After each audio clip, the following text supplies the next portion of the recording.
Atomic Habits by James Clear. Introduction. My story. On the final day of my sophomore year of high school, I was hit in the face with a baseball bat. As my classmate took a full swing, the bat slipped out of his hands and came flying toward me before striking me directly between the eyes. I have no memory of the moment of impact. The bat smashed into my face with such force that it crushed my nose into a distorted U-shape. The collision sent the soft tissue of my brain slamming into the inside of my skull. Immediately, a wave of swelling surged throughout my head. In a fraction of a second, I had a broken nose, multiple skull fractures, and 2 shattered eye sockets. When I opened my eyes, I saw people staring at me and running over to help. I looked down and noticed spots of red on my clothes. One of my classmates took the shirt off his back and handed it to me. I used it to plug the stream of blood rushing from my broken nose. Shocked and confused, I was unaware of how seriously I had been injured. My teacher looped his arm around my shoulder and we began the long walk to the nurse's office, across the field, down the hill, and back into school. Random hands touched my sides, holding me upright.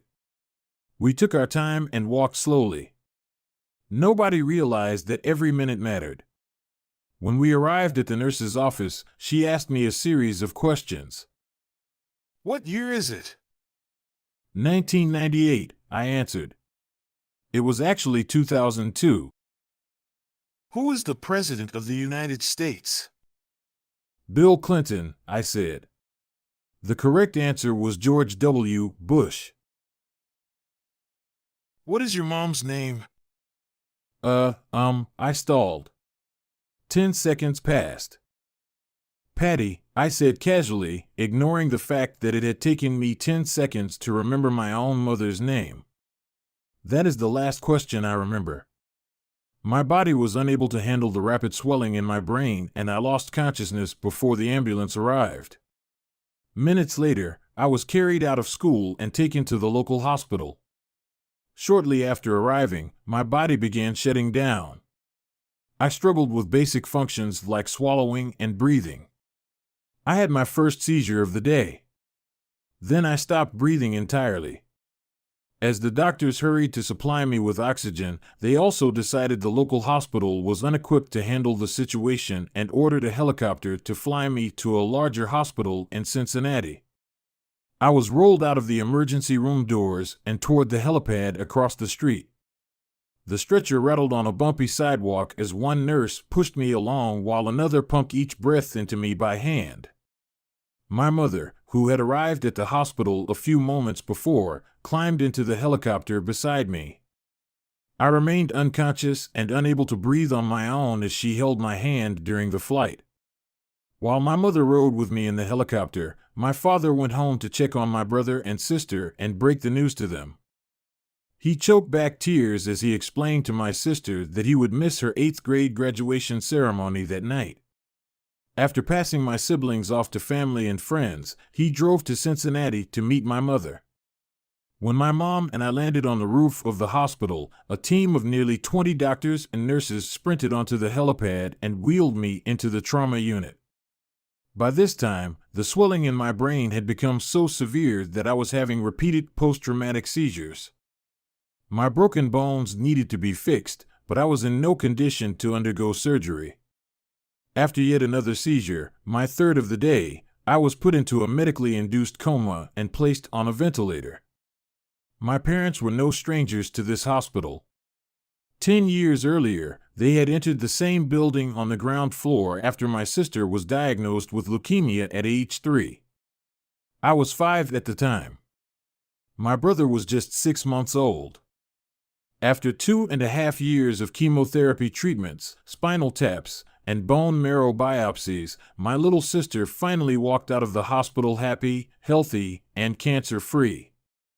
And now, after 10 years of normal life, my parents found themselves back in the same place with a different child. While I slipped into a coma, the hospital sent a priest and a social worker to comfort my parents. It was the same priest who had met with them a decade earlier on the evening they found out my sister had cancer. As day faded into night, a series of machines kept me alive. My parents slept restlessly on a hospital mattress. One moment they would collapse from fatigue, the next they would be wide awake with worry. My mother would tell me later, it was one of the worst nights I've ever had. My recovery. Mercifully, by the next morning my breathing had rebounded to the point where the doctors felt comfortable releasing me from the coma. When I finally regained consciousness, I discovered that I had lost my ability to smell. As a test, a nurse asked me to blow my nose and sniff an apple juice box.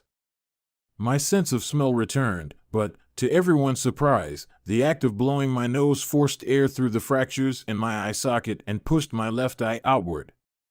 My eyeball bulged out of the socket, held precariously in place by my eyelid and the optic nerve attaching my eye to my brain. The ophthalmologist said my eye would gradually slide back into place as the air seeped out, but it was hard to tell how long this would take. I was scheduled for surgery 1 week later, which would allow me some additional time to heal. I looked like I had been on the wrong end of a boxing match, but I was cleared to leave the hospital. I returned home with a broken nose, half a dozen facial fractures, and a bulging left eye. The following months were hard. It felt like everything in my life was on pause.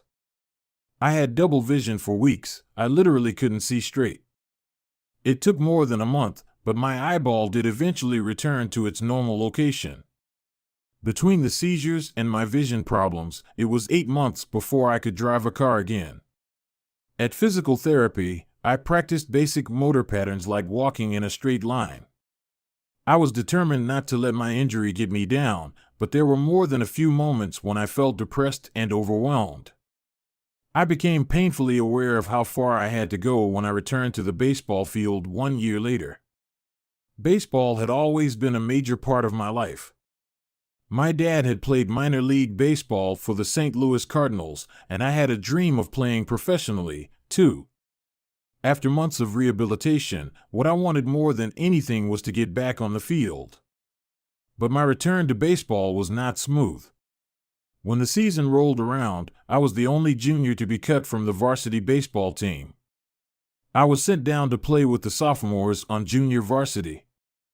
I had been playing since age 4, and for someone who had spent so much time and effort on the sport, getting cut was humiliating. I vividly remember the day it happened. I sat in my car and cried as I flipped through the radio, desperately searching for a song that would make me feel better. After a year of self-doubt, I managed to make the varsity team as a senior, but I rarely made it on the field. In total, I played 11 innings of high school varsity baseball, barely more than a single game. Despite my lackluster high school career, I still believed I could become a great player. And I knew that if things were going to improve, I was the one responsible for making it happen. The turning point came 2 years after my injury, when I began college at Denison University. It was a new beginning, and it was the place where I would discover the surprising power of small habits for the first time. How I learned about habits. Attending Denison was one of the best decisions of my life. I earned a spot on the baseball team and, although I was at the bottom of the roster as a freshman, I was thrilled. Despite the chaos of my high school years, I had managed to become a college athlete. I wasn't going to be starting on the baseball team anytime soon, so I focused on getting my life in order.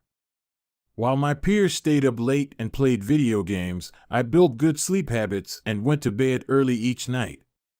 In the messy world of a college dorm, I made a point to keep my room neat and tidy. These improvements were minor, but they gave me a sense of control over my life. I started to feel confident again. And this growing belief in myself rippled into the classroom as I improved my study habits and managed to earn straight A's during my first year. A habit is a routine or behavior that is performed regularly and, in many cases, automatically. As each semester passed, I accumulated small but consistent habits that ultimately led to results that were unimaginable to me when I started. For example, for the first time in my life, I made it a habit to lift weights multiple times per week, and in the years that followed, my 6'4" frame bulked up from a featherweight 170 to a lean 200 pounds. When my sophomore season arrived, I earned a starting role on the pitching staff. By my junior year, I was voted team captain, and at the end of the season, I was selected for the all-conference team. But it was not until my senior season that my sleep habits, study habits, and strength training habits really began to pay off. 6 years after I had been hit in the face with a baseball bat, flown to the hospital, and placed into a coma, I was selected as the top male athlete at Denison University and named to the ESPN Academic All-America team, an honor given to just 33 players across the country. By the time I graduated, I was listed in the school record books in 8 different categories. That same year, I was awarded the university's highest academic honor, the President's Medal. I hope you'll forgive me if this sounds boastful. To be honest, there was nothing legendary or historic about my athletic career. I never ended up playing professionally. However, looking back on those years, I believe I accomplished something just as rare. I fulfilled my potential. And I believe the concepts in this book can help you fulfill your potential as well. We all face challenges in life. This injury was one of mine, and the experience taught me a critical lesson. Changes that seem small and unimportant at first will compound into remarkable results if you're willing to stick with them for years. We all deal with setbacks, but in the long run, the quality of our lives often depends on the quality of our habits. With the same habits, you'll end up with the same results. But with better habits, anything is possible. Maybe there are people who can achieve incredible success overnight. I don't know any of them, and I'm certainly not one of them. There wasn't one defining moment on my journey from a medically induced coma to academic All-American. There were many. It was a gradual evolution, a long series of small wins and tiny breakthroughs. The only way I made progress, the only choice I had, was to start small. And I employed this same strategy a few years later when I started my own business and began working on this book. How and why I wrote this book. In November 2012, I began publishing articles at jamesclear.com.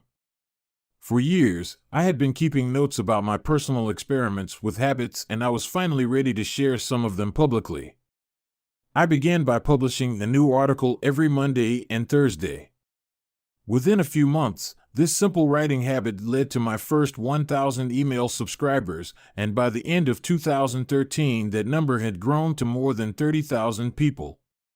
In 2014, my email list expanded to over 100,000 subscribers, which made it one of the fastest-growing newsletters on the internet. I had felt like an imposter when I began writing 2 years earlier, but now I was becoming known as an expert on habits, a new label that excited me but also felt uncomfortable. I had never considered myself a master of the topic, but rather someone who was experimenting alongside my readers. In 2015, I reached 200,000 email subscribers and signed a book deal with Penguin Random House to begin writing the book you are reading now. As my audience grew, so did my business opportunities. I was increasingly asked to speak at top companies about the science of habit formation, behavior change, and continuous improvement. I found myself delivering keynote speeches at conferences in the United States and Europe. In 2016, my articles began to appear regularly in major publications like Time, Entrepreneur, and Forbes. Incredibly, my writing was read by over 8 million people that year. Coaches in the NFL, NBA, and MLB began reading my work and sharing it with their teams. At the start of 2017, I launched the Habits Academy, which became the premier training platform for organizations and individuals interested in building better habits in life and work. Fortune 500 companies and growing startups began to enroll their leaders and train their staff. In total, over 10,000 leaders, managers, coaches, and teachers have graduated from the Habits Academy, and my work with them has taught me an incredible amount about what it takes to make habits work in the real world. As I put the finishing touches on this book in 2018, JamesClear.com is receiving millions of visitors per month and nearly 500,000 people subscribe to my weekly email newsletter, a number that is so far beyond my expectations when I began that I'm not even sure what to think of it. How this book will benefit you. The entrepreneur and investor Naval Ravikant has said, to write a great book, you must first become the book. I originally learned about the ideas mentioned here because I had to live them. I had to rely on small habits to rebound from my injury, to get stronger in the gym, to perform at a high level on the field, to become a writer, to build a successful business, and simply to develop into a responsible adult. Small habits helped me fulfill my potential, and since you picked up this book, I'm guessing you'd like to fulfill yours as well. In the pages that follow, I will share a step-by-step plan for building better habits, not for days or weeks, but for a lifetime. While science supports everything I've written, this book is not an academic research paper, it's an operating manual. You'll find wisdom and practical advice front and center as I explain the science of how to create and change your habits in a way that is easy to understand and apply. The fields I draw on, biology, neuroscience, philosophy, psychology, and more, have been around for many years. What I offer you is a synthesis of the best ideas smart people figured out a long time ago as well as the most compelling discoveries scientists have made recently. My contribution, I hope, is to find the ideas that matter most and connect them in a way that is highly actionable. Anything wise in these pages you should credit to the many experts who preceded me. Anything foolish, assume it is my error. The backbone of this book is my 4-step model of habits: cue, craving, response, and reward, and the 4 laws of behavior change that evolve out of these steps. Readers with a psychology background may recognize some of these terms from operant conditioning, which was first proposed as stimulus, response, reward by B. F. Skinner in the 1930s and has been popularized more recently as cue, routine, reward in The Power of Habit by Charles Duhigg. Behavioral scientists like Skinner realized that if you offered the right reward or punishment, you could get people to act in a certain way. But while Skinner's model did an excellent job of explaining how external stimuli influenced our habits, it lacked a good explanation for how our thoughts, feelings, and beliefs impact our behavior. Internal states, our moods and emotions, matter, too. In recent decades, scientists have begun to determine the connection between our thoughts, feelings, and behavior. This research will also be covered in these pages. In total, the framework I offer is an integrated model of the cognitive and behavioral sciences. I believe it is one of the first models of human behavior to accurately account for both the influence of external stimuli and internal emotions on our habits. While some of the language may be familiar, I am confident that the details and the applications of the 4 laws of behavior change will offer a new way to think about your habits. Human behavior is always changing, situation to situation, moment to moment, second to second. But this book is about what doesn't change. It's about the fundamentals of human behavior. The lasting principles you can rely on year after year. The ideas you can build a business around, build a family around, build a life around. There is no one right way to create better habits, but this book describes the best way I know, an approach that will be effective regardless of where you start or what you're trying to change. The strategies I cover will be relevant to anyone looking for a step-by-step system for improvement, whether your goals center on health, money, productivity, relationships, or all of the above. As long as human behavior is involved, this book will be your guide. The fundamentals. Why tiny changes make a big difference. Chapter 1. The surprising power of atomic habits. The fate of British cycling changed one day in 2003.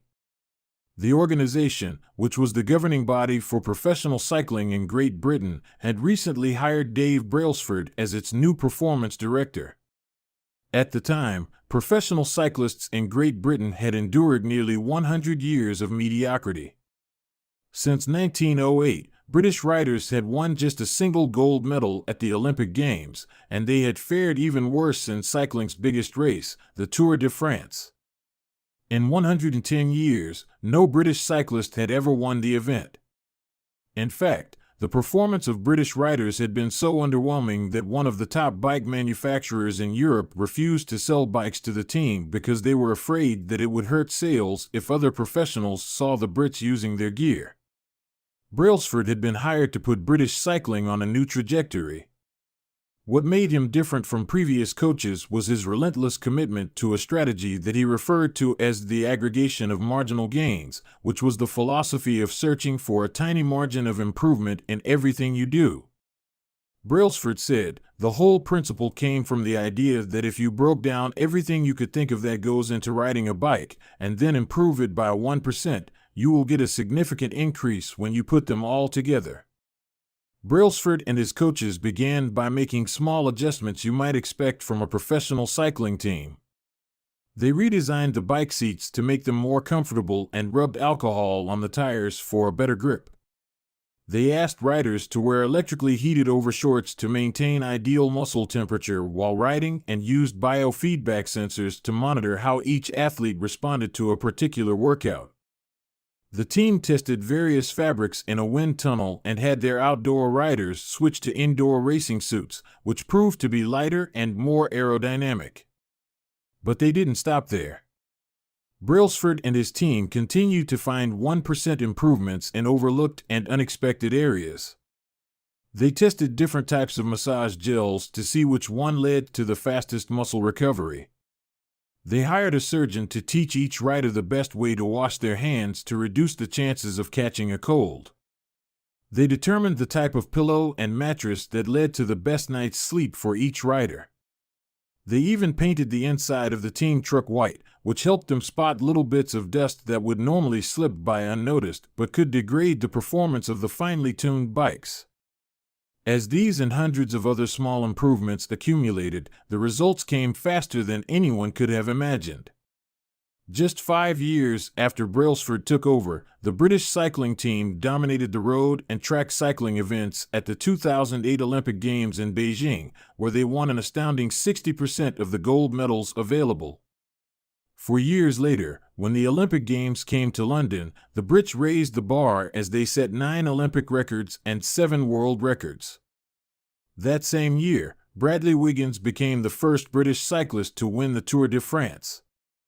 The next year, his teammate Chris Froome won the race, and he would go on to win again in 2015, 2016, and 2017, giving the British team 5 Tour de France victories in 6 years.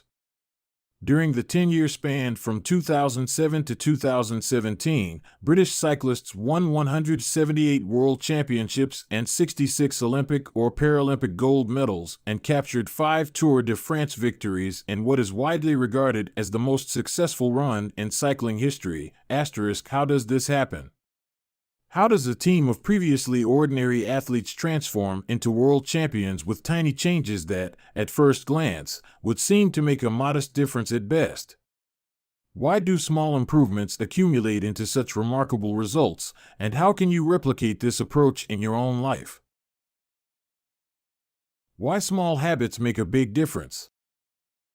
It is so easy to overestimate the importance of one defining moment and underestimate the value of making small improvements on a daily basis.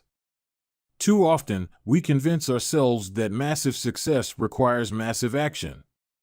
Whether it is losing weight, building a business, writing a book, winning a championship, or achieving any other goal, we put pressure on ourselves to make some earth-shattering improvement that everyone will talk about. Meanwhile, improving by 1% isn't particularly notable, sometimes it isn't even noticeable, but it can be far more meaningful, especially in the long run. The difference a tiny improvement can make over time is astounding. Here's how the math works out. If you can get 1% better each day for 1 year, you'll end up 37 times better by the time you're done. Conversely, if you get 1% worse each day for 1 year, you'll decline nearly down to zero. What starts as a small win or a minor setback accumulates into something much more. Habits are the compound interest of self-improvement.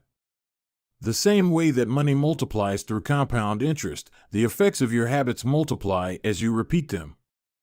They seem to make little difference on any given day, and yet the impact they deliver over the months and years can be enormous.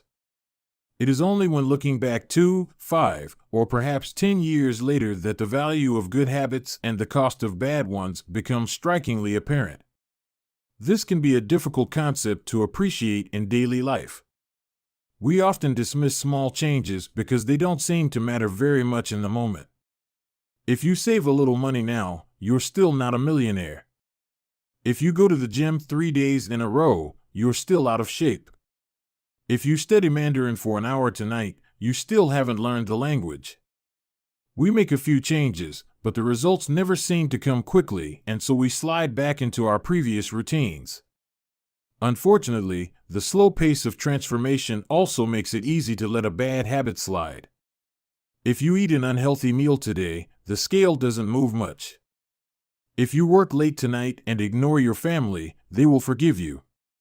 If you procrastinate and put your project off until tomorrow, there will usually be time to finish it later. A single decision is easy to dismiss.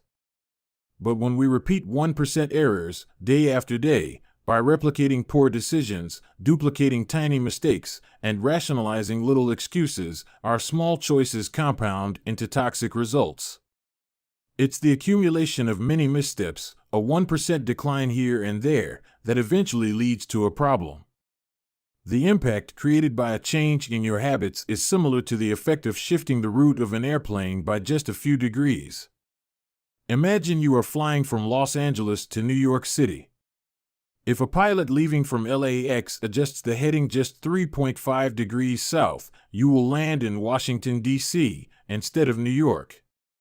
Such a small change is barely noticeable at takeoff. The nose of the airplane moves just a few feet, but when magnified across the entire United States, you end up hundreds of miles apart.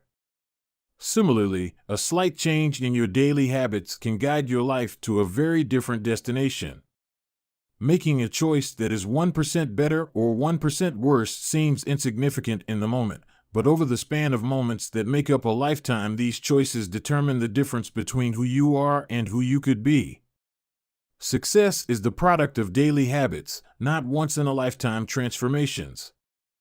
That said, it doesn't matter how successful or unsuccessful you are right now. What matters is whether your habits are putting you on the path toward success. You should be far more concerned with your current trajectory than with your current results. If you're a millionaire but you spend more than you earn each month, then you're on a bad trajectory. If your spending habits don't change, it's not going to end well. Conversely, if you're broke, but you save a little bit every month, then you're on the path toward financial freedom, even if you're moving slower than you'd like. Your outcomes are a lagging measure of your habits. Your net worth is a lagging measure of your financial habits. Your weight is a lagging measure of your eating habits. Your knowledge is a lagging measure of your learning habits. Your clutter is a lagging measure of your cleaning habits. You get what you repeat. If you want to predict where you'll end up in life, all you have to do is follow the curve of tiny gains or tiny losses and see how your daily choices will compound 10 or 20 years down the line. Are you spending less than you earn each month? Are you making it into the gym each week? Are you reading books and learning something new each day? Tiny battles like these are the ones that will define your future self. Time magnifies the margin between success and failure. It will multiply whatever you feed it. Good habits make time your ally. Bad habits make time your enemy. Habits are a double-edged sword. Bad habits can cut you down just as easily as good habits can build you up, which is why understanding the details is crucial. You need to know how habits work and how to design them to your liking, so you can avoid the dangerous half of the blade. Your habits can compound for you or against you. Positive compounding. Productivity compounds. Accomplishing one extra task is a small feat on any given day, but it counts for a lot over an entire career. The effect of automating an old task or mastering a new skill can be even greater. The more tasks you can handle without thinking, the more your brain is free to focus on other areas. Knowledge compounds. Learning one new idea won't make you a genius, but a commitment to lifelong learning can be transformative. Furthermore, each book you read not only teaches you something new but also opens up different ways of thinking about old ideas. As Warren Buffett says, that's how knowledge works. It builds up, like compound interest. Relationships compound. People reflect your behavior back to you. The more you help others, the more others want to help you. Being a little bit nicer in each interaction can result in a network of broad and strong connections over time.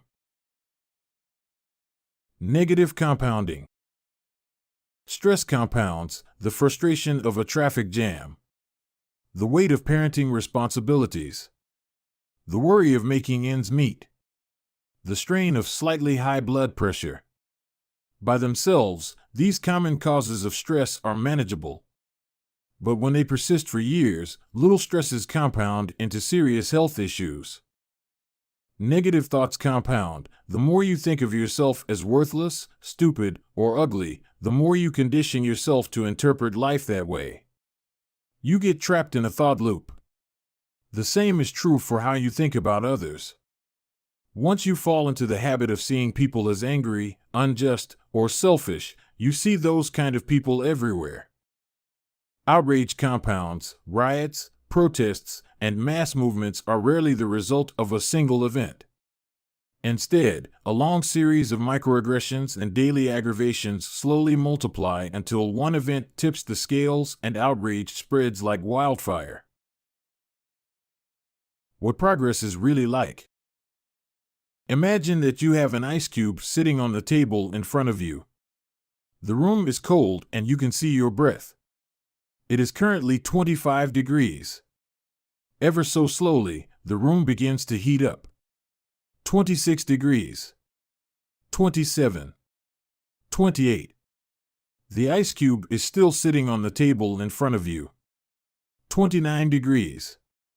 30. 31. Still, nothing has happened. Then, 32 degrees. The ice begins to melt. A 1-degree shift, seemingly no different from the temperature increases before it, has unlocked a huge change.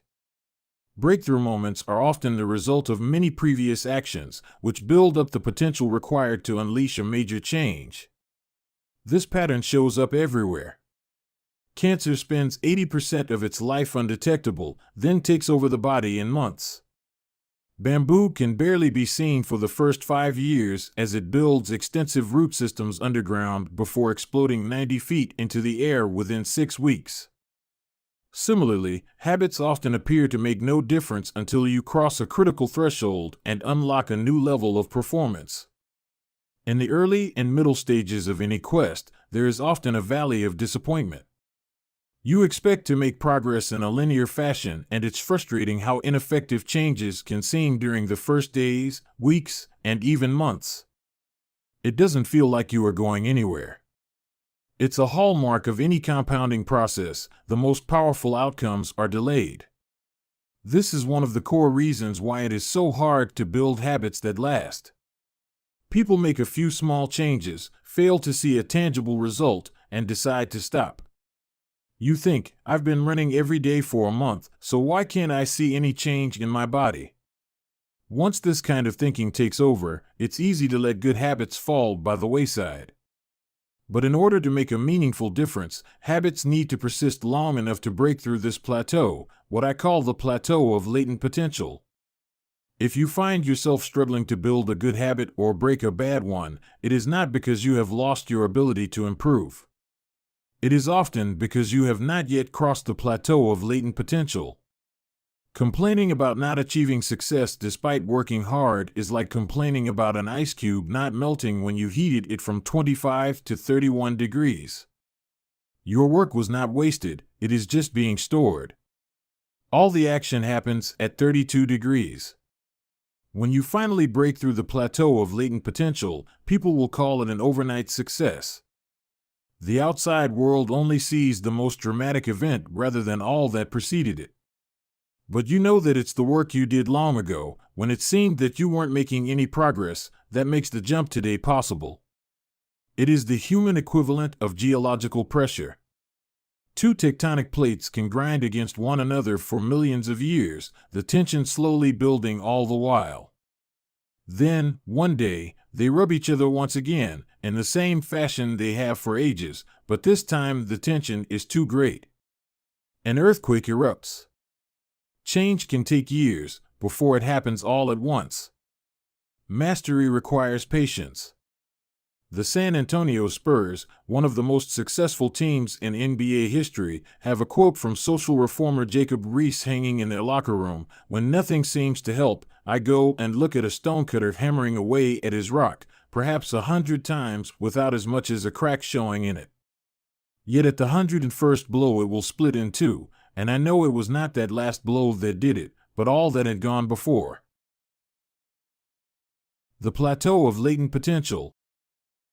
We often expect progress to be linear. At the very least, we hope it will come quickly. In reality, the results of our efforts are often delayed. It is not until months or years later that we realize the true value of the previous work we have done.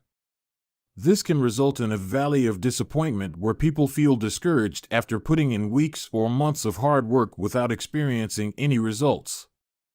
However, this work was not wasted. It was simply being stored. It is not until much later that the full value of previous efforts is revealed.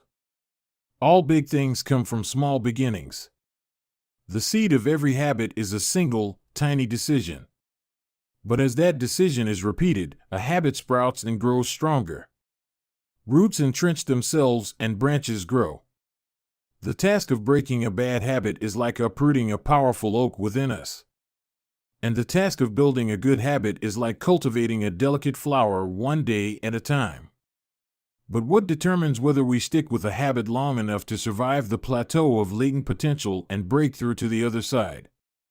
What is it that causes some people to slide into unwanted habits and enables others to enjoy the compounding effects of good ones? Forget about goals, focus on systems instead. Prevailing wisdom claims that the best way to achieve what we want in life, getting into better shape, building a successful business, relaxing more and worrying less, spending more time with friends and family, is to set specific, actionable goals. For many years, this was how I approached my habits, too. Each one was a goal to be reached.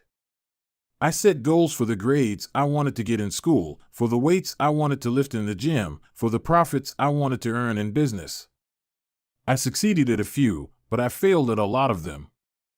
Eventually, I began to realize that my results had very little to do with the goals I set and nearly everything to do with the systems I followed. What's the difference between systems and goals? It's a distinction I first learned from Scott Adams, the cartoonist behind the Dilbert comic. Goals are about the results you want to achieve. Systems are about the processes that lead to those results. If you're a coach, your goal might be to win a championship. Your system is the way you recruit players, manage your assistant coaches, and conduct practice. If you're an entrepreneur, your goal might be to build $1 million business. Your system is how you test product ideas, hire employees, and run marketing campaigns. If you're a musician, your goal might be to play a new piece. Your system is how often you practice, how you break down and tackle difficult measures, and your method for receiving feedback from your instructor. Now for the interesting question: if you completely ignored your goals and focused only on your system, would you still succeed?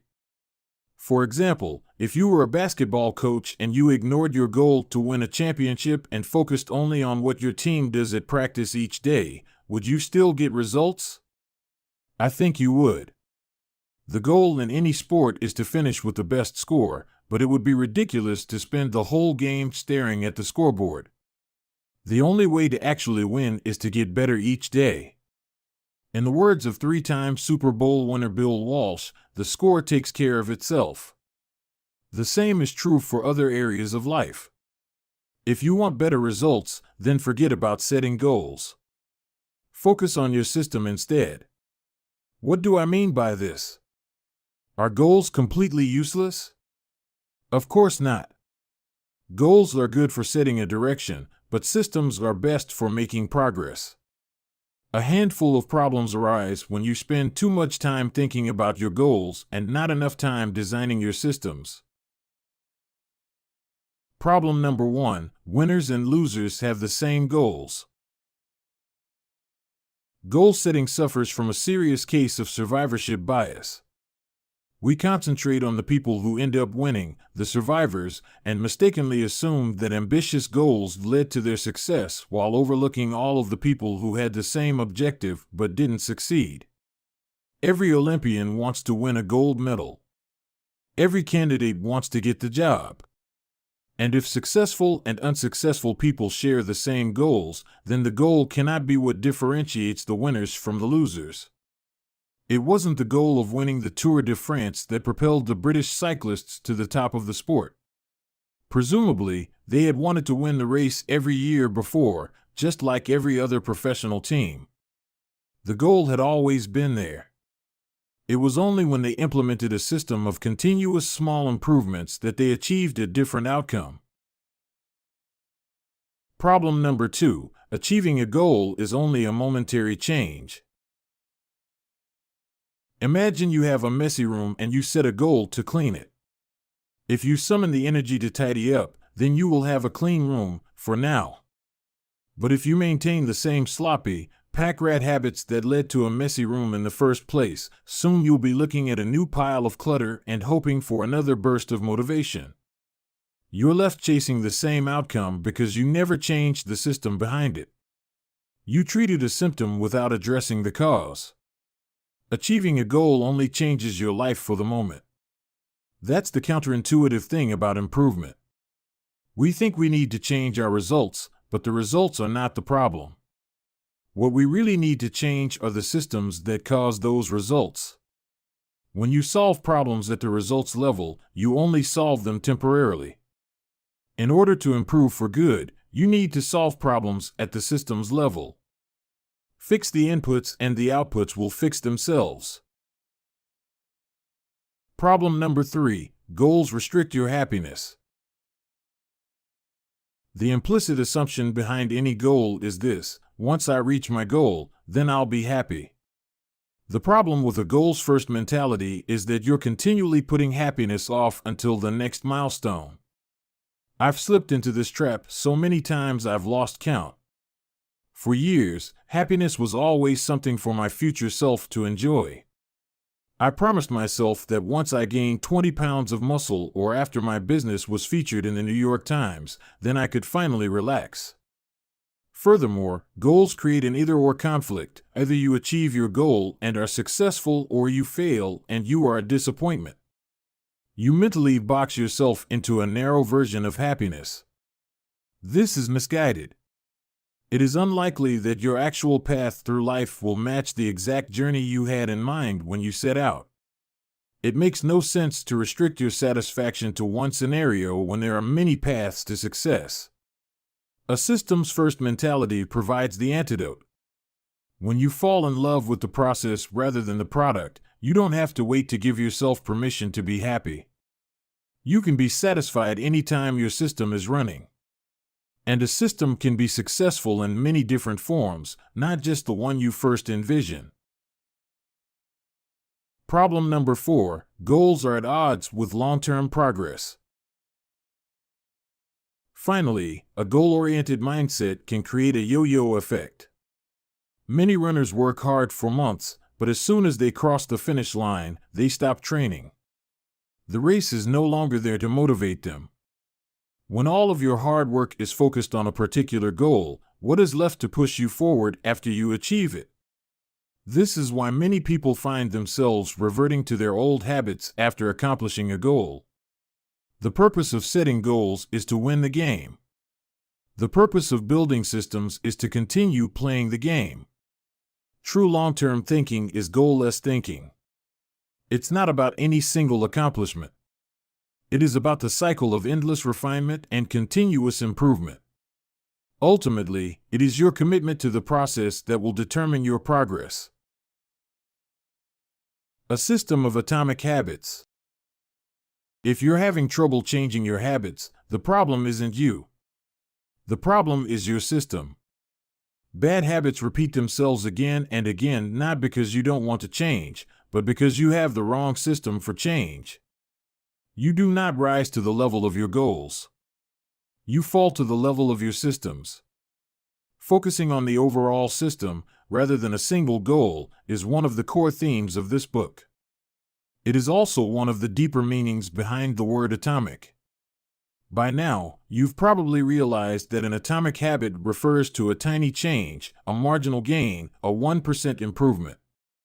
But atomic habits are not just any old habits, however small. They are little habits that are part of a larger system. Just as atoms are the building blocks of molecules, atomic habits are the building blocks of remarkable results. Habits are like the atoms of our lives. Each one is a fundamental unit that contributes to your overall improvement. At first, these tiny routines seem insignificant, but soon they build on each other and fuel bigger wins that multiply to a degree that far outweighs the cost of their initial investment. They are both small and mighty. This is the meaning of the phrase atomic habits, a regular practice or routine that is not only small and easy to do, but also the source of incredible power, a component of the system of compound growth. Chapter Summary. Habits are the compound interest of self-improvement. Getting 1% better every day counts for a lot in the long run. Habits are a double-edged sword. They can work for you or against you, which is why understanding the details is essential. Small changes often appear to make no difference until you cross a critical threshold. The most powerful outcomes of any compounding process are delayed. You need to be patient. An atomic habit is a little habit that is part of a larger system. Just as atoms are the building blocks of molecules, atomic habits are the building blocks of remarkable results. If you want better results, then forget about setting goals. Focus on your system instead. You do not rise to the level of your goals. You fall to the level of your systems. Chapter 2. How your habits shape your identity, and vice versa. Why is it so easy to repeat bad habits and so hard to form good ones? Few things can have a more powerful impact on your life than improving your daily habits. And yet it is likely that this time next year you'll be doing the same thing rather than something better. It often feels difficult to keep good habits going for more than a few days, even with sincere effort and the occasional burst of motivation. Habits like exercise, meditation, journaling, and cooking are reasonable for a day or two and then become a hassle. However, once your habits are established, they seem to stick around forever, especially the unwanted ones. Despite our best intentions, unhealthy habits like eating junk food, watching too much television, procrastinating, and smoking can feel impossible to break. Changing our habits is challenging for two reasons. 1, we try to change the wrong thing, and 2, we try to change our habits in the wrong way. In this chapter, I'll address the first point. In the chapters that follow, I'll answer the second. Our first mistake is that we try to change the wrong thing. To understand what I mean, consider that there are 3 levels at which change can occur. You can imagine them like the layers of an onion. 3 layers of behavior change. There are 3 layers of behavior change: a change in your outcomes, a change in your processes, or a change in your identity. The first layer is changing your outcomes. This level is concerned with changing your results, losing weight, publishing a book, winning a championship. Most of the goals you set are associated with this level of change. The second layer is changing your process. This level is concerned with changing your habits and systems, implementing a new routine at the gym, decluttering your desk for better workflow, developing a meditation practice. Most of the habits you build are associated with this level. The third and deepest layer is changing your identity. This level is concerned with changing your beliefs, your worldview, your self-image, your judgments about yourself and others. Most of the beliefs, assumptions, and biases you hold are associated with this level. Outcomes are about what you get. Processes are about what you do. Identity is about what you believe.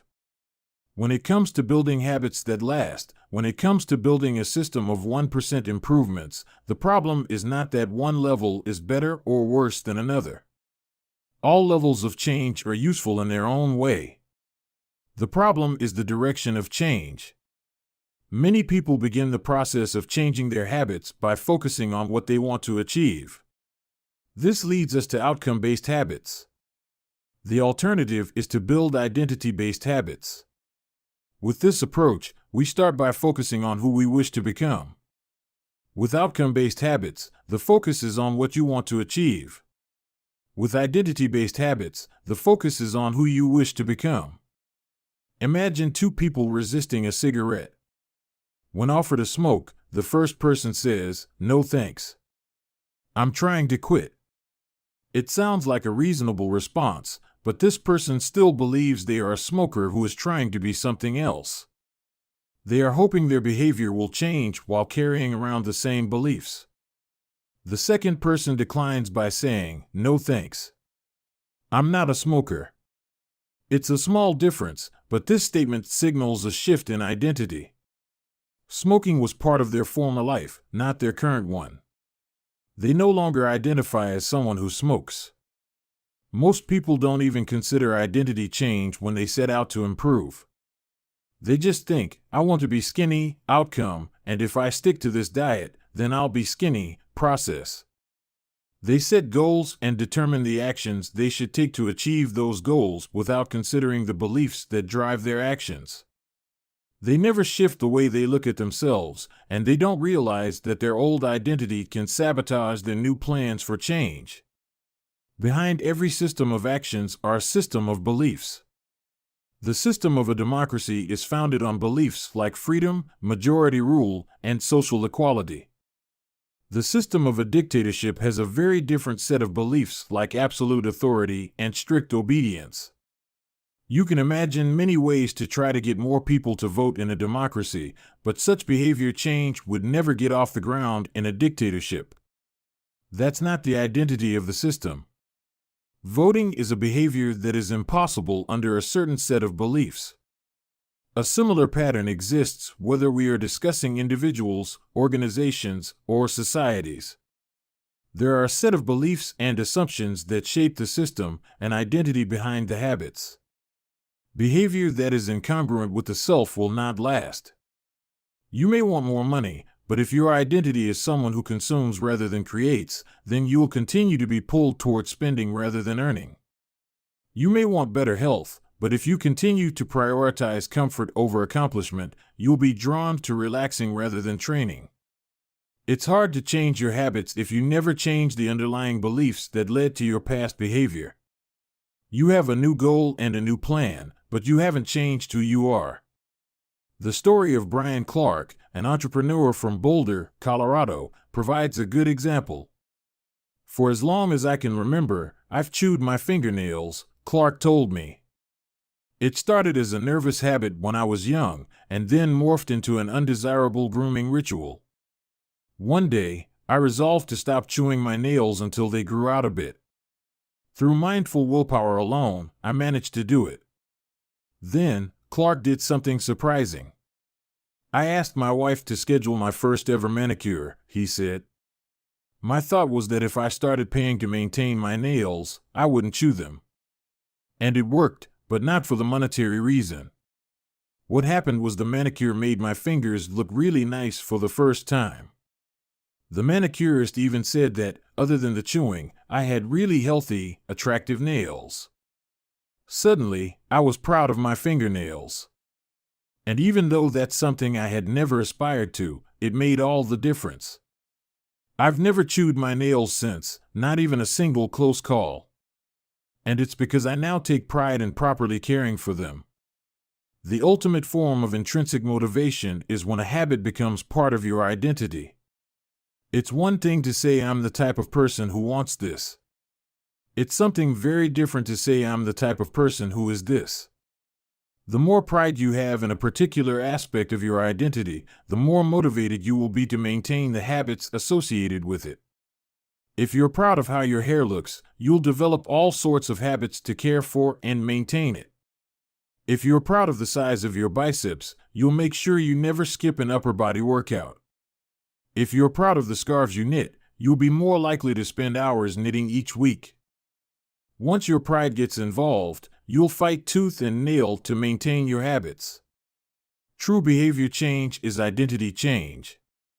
You might start a habit because of motivation, but the only reason you'll stick with one is that it becomes part of your identity. Anyone can convince themselves to visit the gym or eat healthy once or twice, but if you don't shift the belief behind the behavior, then it is hard to stick with long-term changes. Improvements are only temporary until they become part of who you are. The goal is not to read a book, the goal is to become a reader. The goal is not to run a marathon, the goal is to become a runner. The goal is not to learn an instrument, the goal is to become a musician. Your behaviors are usually a reflection of your identity. What you do is an indication of the type of person you believe that you are, either consciously or non-consciously. Research has shown that once a person believes in a particular aspect of their identity, they are more likely to act in alignment with that belief. For example, people who identified as being a voter were more likely to vote than those who simply claimed voting was an action they wanted to perform. Similarly, the person who incorporates exercise into their identity doesn't have to convince themselves to train. Doing the right thing is easy. After all, when your behavior and your identity are fully aligned, you are no longer pursuing behavior change. You are simply acting like the type of person you already believe yourself to be. Like all aspects of habit formation, this, too, is a double-edged sword. When working for you, identity change can be a powerful force for self-improvement. When working against you, though, identity change can be a curse. Once you have adopted an identity, it can be easy to let your allegiance to it impact your ability to change. Many people walk through life in a cognitive slumber, blindly following the norms attached to their identity. I'm terrible with directions. I'm not a morning person. I'm bad at remembering people's names. I'm always late. I'm not good with technology. I'm horrible at math, and 1,000 other variations. When you have repeated a story to yourself for years, it is easy to slide into these mental grooves and accept them as a fact. In time, you begin to resist certain actions because that's not who I am. There is internal pressure to maintain your self-image and behave in a way that is consistent with your beliefs. You find whatever way you can to avoid contradicting yourself. The more deeply a thought or action is tied to your identity, the more difficult it is to change it. It can feel comfortable to believe what your culture believes, group identity, or to do what upholds your self-image, personal identity, even if it's wrong. The biggest barrier to positive change at any level, individual, team, society, is identity conflict. Good habits can make rational sense, but if they conflict with your identity, you will fail to put them into action. On any given day, you may struggle with your habits because you're too busy or too tired or too overwhelmed or hundreds of other reasons. Over the long run, however, the real reason you fail to stick with habits is that your self-image gets in the way. This is why you can't get too attached to one version of your identity. Progress requires unlearning. Becoming the best version of yourself requires you to continuously edit your beliefs and to upgrade and expand your identity. This brings us to an important question. If your beliefs and worldview play such an important role in your behavior, where do they come from in the first place? How, exactly, is your identity formed? And how can you emphasize new aspects of your identity that serve you and gradually erase the pieces that hinder you? The two-step process to changing your identity. Your identity emerges out of your habits. You are not born with preset beliefs. Every belief, including those about yourself, is learned and conditioned through experience. More precisely, your habits are how you embody your identity.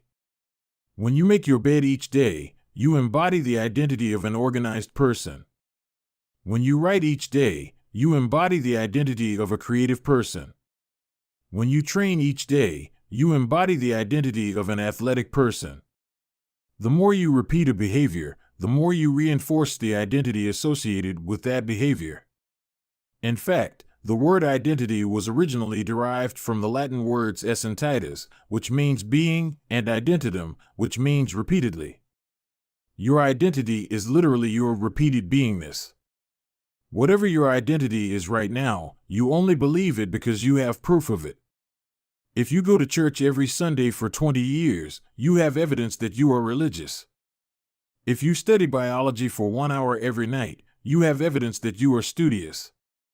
If you go to the gym even when it's snowing, you have evidence that you are committed to fitness. The more evidence you have for a belief, the more strongly you will believe it. For most of my early life, I didn't consider myself a writer. If you were to ask any of my high school teachers or college professors, they would tell you I was an average writer at best, certainly not a standout. When I began my writing career, I published a new article every Monday and Thursday for the first few years. As the evidence grew, so did my identity as a writer. I didn't start out as a writer. I became one through my habits. Of course, your habits are not the only actions that influence your identity, but by virtue of their frequency, they are usually the most important ones. Each experience in life modifies your self-image, but it's unlikely you would consider yourself a soccer player because you kicked a ball once or an artist because you scribbled a picture. As you repeat these actions, however, the evidence accumulates and your self-image begins to change. The effect of one-off experiences tends to fade away while the effect of habits gets reinforced with time, which means your habits contribute most of the evidence that shapes your identity. In this way, the process of building habits is actually the process of becoming yourself. This is a gradual evolution. We do not change by snapping our fingers and deciding to be someone entirely new. We change bit by bit, day by day, habit by habit. We are continually undergoing microevolutions of the self. Each habit is like a suggestion, hey, maybe this is who I am. If you finish a book, then perhaps you are the type of person who likes reading. If you go to the gym, then perhaps you are the type of person who likes exercise. If you practice playing the guitar, perhaps you are the type of person who likes music. Every action you take is a vote for the type of person you wish to become. No single instance will transform your beliefs, but as the votes build up, so does the evidence of your new identity. This is one reason why meaningful change does not require radical change. Small habits can make a meaningful difference by providing evidence of a new identity. And if a change is meaningful, it actually is big. That's the paradox of making small improvements. Putting this all together, you can see that habits are the path to changing your identity. The most practical way to change who you are is to change what you do. Each time you write a page, you are a writer. Each time you practice the violin, you are a musician. Each time you start a workout, you are an athlete. Each time you encourage your employees, you are a leader. Each habit not only gets results, but also teaches you something far more important, to trust yourself. You start to believe you can actually accomplish these things. When the votes mount up and the evidence begins to change, the story you tell yourself begins to change as well. Of course, it works the opposite way, too. Every time you choose to perform a bad habit, it's a vote for that identity. The good news is that you don't need to be perfect. In any election, there are going to be votes for both sides. You don't need a unanimous vote to win an election, you just need a majority. It doesn't matter if you cast a few votes for a bad behavior or an unproductive habit. Your goal is simply to win the majority of the time. New identities require new evidence. If you keep casting the same votes you've always cast, you're going to get the same results you've always had. If nothing changes, nothing is going to change. It is a simple two-step process. 1. Decide the type of person you want to be. 2. Prove it to yourself with small wins. First, decide who you want to be. This holds at any level, as an individual, as a team, as a community, as a nation. What do you want to stand for? What are your principles and values? Who do you wish to become? These are big questions, and many people aren't sure where to begin, but they do know what kind of results they want, to get six-pack abs, or to feel less anxious, or to double their salary. That's fine. Start there and work backward from the results you want to the type of person who could get those results. Ask yourself, who is the type of person that could get the outcome I want? Who is the type of person that could lose 40 pounds? Who is the type of person that could learn a new language? Who is the type of person that could run a successful startup? For example, who is the type of person who could write a book? It's probably someone who is consistent and reliable. Now your focus shifts from writing a book, outcome-based, to being the type of person who is consistent and reliable, identity-based. This process can lead to beliefs like, I'm the kind of teacher who stands up for her students. I'm the kind of doctor who gives each patient the time and empathy they need. I'm the kind of manager who advocates for her employees. Once you have a handle on the type of person you want to be, you can begin taking small steps to reinforce your desired identity. I have a friend who lost over 100 pounds by asking herself, what would a healthy person do? All day long, she would use this question as a guide. Would a healthy person walk or take a cab? Would a healthy person order a burrito or a salad? She figured if she acted like a healthy person long enough, eventually she would become that person. She was right. The concept of identity-based habits is our first introduction to another key theme in this book, feedback loops. Your habits shape your identity, and your identity shapes your habits. It's a two-way street. The formation of all habits is a feedback loop, a concept we will explore in depth in the next chapter, but it's important to let your values, principles, and identity drive the loop rather than your results. The focus should always be on becoming that type of person, not getting a particular outcome. The real reason habits matter. Identity change is the North Star of habit change.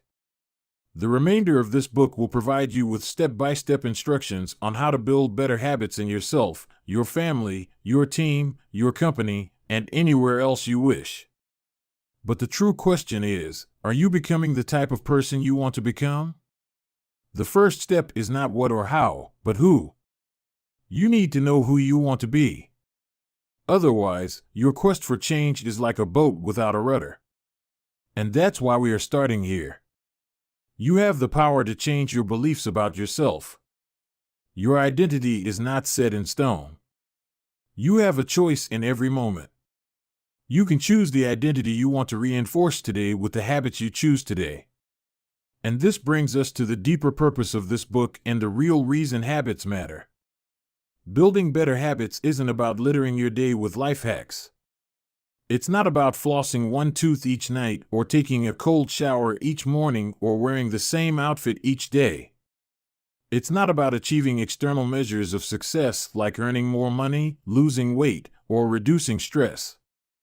Habits can help you achieve all of these things, but fundamentally they are not about having something. They are about becoming someone. Ultimately, your habits matter because they help you become the type of person you wish to be. They are the channel through which you develop your deepest beliefs about yourself. Quite literally, you become your habits. Chapter Summary. There are 3 levels of change: outcome change, process change, and identity change. The most effective way to change your habits is to focus not on what you want to achieve, but on who you wish to become. Your identity emerges out of your habits. Every action is a vote for the type of person you wish to become. Becoming the best version of yourself requires you to continuously edit your beliefs and to upgrade and expand your identity. The real reason habits matter is not because they can get you better results, although they can do that, but because they can change your beliefs about yourself. Chapter 3: How to Build Better Habits in 4 Simple Steps. In 1898, a psychologist named Edward Thorndike conducted an experiment that would lay the foundation for our understanding of how habits form and the rules that guide our behavior. Thorndike was interested in studying the behavior of animals, and he started by working with cats. He would place each cat inside a device known as a puzzle box. The box was designed so that the cat could escape through a door by some simple act, such as pulling at a loop of cord, pressing a lever, or stepping on a platform. For example, one box contained a lever that, when pressed, would open a door on the side of the box. Once the door had been opened, the cat could dart out and run over to a bowl of food. Most cats wanted to escape as soon as they were placed inside the box. They would poke their nose into the corners, stick their paws through openings, and claw at loose objects. After a few minutes of exploration, the cats would happen to press the magical lever, the door would open, and they would escape. Thorndike tracked the behavior of each cat across many trials. In the beginning, the animals moved around the box at random. But as soon as the lever had been pressed and the door opened, the process of learning began. Gradually, each cat learned to associate the action of pressing the lever with the reward of escaping the box and getting to the food. After 20 to 30 trials, this behavior became so automatic and habitual that the cat could escape within a few seconds.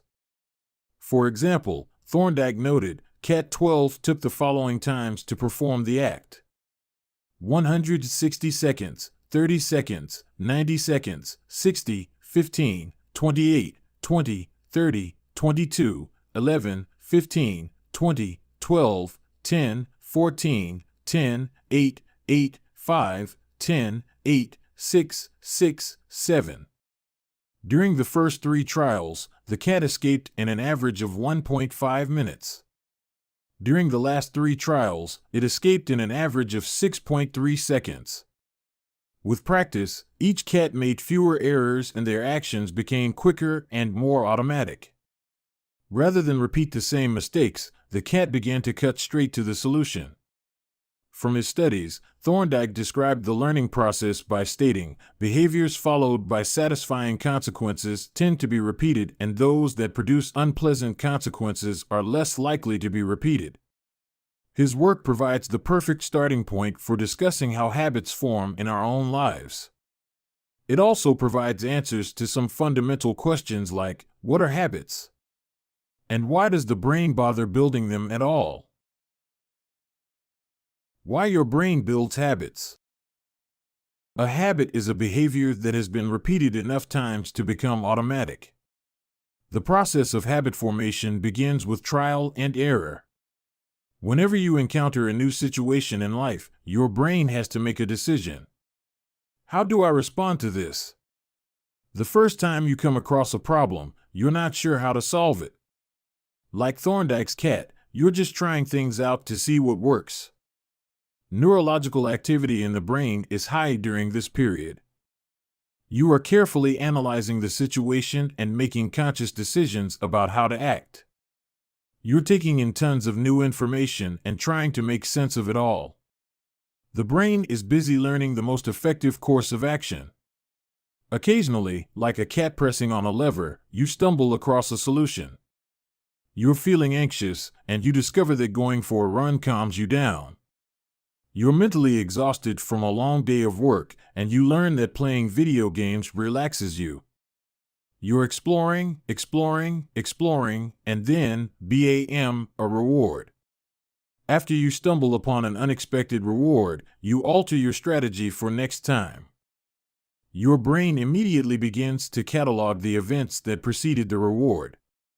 Wait a minute, that felt good. What did I do right before that? This is the feedback loop behind all human behavior. Try, fail, learn, try differently. With practice, the useless movements fade away and the useful actions get reinforced. That's a habit forming. Whenever you face a problem repeatedly, your brain begins to automate the process of solving it. Your habits are just a series of automatic solutions that solve the problems and stresses you face regularly. As behavioral scientist Jason Rea writes, habits are, simply, reliable solutions to recurring problems in our environment. As habits are created, the level of activity in the brain decreases. You learn to lock in on the cues that predict success and tune out everything else. When a similar situation arises in the future, you know exactly what to look for. There is no longer a need to analyze every angle of a situation. Your brain skips the process of trial and error and creates a mental rule: if this, then that.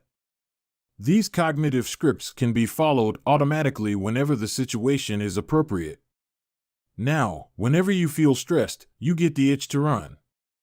As soon as you walk in the door from work, you grab the video game controller. A choice that once required effort is now automatic. A habit has been created. Habits are mental shortcuts learned from experience. In a sense, a habit is just a memory of the steps you previously followed to solve a problem in the past. Whenever the conditions are right, you can draw on this memory and automatically apply the same solution. The primary reason the brain remembers the past is to better predict what will work in the future. Habit formation is incredibly useful because the conscious mind is the bottleneck of the brain. It can only pay attention to one problem at a time. As a result, your brain is always working to preserve your conscious attention for whatever task is most essential. Whenever possible, the conscious mind likes to pawn off tasks to the non-conscious mind to do automatically. This is precisely what happens when a habit is formed. Habits reduce cognitive load and free up mental capacity so you can allocate your attention to other tasks. Despite their efficiency, some people still wonder about the benefits of habits. The argument goes like this: will habits make my life dull? I don't want to pigeonhole myself into a lifestyle I don't enjoy. Doesn't so much routine take away the vibrancy and spontaneity of life? Hardly. Such questions set up a false dichotomy. They make you think that you have to choose between building habits and attaining freedom. In reality, the two complement each other. Habits do not restrict freedom. They create it. In fact, the people who don't have their habits handled are often the ones with the least amount of freedom. Without good financial habits, you will always be struggling for the next dollar. Without good health habits, you will always seem to be short on energy. Without good learning habits, you will always feel like you're behind the curve. If you're always being forced to make decisions about simple tasks, when should I work out, where do I go to write, when do I pay the bills, then you have less time for freedom. It's only by making the fundamentals of life easier that you can create the mental space needed for free thinking and creativity. Conversely, when you have your habits dialed in and the basics of life are handled and done, your mind is free to focus on new challenges and master the next set of problems. Building habits in the present allows you to do more of what you want in the future. The science of how habits work. The process of building a habit can be divided into 4 simple steps: cue, craving, response, and reward. Breaking it down into these fundamental parts can help us understand what a habit is, how it works, and how to improve it. All habits proceed through 4 stages in the same order: cue, craving, response, and reward. This 4-step pattern is the backbone of every habit, and your brain runs through these steps in the same order each time. First, there is the cue. The cue triggers your brain to initiate a behavior. It is a bit of information that predicts a reward. Our prehistoric ancestors were paying attention to cues that signaled the location of primary rewards like food, water, and sex. Today, we spend most of our time learning cues that predict secondary rewards like money and fame, power and status, praise and approval, love and friendship, or a sense of personal satisfaction. Of course, these pursuits also indirectly improve our odds of survival and reproduction, which is the deeper motive behind everything we do. Your mind is continuously analyzing your internal and external environment for hints of where rewards are located. Because the cue is the first indication that we're close to a reward, it naturally leads to a craving. Cravings are the second step, and they are the motivational force behind every habit. Without some level of motivation or desire, without craving a change, we have no reason to act. What you crave is not the habit itself, but the change in state it delivers. You do not crave smoking a cigarette, you crave the feeling of relief it provides. You are not motivated by brushing your teeth, but rather by the feeling of a clean mouth. You do not want to turn on the television, you want to be entertained. Every craving is linked to a desire to change your internal state. This is an important point that we will discuss in detail later. Cravings differ from person to person. In theory, any piece of information could trigger a craving, but in practice, people are not motivated by the same cues. For a gambler, the sound of slot machines can be a potent trigger that sparks an intense wave of desire. For someone who rarely gambles, the jingles and chimes of the casino are just background noise. Cues are meaningless until they are interpreted. The thoughts, feelings, and emotions of the observer are what transform a cue into a craving. The third step is the response. The response is the actual habit you perform, which can take the form of a thought or an action. Whether a response occurs depends on how motivated you are and how much friction is associated with the behavior. If a particular action requires more physical or mental effort than you are willing to expend, then you won't do it. Your response also depends on your ability. It sounds simple, but a habit can occur only if you are capable of doing it. If you want to dunk a basketball but can't jump high enough to reach the hoop, well, you're out of luck. Finally, the response delivers a reward. Rewards are the end goal of every habit. The cue is about noticing the reward. The craving is about wanting the reward. The response is about obtaining the reward. We chase rewards because they serve two purposes: 1, they satisfy us, and 2, they teach us. The first purpose of rewards is to satisfy your craving. Yes, rewards provide benefits on their own. Food and water deliver the energy you need to survive. Getting a promotion brings more money and respect. Getting in shape improves your health and your dating prospects. But the more immediate benefit is that rewards satisfy your craving to eat or to gain status or to win approval. At least for a moment, rewards deliver contentment and relief from craving. Second, rewards teach us which actions are worth remembering in the future. Your brain is a reward detector. As you go about your life, your sensory nervous system is continuously monitoring which actions satisfy your desires and deliver pleasure. Feelings of pleasure and disappointment are part of the feedback mechanism that helps your brain distinguish useful actions from useless ones. Rewards close the feedback loop and complete the habit cycle. If a behavior is insufficient in any of the 4 stages, it will not become a habit. Eliminate the cue and your habit will never start. Reduce the craving and you won't experience enough motivation to act. Make the behavior difficult and you won't be able to do it. And if the reward fails to satisfy your desire, then you'll have no reason to do it again in the future. Without the first 3 steps, a behavior will not occur. Without all 4, a behavior will not be repeated. The habit loop. The 4 stages of habit are best described as a feedback loop. They form an endless cycle that is running every moment you are alive. This habit loop is continually scanning the environment, predicting what will happen next, trying out different responses, and learning from the results. In summary, the cue triggers a craving, which motivates a response, which provides a reward, which satisfies the craving and, ultimately, becomes associated with the cue. Together, these 4 steps form a neurological feedback loop: cue, craving, response, reward, cue, craving, response, reward, that ultimately allows you to create automatic habits. This cycle is known as the habit loop. This 4-step process is not something that happens occasionally, but rather it is an endless feedback loop that is running and active during every moment you are alive, even now.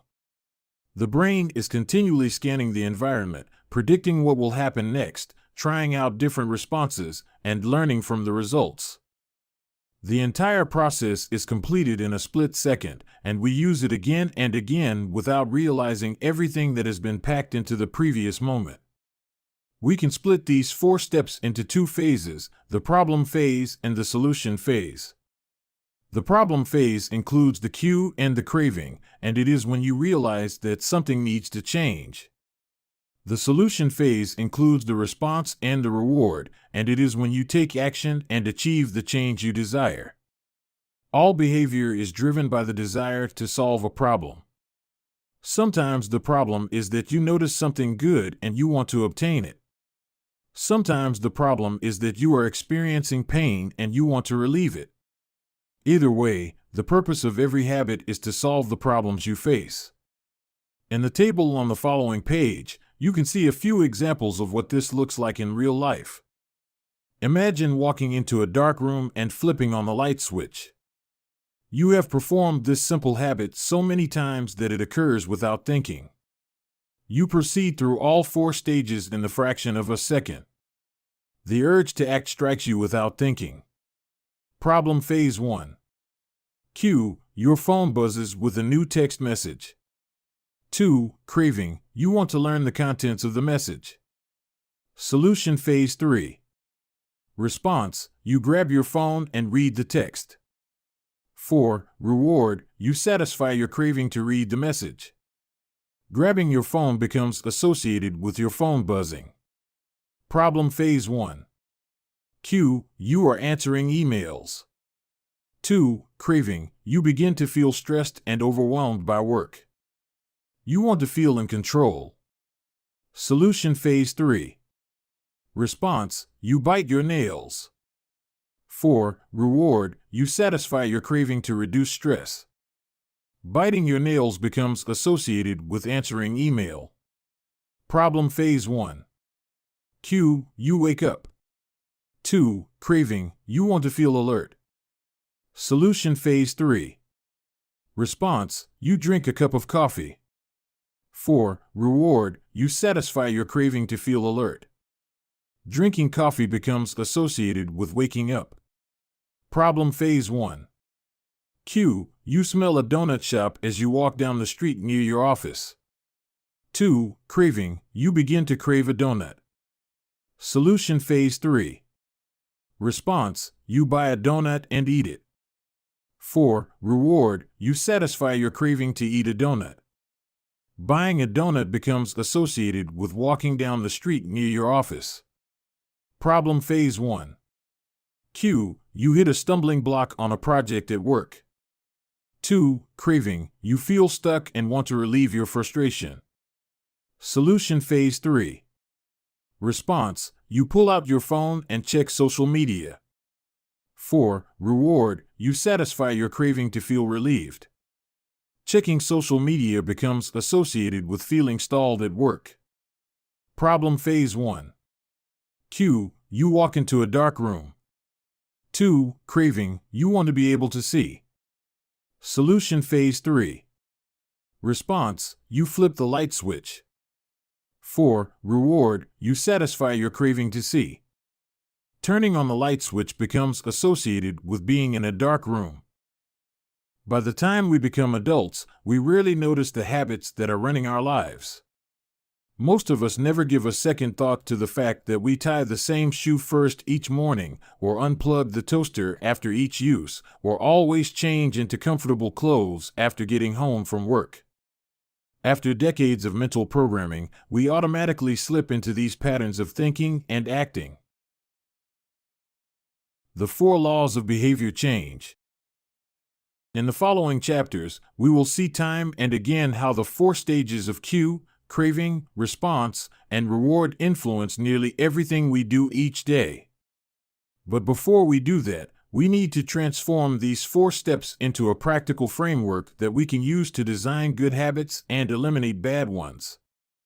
I refer to this framework as the 4 laws of behavior change, and it provides a simple set of rules for creating good habits and breaking bad ones.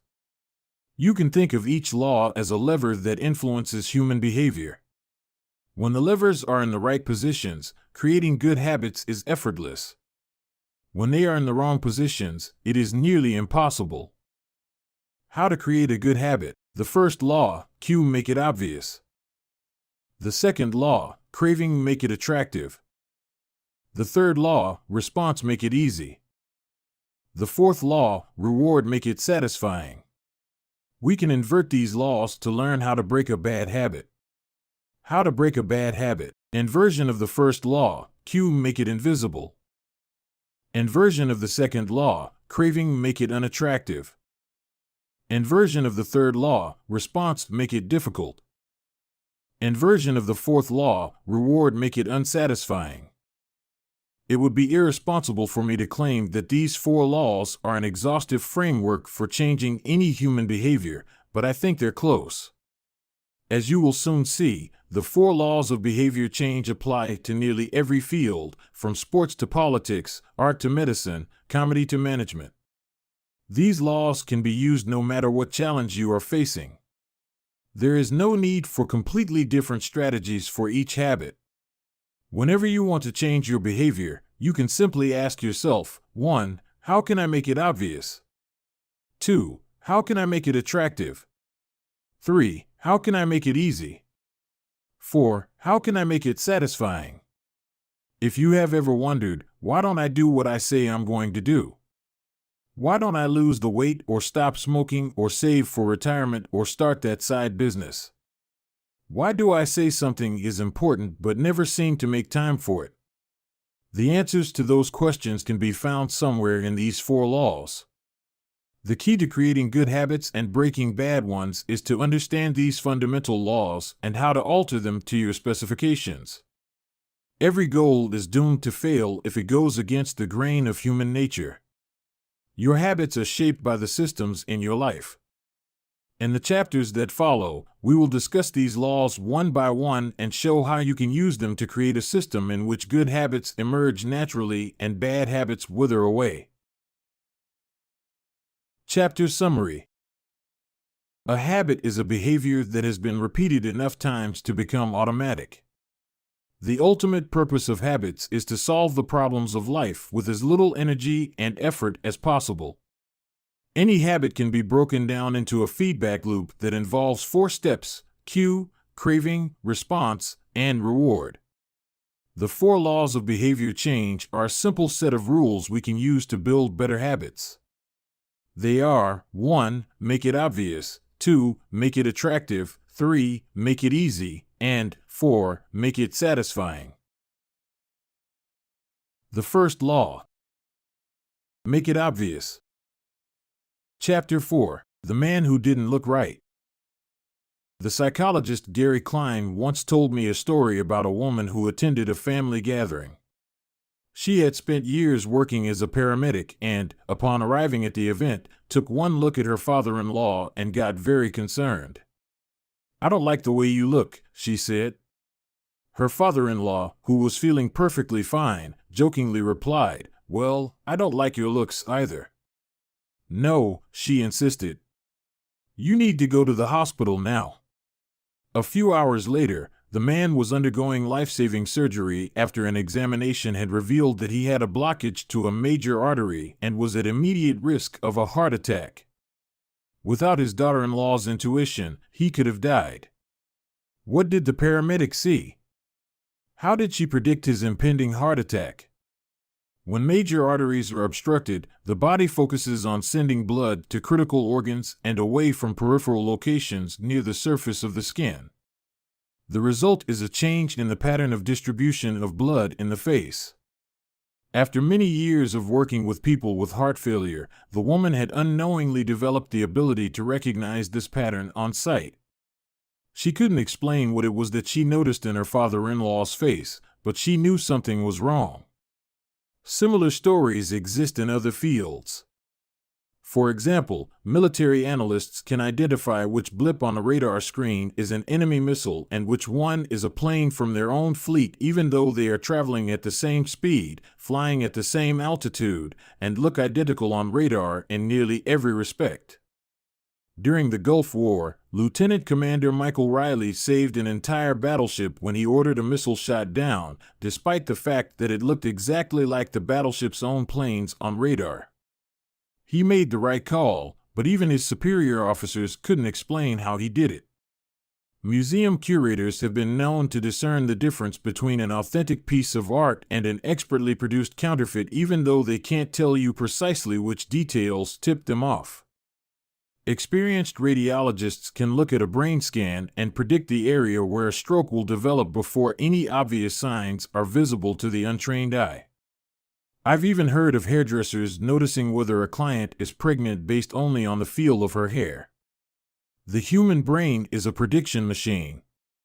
It is continuously taking in your surroundings and analyzing the information it comes across. Whenever you experience something repeatedly, like a paramedic seeing the face of a heart attack patient or a military analyst seeing a missile on a radar screen, your brain begins noticing what is important, sorting through the details and highlighting the relevant cues, and cataloging that information for future use. With enough practice, you can pick up on the cues that predict certain outcomes without consciously thinking about it. Automatically, your brain encodes the lessons learned through experience. We can't always explain what it is we are learning, but learning is happening all along the way, and your ability to notice the relevant cues in a given situation is the foundation for every habit you have. We underestimate how much our brains and bodies can do without thinking. You do not tell your hair to grow, your heart to pump, your lungs to breathe, or your stomach to digest. And yet your body handles all this and more on autopilot. You are much more than your conscious self. Consider hunger. How do you know when you're hungry? You don't necessarily have to see a cookie on the counter to realize that it is time to eat. Appetite and hunger are governed non-consciously. Your body has a variety of feedback loops that gradually alert you when it is time to eat again and that track what is going on around you and within you. Cravings can arise thanks to hormones and chemicals circulating through your body. Suddenly, you're hungry even though you're not quite sure what tipped you off. This is one of the most surprising insights about our habits. You don't need to be aware of the cue for a habit to begin. You can notice an opportunity and take action without dedicating conscious attention to it. This is what makes habits useful. It's also what makes them dangerous. As habits form, your actions come under the direction of your automatic and non-conscious mind. You fall into old patterns before you realize what's happening. Unless someone points it out, you may not notice that you cover your mouth with your hand whenever you laugh, that you apologize before asking a question, or that you have a habit of finishing other people's sentences. And the more you repeat these patterns, the less likely you become to question what you're doing and why you're doing it. I once heard of a retail clerk who was instructed to cut up empty gift cards after customers had used up the balance on the card. One day, the clerk cashed out a few customers in a row who purchased with gift cards. When the next person walked up, the clerk swiped the customer's actual credit card, picked up the scissors, and then cut it in half, entirely on autopilot, before looking up at the stunned customer and realizing what had just happened. Another woman I came across in my research was a former preschool teacher who had switched to a corporate job. Even though she was now working with adults, her old habits would kick in and she kept asking coworkers if they had washed their hands after going to the bathroom. I also found the story of a man who had spent years working as a lifeguard and would occasionally yell "walk" whenever he saw a child running. Over time, the cues that spark our habits become so common that they are essentially invisible, the treats on the kitchen counter, the remote control next to the couch, the phone in our pocket. Our responses to these cues are so deeply encoded that it may feel like the urge to act comes from nowhere. For this reason, we must begin the process of behavior change with awareness. Before we can effectively build new habits, we need to get a handle on our current ones. This can be more challenging than it sounds because once a habit is firmly rooted in your life, it is mostly non-conscious and automatic. If a habit remains mindless, you can't expect to improve it. As the psychologist Carl Jung said, until you make the unconscious conscious, it will direct your life and you will call it fate. The Habit Scorecard. The Japanese railway system is regarded as one of the best in the world.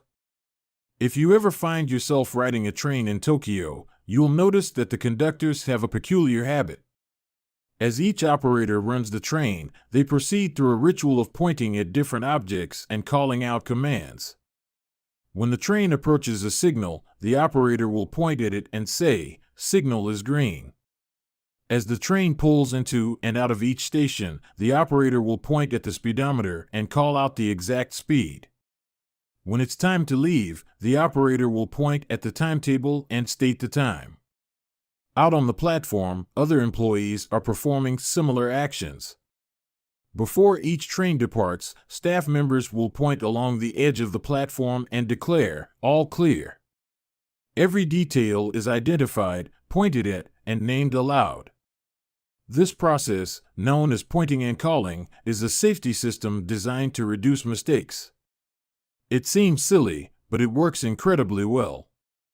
Pointing and calling reduces errors by up to 85% and cuts accidents by 30%. The MTA subway system in New York City adopted a modified version that is point-only, and within 2 years of implementation, incidents of incorrectly berthed subways fell 57%. Pointing and calling is so effective because it raises the level of awareness from a non-conscious habit to a more conscious level. Because the train operators must use their eyes, hands, mouth, and ears, they are more likely to notice problems before something goes wrong.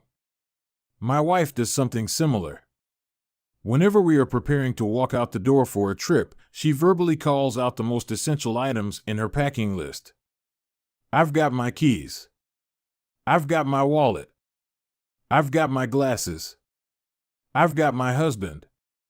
The more automatic a behavior becomes, the less likely we are to consciously think about it. And when we've done something 1,000 times before, we begin to overlook things. We assume that the next time will be just like the last. We're so used to doing what we've always done that we don't stop to question whether it's the right thing to do at all. Many of our failures in performance are largely attributable to a lack of self-awareness.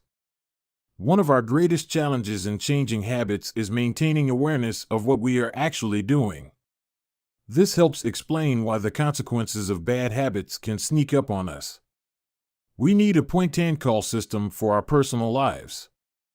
That's the origin of the Habit Scorecard, which is a simple exercise you can use to become more aware of your behavior. To create your own, make a list of your daily habits. Here's a sample of where your list might start. Wake up. Turn off alarm. Check my phone. Go to the bathroom. Weigh myself. Take a shower. Brush my teeth. Floss my teeth. Put on deodorant. Hang up towel to dry. Get dressed. Make a cup of tea. And so on. Once you have a full list, look at each behavior and ask yourself, is this a good habit, a bad habit, or a neutral habit? If it is a good habit, write plus next to it. If it is a bad habit, write. If it is a neutral habit, write equal sign. For example, the list above might look like this: wake up equals turn off alarm equals check my phone, go to the bathroom equals weigh myself plus take a shower plus brush my teeth plus floss my teeth plus put on deodorant plus hang up towel to dry equals get dressed equals make a cup of tea plus the marks you give to a particular habit will depend on your situation and your goals. For someone who is trying to lose weight, eating a bagel with peanut butter every morning might be a bad habit. For someone who is trying to bulk up and add muscle, the same behavior might be a good habit. It all depends on what you're working toward. Scoring your habits can be a bit more complex for another reason as well. The labels good habit and bad habit are slightly inaccurate.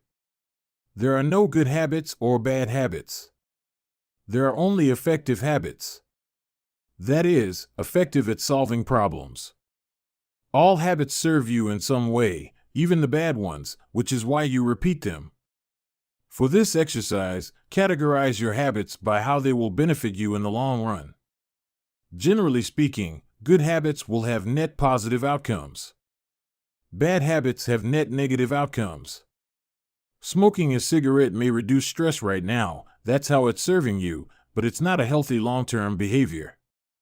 If you're still having trouble determining how to rate a particular habit, here is a question I like to use. Does this behavior help me become the type of person I wish to be? Does this habit cast a vote for or against my desired identity? Habits that reinforce your desired identity are usually good.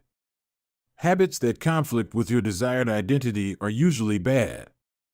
As you create your habit scorecard, there is no need to change anything at first. The goal is to simply notice what is actually going on. Observe your thoughts and actions without judgment or internal criticism. Don't blame yourself for your faults. Don't praise yourself for your successes. If you eat a chocolate bar every morning, acknowledge it, almost as if you were watching someone else. Oh, how interesting that they would do such a thing. If you binge eat, simply notice that you are eating more calories than you should. If you waste time online, notice that you are spending your life in a way that you do not want to. The first step to changing bad habits is to be on the lookout for them. If you feel like you need extra help, then you can try pointing and calling in your own life. Say out loud the action that you are thinking of taking and what the outcome will be. If you want to cut back on your junk food habit but notice yourself grabbing another cookie, say out loud, "I'm about to eat this cookie, but I don't need it. Eating it will cause me to gain weight and hurt my health." Hearing your bad habits spoken aloud makes the consequences seem more real. It adds weight to the action rather than letting yourself mindlessly slip into an old routine. This approach is useful even if you're simply trying to remember a task on your to-do list. Just saying out loud, "Tomorrow, I need to go to the post office after lunch," increases the odds that you'll actually do it. You're getting yourself to acknowledge the need for action, and that can make all the difference. The process of behavior change always starts with awareness. Strategies like pointing and calling and the habit scorecard are focused on getting you to recognize your habits and acknowledge the cues that trigger them, which makes it possible to respond in a way that benefits you. Chapter Summary. With enough practice, your brain will pick up on the cues that predict certain outcomes without consciously thinking about it. Once our habits become automatic, we stop paying attention to what we are doing. The process of behavior change always starts with awareness. You need to be aware of your habits before you can change them. Pointing and calling raises your level of awareness from a non-conscious habit to a more conscious level by verbalizing your actions. The habit scorecard is a simple exercise you can use to become more aware of your behavior. Chapter 5. The best way to start a new habit. In 2001, researchers in Great Britain began working with 248 people to build better exercise habits over the course of 2 weeks. The subjects were divided into 3 groups. The first group was the control group. They were simply asked to track how often they exercised. The second group was the motivation group. They were asked not only to track their workouts, but also to read some material on the benefits of exercise. The researchers also explained to the group how exercise could reduce the risk of coronary heart disease and improve heart health. Finally, there was the third group. These subjects received the same presentation as the second group, which ensured that they had equal levels of motivation. However, they were also asked to formulate a plan for when and where they would exercise over the following week. Specifically, each member of the third group completed the following sentence: during the next week, I will partake in at least 20 minutes of vigorous exercise on day, at time, in place. In the first and second groups, 35 to 38% of people exercised at least once per week. Interestingly, the motivational presentation given to the second group seemed to have no meaningful impact on behavior. But 91% of the third group exercised at least once per week, more than double the normal rate. The sentence they filled out is what researchers refer to as an implementation intention, which is a plan you make beforehand about when and where to act. That is, how you intend to implement a particular habit. The cues that can trigger a habit come in a wide range of forms: the feel of your phone buzzing in your pocket, the smell of chocolate chip cookies, the sound of ambulance sirens, but the two most common cues are time and location. Implementation intentions leverage both of these cues. Broadly speaking, the format for creating an implementation intention is: when situation X arises, I will perform response Y. Hundreds of studies have shown that implementation intentions are effective for sticking to our goals, whether it's writing down the exact time and date of when you will get a flu shot or recording the time of your colonoscopy appointment. They increase the odds that people will stick with habits like recycling, studying, going to sleep early, and stopping smoking. Researchers have even found that voter turnout increases when people are forced to create implementation intentions by answering questions like, what route are you taking to the polling station? At what time are you planning to go? What bus will get you there? Other successful government programs have prompted citizens to make a clear plan to send taxes in on time or provided directions on when and where to pay late traffic bills. The punchline is clear: people who make a specific plan for when and where they will perform a new habit are more likely to follow through. Too many people try to change their habits without these basic details figured out. We tell ourselves, I'm going to eat healthier or I'm going to write more, but we never say when and where these habits are going to happen. We leave it up to chance and hope that we will just remember to do it or feel motivated at the right time. An implementation intention sweeps away foggy notions like I want to work out more or I want to be more productive or I should vote and transforms them into a concrete plan of action. Many people think they lack motivation when what they really lack is clarity. It is not always obvious when and where to take action. Some people spend their entire lives waiting for the time to be right to make an improvement. Once an implementation intention has been set, you don't have to wait for inspiration to strike. Do I write a chapter today or not? Do I meditate this morning or at lunch? When the moment of action occurs, there is no need to make a decision. Simply follow your predetermined plan. The simple way to apply this strategy to your habits is to fill out this sentence: I will, behavior, at, time, in, location. Meditation. I will meditate for 1 minute at 7 a.m. in my kitchen. Studying. I will study Spanish for 20 minutes at 6 p.m. in my bedroom. Exercise. I will exercise for 1 hour at 5 p.m. in my local gym. Marriage. I will make my partner a cup of tea at 8 a.m. in the kitchen. If you aren't sure when to start your habit, try the first day of the week, month, or year. People are more likely to take action at those times because hope is usually higher. If we have hope, we have a reason to take action. A fresh start feels motivating. There is another benefit to implementation intentions. Being specific about what you want and how you will achieve it helps you say no to things that derail progress, distract your attention, and pull you off course. We often say yes to little requests because we are not clear enough about what we need to be doing instead. When your dreams are vague, it's easy to rationalize little exceptions all day long and never get around to the specific things you need to do to succeed. Give your habits a time and a space to live in the world. The goal is to make the time and location so obvious that, With enough repetition, you get an urge to do the right thing at the right time, even if you can't say why. As the writer Jason Zweig noted, obviously you're never going to just work out without conscious thought. But like a dog salivating at a bell, maybe you start to get antsy around the time of day you normally work out. There are many ways to use implementation intentions in your life and work. My favorite approach is one I learned from Stanford professor B.J. Fogg, and it is a strategy one referred to as habit stacking. Habit stacking, a simple plan to overhaul your habits. The French philosopher Denis Diderot lived nearly his entire life in poverty, but that all changed one day in 1765. Diderot's daughter was about to be married and he could not afford to pay for the wedding. Despite his lack of wealth, Diderot was well known for his role as the co-founder and writer of Encyclopedia, one of the most comprehensive encyclopedias of the time. When Catherine the Great, the Empress of Russia, heard of Diderot's financial troubles, her heart went out to him. She was a book lover and greatly enjoyed his encyclopedia. She offered to buy Diderot's personal library for £1,000, more than $150,000 today. Suddenly, Diderot had money to spare.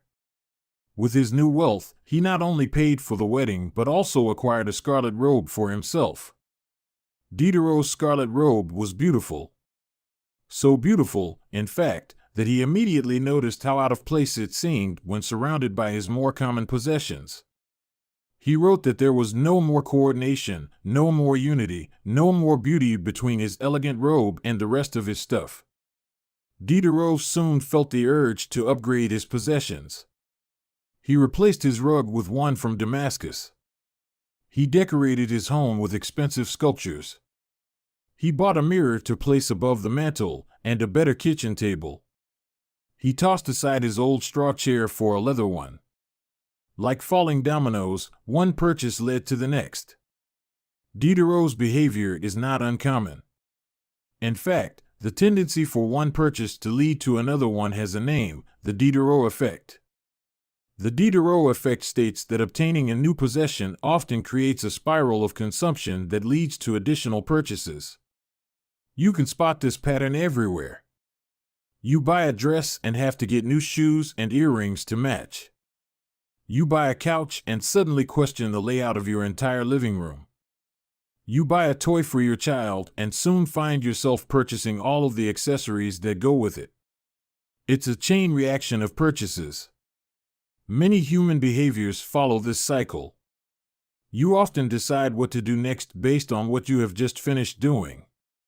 Going to the bathroom leads to washing and drying your hands, which reminds you that you need to put the dirty towels in the laundry, so you add laundry detergent to the shopping list, and so on. No behavior happens in isolation. Each action becomes a cue that triggers the next behavior. Why is this important? When it comes to building new habits, you can use the connectedness of behavior to your advantage. One of the best ways to build a new habit is to identify a current habit you already do each day and then stack your new behavior on top. This is called habit stacking. Habit stacking is a special form of an implementation intention. Rather than pairing your new habit with a particular time and location, you pair it with a current habit. This method, which was created by B.J. Fogg as part of his Tiny Habits program, can be used to design an obvious cue for nearly any habit. The habit stacking formula is, after current habit, I will new habit. For example, meditation. After I pour my cup of coffee each morning, I will meditate for 1 minute. Exercise. After I take off my work shoes, I will immediately change into my workout clothes. Gratitude. After I sit down to dinner, I will say one thing I'm grateful for that happened today. Marriage. After I get into bed at night, I will give my partner a kiss. Safety. After I put on my running shoes, I will text a friend or family member where I am running and how long it will take. The key is to tie your desired behavior into something you already do each day. Once you have mastered this basic structure, You can begin to create larger stacks by chaining small habits together. This allows you to take advantage of the natural momentum that comes from one behavior leading into the next, a positive version of the Diderot effect. Habit stacking increases the likelihood that you'll stick with a habit by stacking your new behavior on top of an old one. This process can be repeated to chain numerous habits together, each one acting as the cue for the next. Your morning routine habit stack might look like this. 1. After I pour my morning cup of coffee, I will meditate for 60 seconds. 2. After I meditate for 60 seconds, I will write my to-do list for the day.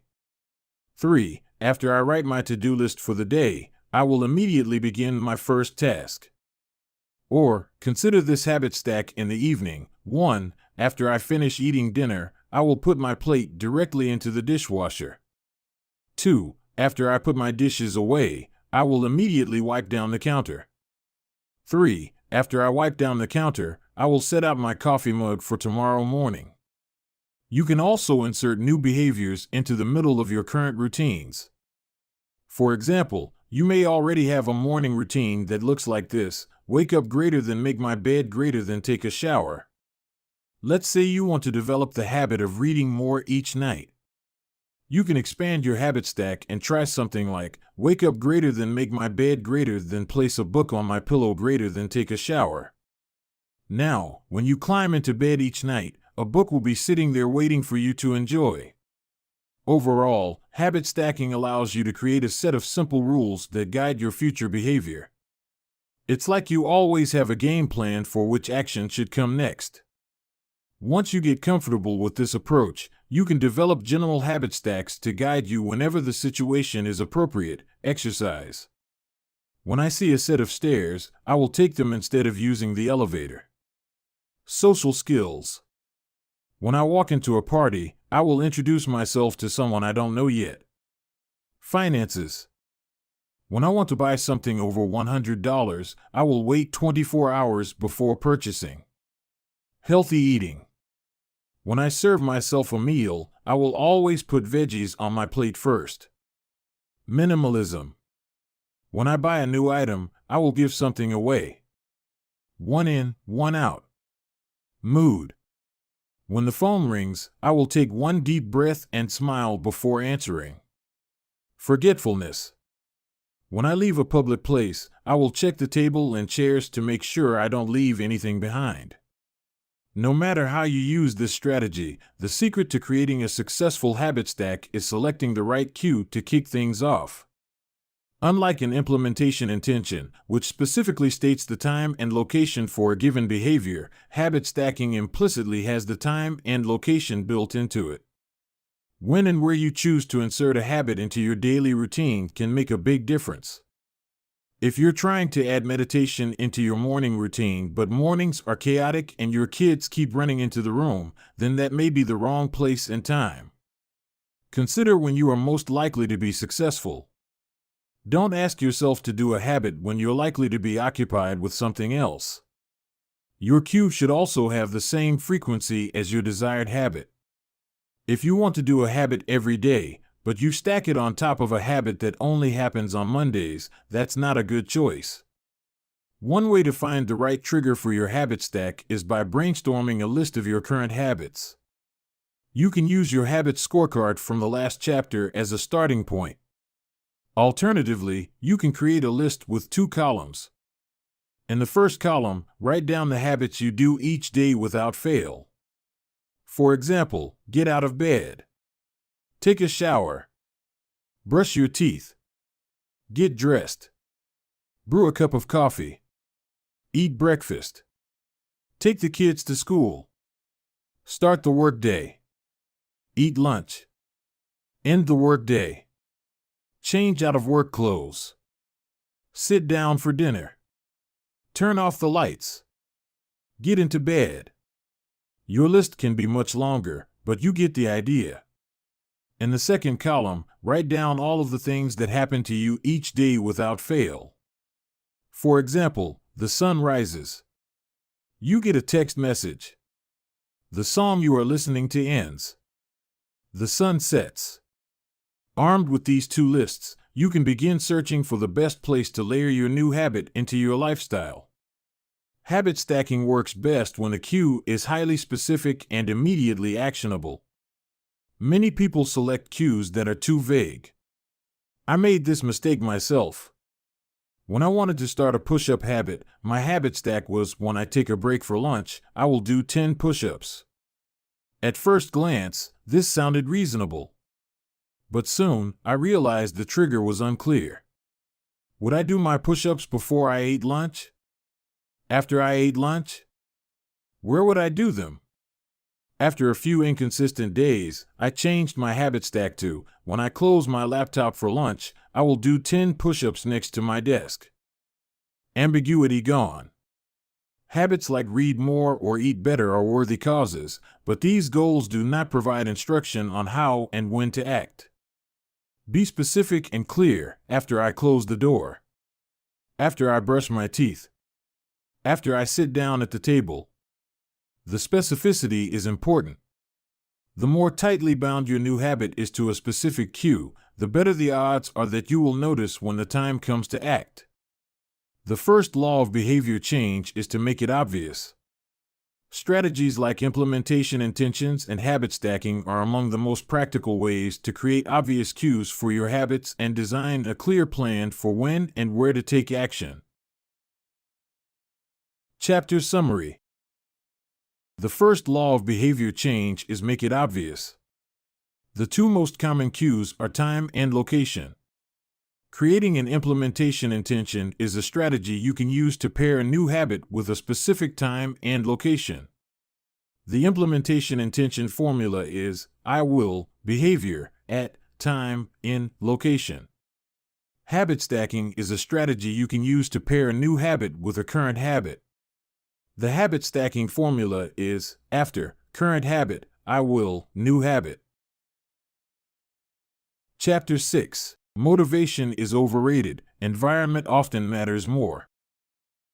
And Thorndike, a primary care physician at Massachusetts General Hospital in Boston, had a crazy idea.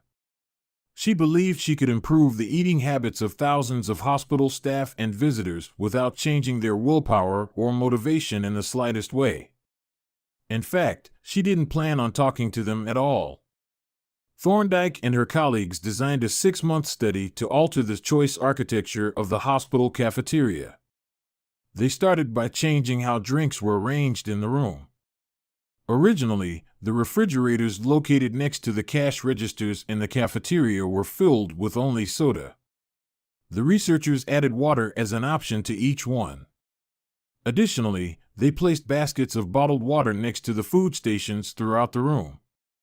Soda was still in the primary refrigerators, but water was now available at all drink locations. Over the next 3 months, the number of soda sales at the hospital dropped by 11.4%. Meanwhile, sales of bottled water increased by 25.8%. They made similar adjustments and saw similar results with the food in the cafeteria. Nobody had said a word to anyone eating there.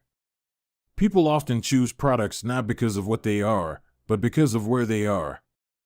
If I walk into the kitchen and see a plate of cookies on the counter, I'll pick up half a dozen and start eating, even if I hadn't been thinking about them beforehand and didn't necessarily feel hungry.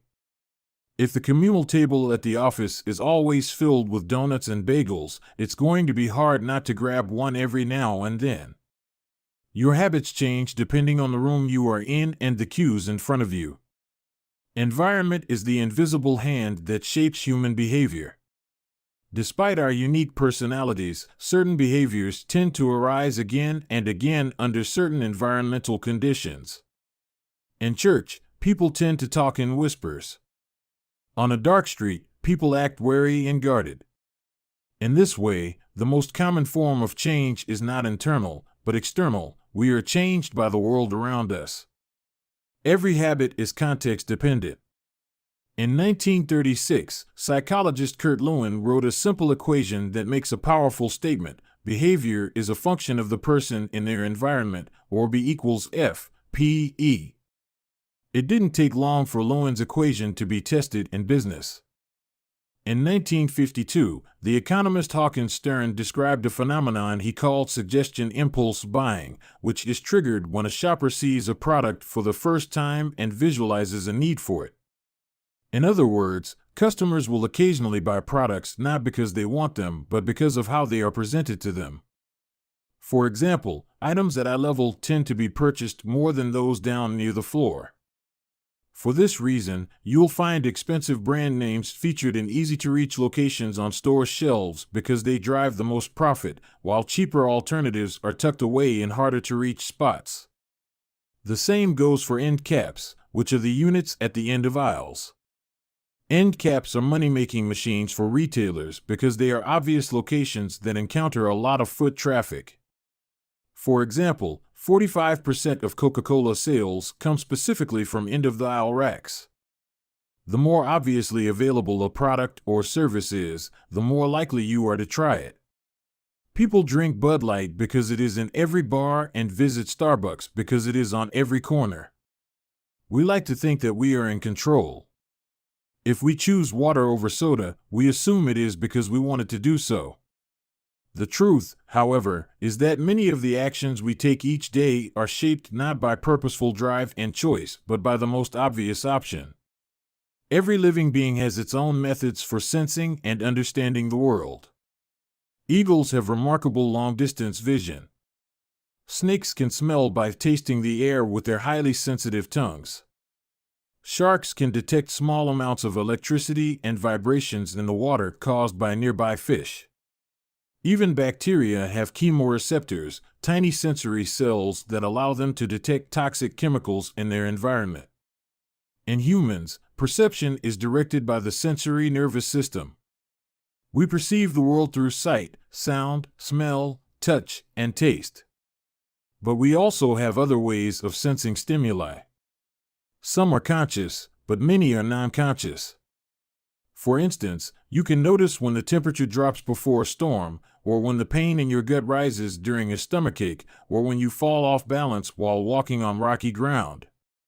Receptors in your body pick up on a wide range of internal stimuli, such as the amount of salt in your blood or the need to drink when thirsty. The most powerful of all human sensory abilities, however, is vision. The human body has about 11 million sensory receptors. Approximately 10 million of those are dedicated to sight. Some experts estimate that half of the brain's resources are used on vision. Given that we are more dependent on vision than on any other sense, it should come as no surprise that visual cues are the greatest catalyst of our behavior. For this reason, a small change in what you see can lead to a big shift in what you do. As a result, you can imagine how important it is to live and work in environments that are filled with productive cues and devoid of unproductive ones. Thankfully, there is good news in this respect. You don't have to be the victim of your environment. You can also be the architect of it. How to design your environment for success. During the energy crisis and oil embargo of the 1970s, Dutch researchers began to pay close attention to the country's energy usage. In one suburb near Amsterdam, they found that some homeowners used 30% less energy than their neighbors, despite the homes being of similar size and getting electricity for the same price. It turned out the houses in this neighborhood were nearly identical except for one feature, the location of the electrical meter. Some had one in the basement. Others had the electrical meter upstairs in the main hallway. As you may guess, the homes with the meters located in the main hallway used less electricity. When their energy use was obvious and easy to track, people changed their behavior. Every habit is initiated by a cue, and we are more likely to notice cues that stand out. Unfortunately, the environments where we live and work often make it easy not to do certain actions because there is no obvious cue to trigger the behavior.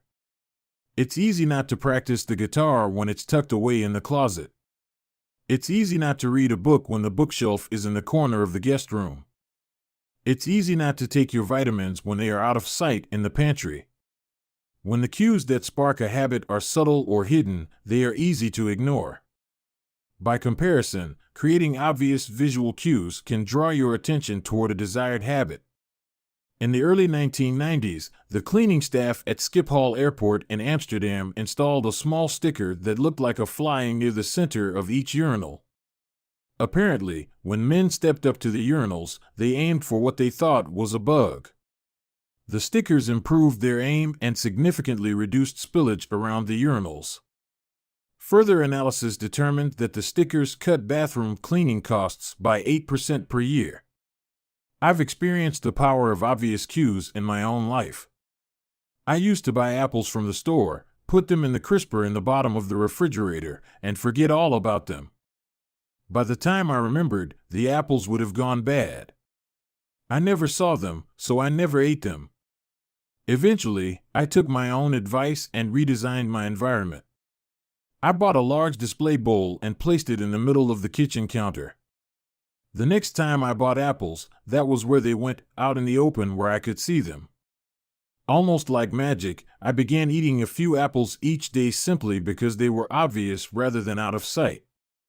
Here are a few ways you can redesign your environment and make the cues for your preferred habits more obvious. If you want to remember to take your medication each night, put your pill bottle directly next to the faucet on the bathroom counter. If you want to practice guitar more frequently, place your guitar stand in the middle of the living room. If you want to remember to send more thank you notes, keep a stack of stationery on your desk. If you want to drink more water, fill up a few water bottles each morning and place them in common locations around the house. If you want to make a habit a big part of your life, make the cue a big part of your environment. The most persistent behaviors usually have multiple cues. Consider how many different ways the smoker could be prompted to pull out a cigarette, driving in the car, seeing a friend smoke, feeling stressed at work, and so on. The same strategy can be employed for good habits. By sprinkling triggers throughout your surroundings, you increase the odds that you'll think about your habit throughout the day. Make sure the best choice is the most obvious one. Making a better decision is easy and natural when the cues for good habits are right in front of you. Environment design is powerful not only because it influences how we engage with the world, but also because we rarely do it. Most people live in a world others have created for them. But you can alter the spaces where you live and work to increase your exposure to positive cues and reduce your exposure to negative ones. Environment design allows you to take back control and become the architect of your life. Be the designer of your world and not merely the consumer of it. The context is the CUE. The cues that trigger a habit can start out very specific, but over time your habits become associated not with a single trigger but with the entire context surrounding the behavior. For example, many people drink more in social situations than they would ever drink alone. The trigger is rarely a single cue, but rather the whole situation: watching your friends order drinks, hearing the music at the bar, seeing the beers on tap. We mentally assign our habits to the locations in which they occur: the home, the office, the gym. Each location develops a connection to certain habits and routines. You establish a particular relationship with the objects on your desk, the items on your kitchen counter, the things in your bedroom. Our behavior is not defined by the objects in the environment, but by our relationship to them. In fact, this is a useful way to think about the influence of the environment on your behavior. Stop thinking about your environment as filled with objects. Start thinking about it as filled with relationships. Think in terms of how you interact with the spaces around you. For one person, her couch is the place where she reads for an hour each night. For someone else, the couch is where he watches television and eats a bowl of ice cream after work. Different people can have different memories, and thus different habits, associated with the same place. The good news? You can train yourself to link a particular habit with a particular context. In one study, scientists instructed insomniacs to get into bed only when they were tired. If they couldn't fall asleep, they were told to sit in a different room until they became sleepy. Over time, subjects began to associate the context of their bed with the action of sleeping, and it became easier to quickly fall asleep when they climbed in bed. Their brains learned that sleeping, not browsing on their phones, not watching television, not staring at the clock, was the only action that happened in that room. The power of context also reveals an important strategy. Habits can be easier to change in a new environment. It helps to escape the subtle triggers and cues that nudge you toward your current habits. Go to a new place, a different coffee shop, a bench in the park, a corner of your room you seldom use, and create a new routine there. It is easier to associate a new habit with a new context than to build a new habit in the face of competing cues. It can be difficult to go to bed early if you watch television in your bedroom each night. It can be hard to study in the living room without getting distracted if that's where you always play video games.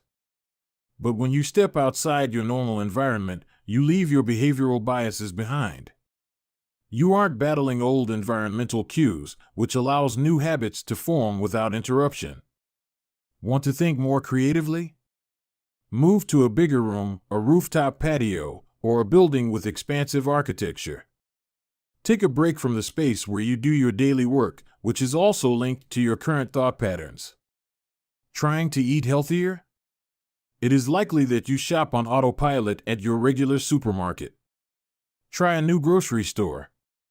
You may find it easier to avoid unhealthy food when your brain doesn't automatically know where it is located in the store. When you can't manage to get to an entirely new environment, redefine or rearrange your current one. Create a separate space for work, study, exercise, entertainment, and cooking. The mantra I find useful is one space, one use.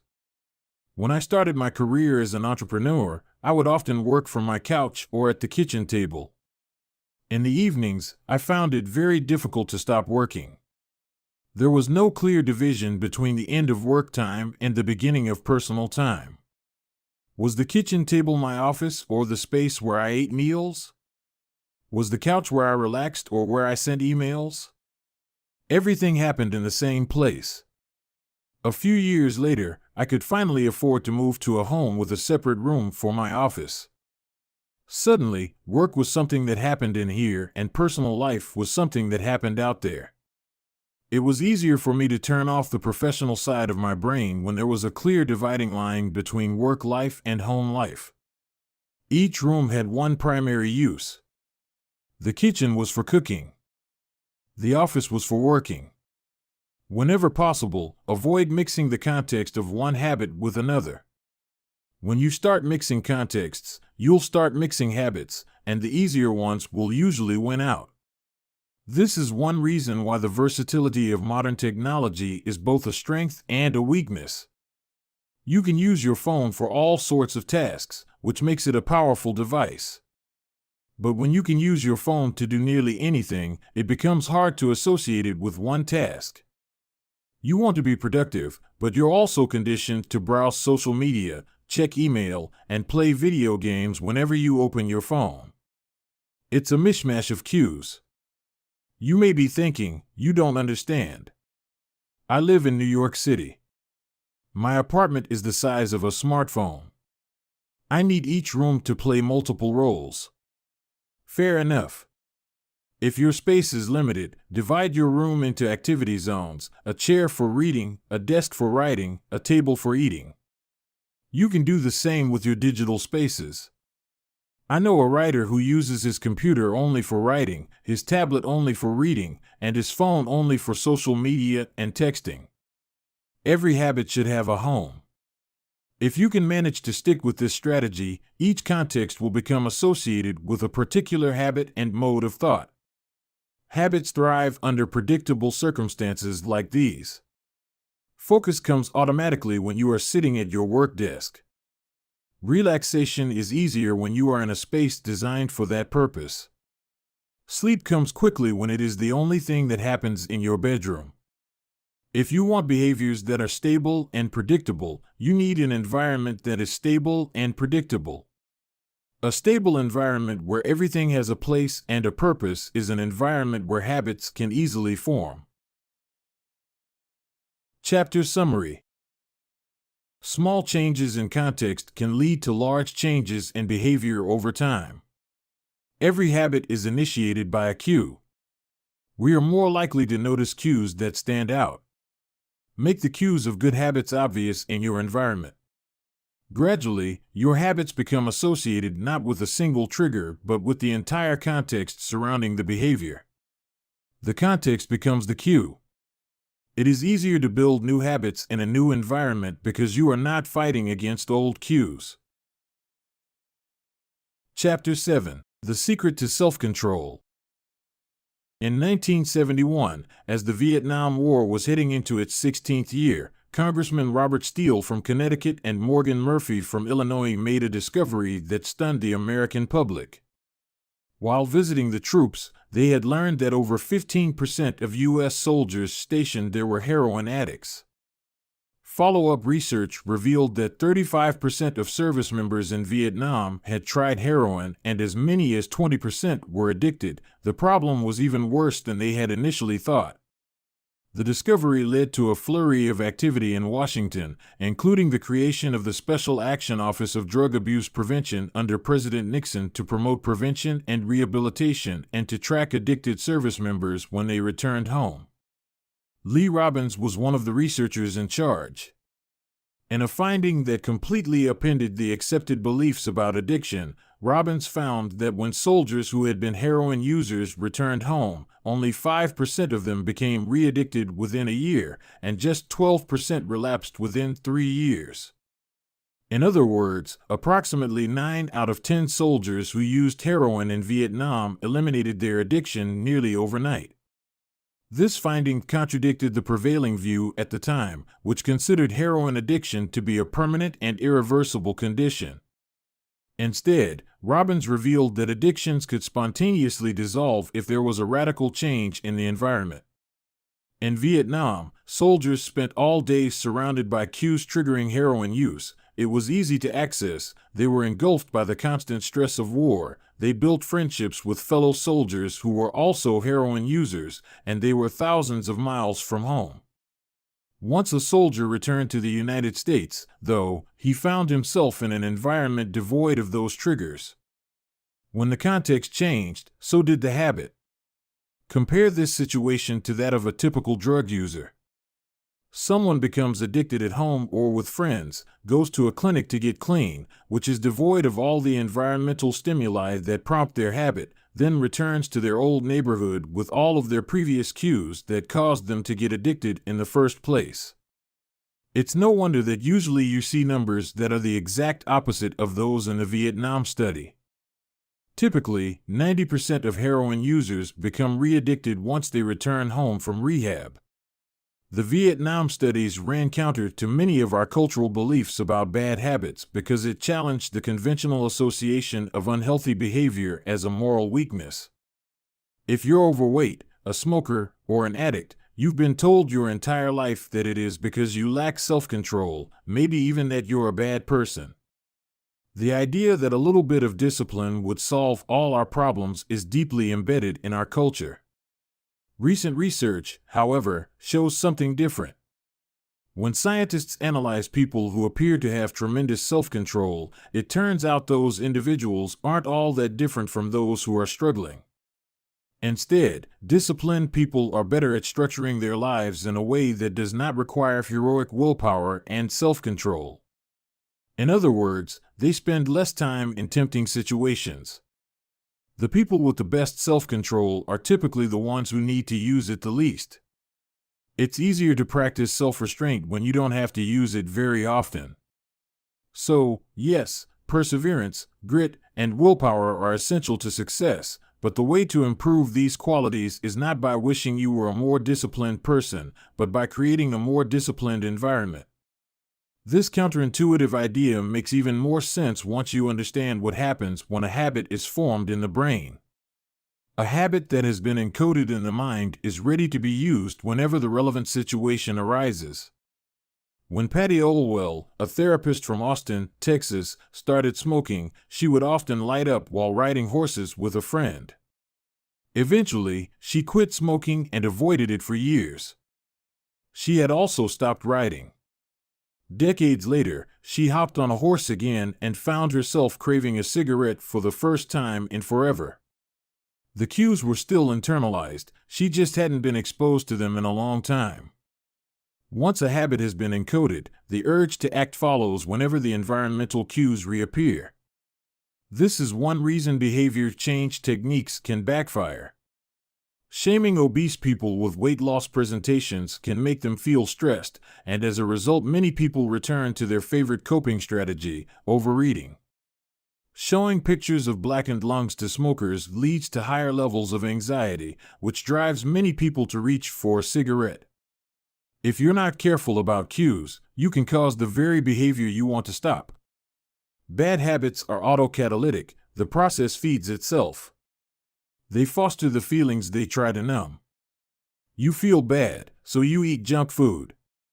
Because you eat junk food, you feel bad. Watching television makes you feel sluggish, so you watch more television because you don't have the energy to do anything else.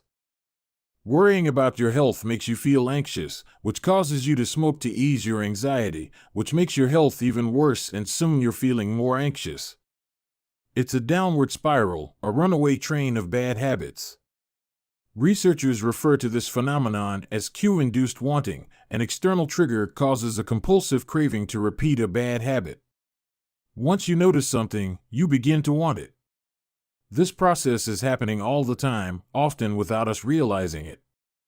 Scientists have found that showing addicts a picture of cocaine for just 33 milliseconds stimulates the reward pathway in the brain and sparks desire. This speed is too fast for the brain to consciously register. The addicts couldn't even tell you what they had seen, but they craved the drug all the same. Here's the punchline: you can break a habit, but you're unlikely to forget it.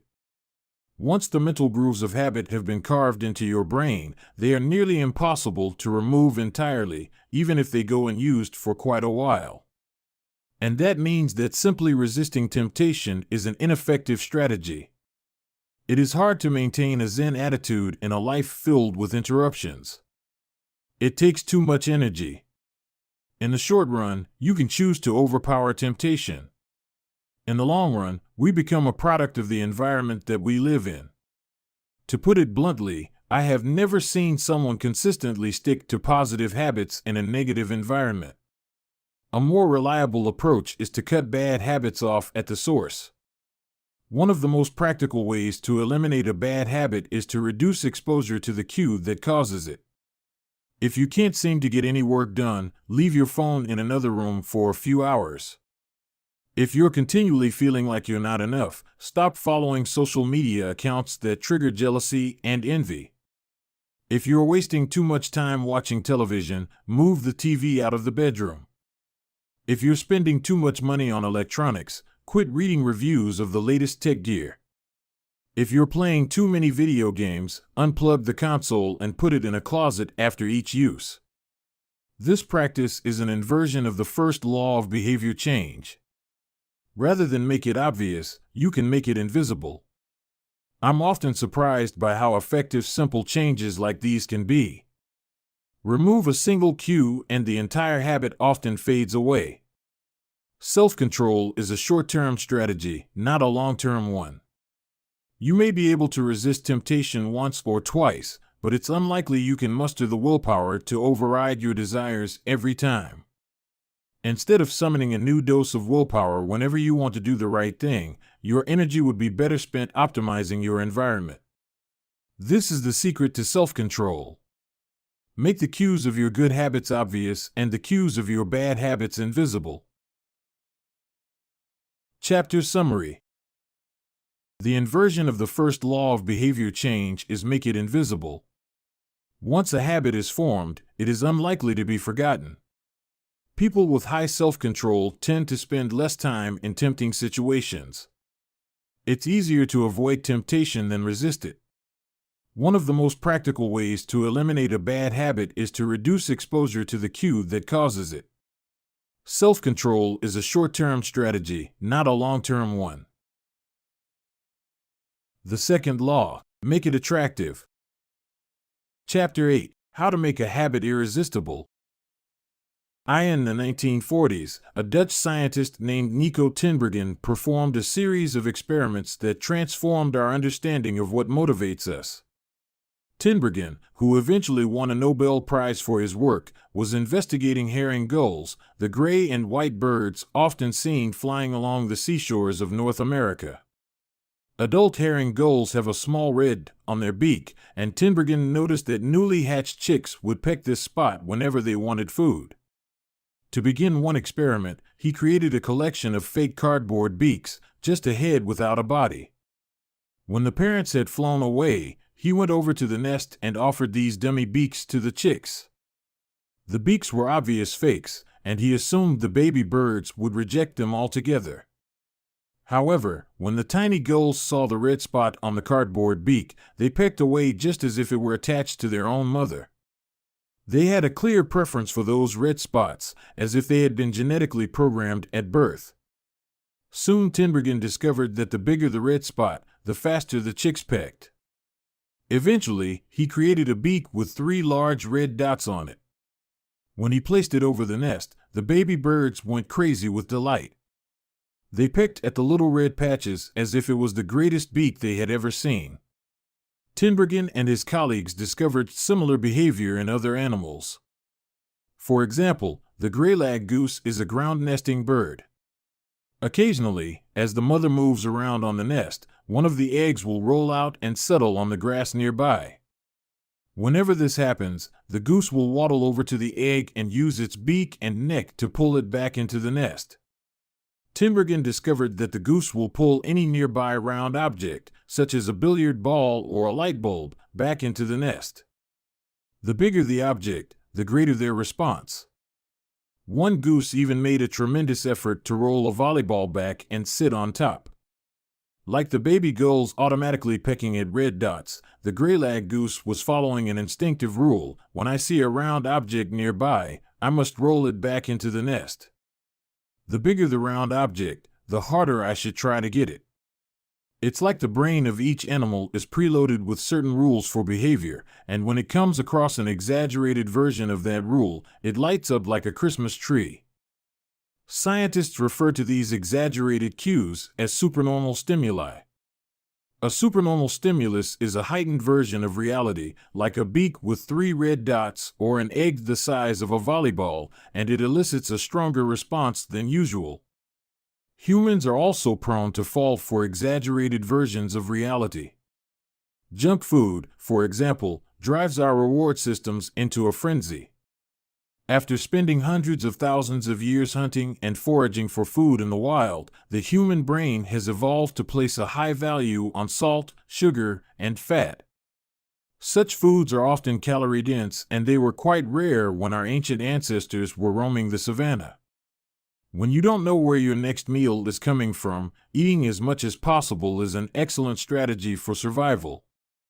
Today, however, we live in a calorie-rich environment. Food is abundant, but your brain continues to crave it like it is scarce. Placing a high value on salt, sugar, and fat is no longer advantageous to our health, but the craving persists because the brain's reward centers have not changed for approximately 50,000 years. The modern food industry relies on stretching our Paleolithic instincts beyond their evolutionary purpose. A primary goal of food science is to create products that are more attractive to consumers. Nearly every food in a bag, box, or jar has been enhanced in some way, if only with additional flavoring. Companies spend millions of dollars to discover the most satisfying level of crunch in a potato chip or the perfect amount of fizz in a soda. Entire departments are dedicated to optimizing how a product feels in your mouth, a quality known as oral sensation. French fries, for example, are a potent combination: golden brown and crunchy on the outside, light and smooth on the inside. Other processed foods enhance dynamic contrast, which refers to items with a combination of sensations, like crunchy and creamy. Imagine the gooiness of melted cheese on top of a crispy pizza crust, or the crunch of an Oreo cookie combined with its smooth center. With natural, unprocessed foods, you tend to experience the same sensations over and over. How's that 17th bite of kale taste? After a few minutes, your brain loses interest and you begin to feel full. But foods that are high in dynamic contrast keep the experience novel and interesting, encouraging you to eat more. Ultimately, such strategies enable food scientists to find the bliss point for each product, the precise combination of salt, sugar, and fat that excites your brain and keeps you coming back for more. The result, of course, is that you overeat because hyperpalatable foods are more attractive to the human brain. As Stephen Guyenet, a neuroscientist who specializes in eating behavior and obesity, says, we've gotten too good at pushing our own buttons. The modern food industry, and the overeating habits it has spawned, is just one example of the second law of behavior change: make it attractive. The more attractive an opportunity is, the more likely it is to become habit-forming. Look around. Society is filled with highly engineered versions of reality that are more attractive than the world our ancestors evolved in. Stores feature mannequins with exaggerated hips and breasts to sell clothes. Social media delivers more likes and praise in a few minutes than we could ever get in the office or at home. Online porn splices together stimulating scenes at a rate that would be impossible to replicate in real life. Advertisements are created with a combination of ideal lighting, professional makeup, and photoshopped edits. Even the model doesn't look like the person in the final image. These are the supernormal stimuli of our modern world. They exaggerate features that are naturally attractive to us, and our instincts go wild as a result, driving us into excessive shopping habits, social media habits, porn habits, eating habits, and many others. If history serves as a guide, the opportunities of the future will be more attractive than those of today. The trend is for rewards to become more concentrated and stimuli to become more enticing. Junk food is a more concentrated form of calories than natural foods. Hard liquor is a more concentrated form of alcohol than beer. Video games are a more concentrated form of play than board games. Compared to nature, these pleasure-packed experiences are hard to resist. We have the brains of our ancestors, but temptations they never had to face. If you want to increase the odds that a behavior will occur, then you need to make it attractive. Throughout our discussion of the second law, our goal is to learn how to make our habits irresistible. While it is not possible to transform every habit into a supernormal stimulus, we can make any habit more enticing. To do this, we must start by understanding what a craving is and how it works. We begin by examining a biological signature that all habits share: the dopamine spike. The dopamine-driven feedback loop. Scientists can track the precise moment a craving occurs by measuring a neurotransmitter called dopamine. The importance of dopamine became apparent in 1954 when the neuroscientists James Olds and Peter Milner ran an experiment that revealed the neurological processes behind craving and desire. By implanting electrodes in the brains of rats, the researchers blocked the release of dopamine. To the surprise of the scientists, the rats lost all will to live. They wouldn't eat. They wouldn't have sex. They didn't crave anything. Within a few days, the animals died of thirst. In follow-up studies, other scientists also inhibited the dopamine-releasing parts of the brain, but this time, they squirted little droplets of sugar into the mouths of the dopamine-depleted rats. Their little rat faces lit up with pleasurable grins from the tasty substance. Even though dopamine was blocked, they liked the sugar just as much as before, they just didn't want it anymore. The ability to experience pleasure remained, but without dopamine, desire died.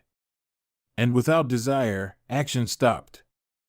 When other researchers reversed this process and flooded the reward system of the brain with dopamine, animals performed habits at breakneck speed. In one study, mice received a powerful hit of dopamine each time they poked their nose in a box. Within minutes, the mice developed a craving so strong they began poking their nose into the box 800 times per hour. Humans are not so different. The average slot machine player will spin the wheel 600 times per hour. Habits are a dopamine-driven feedback loop. Every behavior that is highly habit-forming, taking drugs, eating junk food, playing video games, browsing social media, is associated with higher levels of dopamine. The same can be said for our most basic habitual behaviors like eating food, drinking water, having sex, and interacting socially.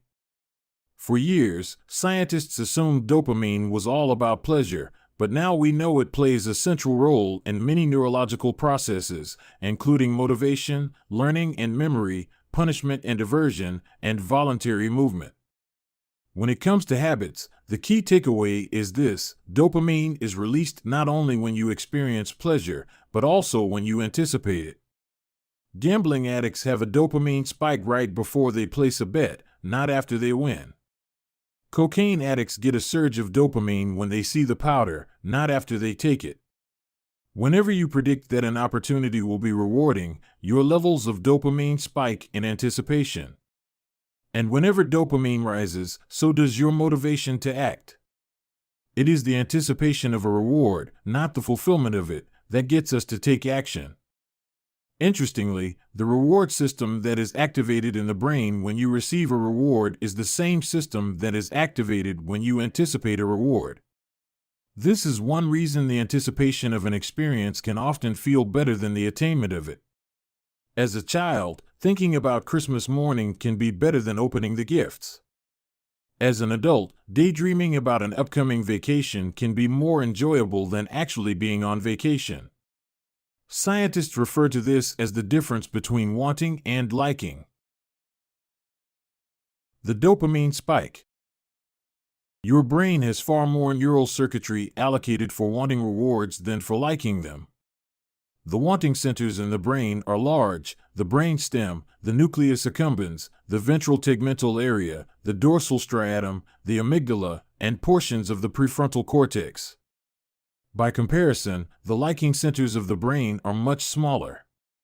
They are often referred to as hedonic hotspots and are distributed like tiny islands throughout the brain. For instance, researchers have found that 100% of the nucleus accumbens is activated during wanting. Meanwhile, only 10% of the structure is activated during liking. The fact that the brain allocates so much precious space to the regions responsible for craving and desire provides further evidence of the crucial role these processes play. Desire is the engine that drives behavior. Every action is taken because of the anticipation that precedes it. It is the craving that leads to the response. These insights reveal the importance of the second law of behavior change. We need to make our habits attractive because it is the expectation of a rewarding experience that motivates us to act in the first place. This is where a strategy known as temptation bundling comes into play. How to use temptation bundling to make your habits more attractive. Ronan Byrne, an electrical engineering student in Dublin, Ireland, enjoyed watching Netflix, but he also knew that he should exercise more often than he did. Putting his engineering skills to use, Byrne hacked his stationary bike and connected it to his laptop and television. Then he wrote a computer program that would allow Netflix to run only if he was cycling at a certain speed. If he slowed down for too long, whatever show he was watching would pause until he started pedaling again. He was, in the words of one fan, eliminating obesity one Netflix binge at a time. He was also employing temptation bundling to make his exercise habit more attractive. Temptation bundling works by linking an action you want to do with an action you need to do. In Byrne's case, he bundled watching Netflix, the thing he wanted to do, with riding his stationary bike, the thing he needed to do. Businesses are masters at temptation bundling. For instance, when the American Broadcasting Company, more commonly known as ABC, launched its Thursday night television lineup for the 2014 to 2015 season, they promoted temptation bundling on a massive scale. Every Thursday, the company would air 3 shows created by screenwriter Shonda Rhimes: Grey's Anatomy, Scandal, and How to Get Away with Murder. They branded it as TGIT on ABC. TGIT stands for Thank God It's Thursday. In addition to promoting the shows, ABC encouraged viewers to make popcorn, drink red wine, and enjoy the evening. Andrew Kubitz, head of scheduling for ABC, described the idea behind the campaign. We see Thursday night as a viewership opportunity, with either couples or women by themselves who want to sit down and escape and have fun and drink their red wine and have some popcorn. The brilliance of this strategy is that ABC was associating the thing they needed viewers to do, watch their shows, with activities their viewers already wanted to do, relax, drink wine, and eat popcorn. Over time, people began to connect watching ABC with feeling relaxed and entertained. If you drink red wine and eat popcorn at 8 p.m. every Thursday, then eventually 8 p.m. on Thursday means relaxation and entertainment. The reward gets associated with the cue, and the habit of turning on the television becomes more attractive. You're more likely to find a behavior attractive if you get to do one of your favorite things at the same time. Perhaps you want to hear about the latest celebrity gossip, but you need to get in shape. Using temptation bundling, you could only read the tabloids and watch reality shows at the gym. Maybe you want to get a pedicure, but you need to clean out your email inbox. Solution: only get a pedicure while processing overdue work emails. Temptation bundling is one way to apply a psychology theory known as Premack's principle. Named after the work of Professor David Premack, the principle states that more probable behaviors will reinforce less probable behaviors. In other words, even if you don't really want to process overdue work emails, you'll become conditioned to do it if it means you get to do something you really want to do along the way.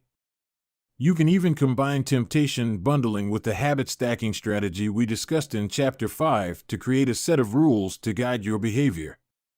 The habit stacking plus temptation bundling formula is 1. After current habit, I will, habit I need. 2. After habit I need, I will, habit I want.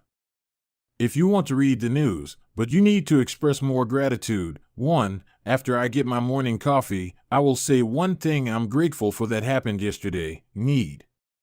2. After I say one thing I'm grateful for, I will read the news, want. If you want to watch sports, but you need to make sales calls, 1. After I get back from my lunch break, I will call 3 potential clients, need. 2. After I call 3 potential clients, I will check ESPN, want. If you want to check Facebook, but you need to exercise more, 1. After I pull out my phone, I will do 10 burpees, need. 2. After I do 10 burpees, I will check Facebook, want. The hope is that eventually you'll look forward to calling 3 clients or doing 10 burpees because it means you get to read the latest sports news or check Facebook. Doing the thing you need to do means you get to do the thing you want to do. We began this chapter by discussing supernormal stimuli, which are heightened versions of reality that increase our desire to take action.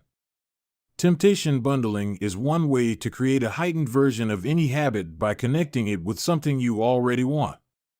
Engineering a truly irresistible habit is a hard task, but this simple strategy can be employed to make nearly any habit more attractive than it would be otherwise. Chapter Summary. The second law of behavior change is make it attractive. The more attractive an opportunity is, the more likely it is to become habit-forming. Habits are a dopamine-driven feedback loop. When dopamine rises, so does our motivation to act. It is the anticipation of a reward, not the fulfillment of it, that gets us to take action. The greater the anticipation, the greater the dopamine spike. Temptation bundling is one way to make your habits more attractive. The strategy is to pair an action you want to do with an action you need to do. Chapter 9. The role of family and friends in shaping your habits. In 1965, a Hungarian man named Laszlo Polgar wrote a series of strange letters to a woman named Clara. Laszlo was a firm believer in hard work. In fact, it was all he believed in. He completely rejected the idea of innate talent. He claimed that with deliberate practice and the development of good habits, a child could become a genius in any field. His mantra was, "The genius is not born, but is educated and trained." Laszlo believed in this idea so strongly that he wanted to test it with his own children, and he was writing to Clara because he needed a wife willing to jump on board.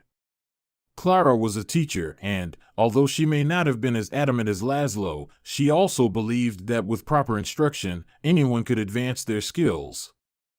Laszlo decided chess would be a suitable field for the experiment, and he laid out a plan to raise his children to become chess prodigies. The kids would be homeschooled, a rarity in Hungary at the time. The house would be filled with chess books and pictures of famous chess players. The children would play against each other constantly and compete in the best tournaments they could find.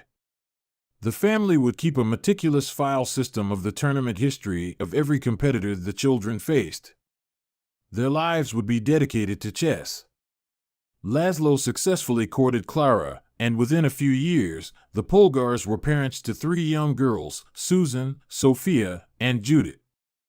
Susan, the oldest, began playing chess when she was 4 years old.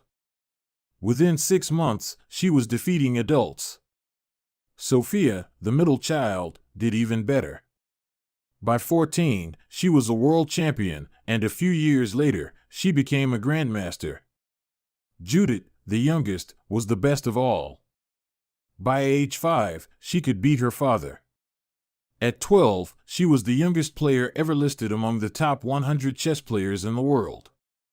At 15 years and 4 months old, she became the youngest grandmaster of all time, younger than Bobby Fischer, the previous record holder. For 27 years, she was the #1 ranked female chess player in the world. The childhood of the Polgar sisters was atypical, to say the least. And yet, if you ask them about it, they claim their lifestyle was attractive, even enjoyable. In interviews, the sisters talk about their childhood as entertaining rather than grueling. They loved playing chess. They couldn't get enough of it. Once, Laszlo reportedly found Sophia playing chess in the bathroom in the middle of the night. Encouraging her to go back to sleep, he said, "Sophia, leave the pieces alone." To which she replied, "Daddy, they won't leave me alone." The Polgar sisters grew up in a culture that prioritized chess above all else, praised them for it, rewarded them for it. In their world, an obsession with chess was normal. And as we are about to see, whatever habits are normal in your culture are among the most attractive behaviors you'll find. The seductive pull of social norms. Humans are herd animals. We want to fit in, to bond with others, and to earn the respect and approval of our peers. Such inclinations are essential to our survival. For most of our evolutionary history, our ancestors lived in tribes. Becoming separated from the tribe, or worse, being cast out, was a death sentence. The lone wolf dies, but the pack survives. Meanwhile, those who collaborated and bonded with others enjoyed increased safety, mating opportunities, and access to resources. As Charles Darwin noted, in the long history of humankind, those who learned to collaborate and improvise most effectively have prevailed. As a result, one of the deepest human desires is to belong. And this ancient preference exerts a powerful influence on our modern behavior. We don't choose our earliest habits, we imitate them. We follow the script handed down by our friends and family, our church or school, our local community and society at large. Each of these cultures and groups comes with its own set of expectations and standards, when and whether to get married, how many children to have, which holidays to celebrate, how much money to spend on your child's birthday party. In many ways, these social norms are the invisible rules that guide your behavior each day. You're always keeping them in mind, even if they are at the not top of your mind. Often, you follow the habits of your culture without thinking, without questioning, and sometimes without remembering. As the French philosopher Michel de Montaigne wrote, the customs and practices of life and society sweep us along. Most of the time, going along with the group does not feel like a burden. Everyone wants to belong. If you grow up in a family that rewards you for your chess skills, playing chess will seem like a very attractive thing to do. If you work in a job where everyone wears expensive suits, then you'll be inclined to splurge on one as well. If all of your friends are sharing an inside joke or using a new phrase, you'll want to do it, too, so they know that you get it. Behaviors are attractive when they help us fit in. We imitate the habits of 3 groups in particular. 1. The close. 2. The many. 3. The powerful. Each group offers an opportunity to leverage the second law of behavior change and make our habits more attractive. 1. Imitating the close. Proximity has a powerful effect on our behavior. This is true of the physical environment, as we discussed in Chapter 6, but it is also true of the social environment. We pick up habits from the people around us. We copy the way our parents handle arguments, the way our peers flirt with one another, the way our coworkers get results. When your friends smoke pot, you give it a try, too. When your wife has a habit of double-checking that the door is locked before going to bed, you pick it up as well. I find that I often imitate the behavior of those around me without realizing it. In conversation, I'll automatically assume the body posture of the other person. In college, I began to talk like my roommates. When traveling to other countries, I unconsciously imitate the local accent despite reminding myself to stop. As a general rule, the closer we are to someone, the more likely we are to imitate some of their habits. One groundbreaking study tracked 12,000 people for 32 years and found that a person's chances of becoming obese increased by 57% if he or she had a friend who became obese. It works the other way, too. Another study found that if one person in a relationship lost weight, the other partner would also slim down about 1/3 of the time. Our friends and family provide a sort of invisible peer pressure that pulls us in their direction. Of course, peer pressure is bad only if you're surrounded by bad influences. When astronaut Mike Massimino was a graduate student at MIT, he took a small robotics class. Of the 10 people in the class, 4 became astronauts. If your goal was to make it into space, then that room was about the best culture you could ask for. Similarly, one study found that the higher your best friend's IQ at age 11 or 12, the higher your IQ would be at age 15, even after controlling for natural levels of intelligence. We soak up the qualities and practices of those around us. One of the most effective things you can do to build better habits is to join a culture where your desired behavior is the normal behavior. New habits seem achievable when you see others doing them every day. If you are surrounded by fit people, you are more likely to consider working out to be a common habit. If you're surrounded by jazz lovers, you are more likely to believe it's reasonable to play jazz every day. Your culture sets your expectation for what is normal. Surround yourself with people who have the habits you want to have yourself. You'll rise together. To make your habits even more attractive, you can take this strategy one step further. Join a culture where, 1. Your desired behavior is the normal behavior, and 2. You already have something in common with the group. Steve Kamb, an entrepreneur in New York City, runs a company called Nerd Fitness, which helps nerds, misfits, and mutants lose weight, get strong, and get healthy. His clients include video game lovers, movie fanatics, and average Joes who want to get in shape. Many people feel out of place the first time they go to the gym or try to change their diet, but if you are already similar to the other members of the group in some way, say, your mutual love of Star Wars, change becomes more appealing because it feels like something people like you already do. Nothing sustains motivation better than belonging to the tribe. It transforms a personal quest into a shared one. Previously, you were on your own. Your identity was singular. You are a reader. You are a musician. You are an athlete. When you join a book club or a band or a cycling group, your identity becomes linked to those around you. Growth and change is no longer an individual pursuit. We are readers. We are musicians. We are cyclists.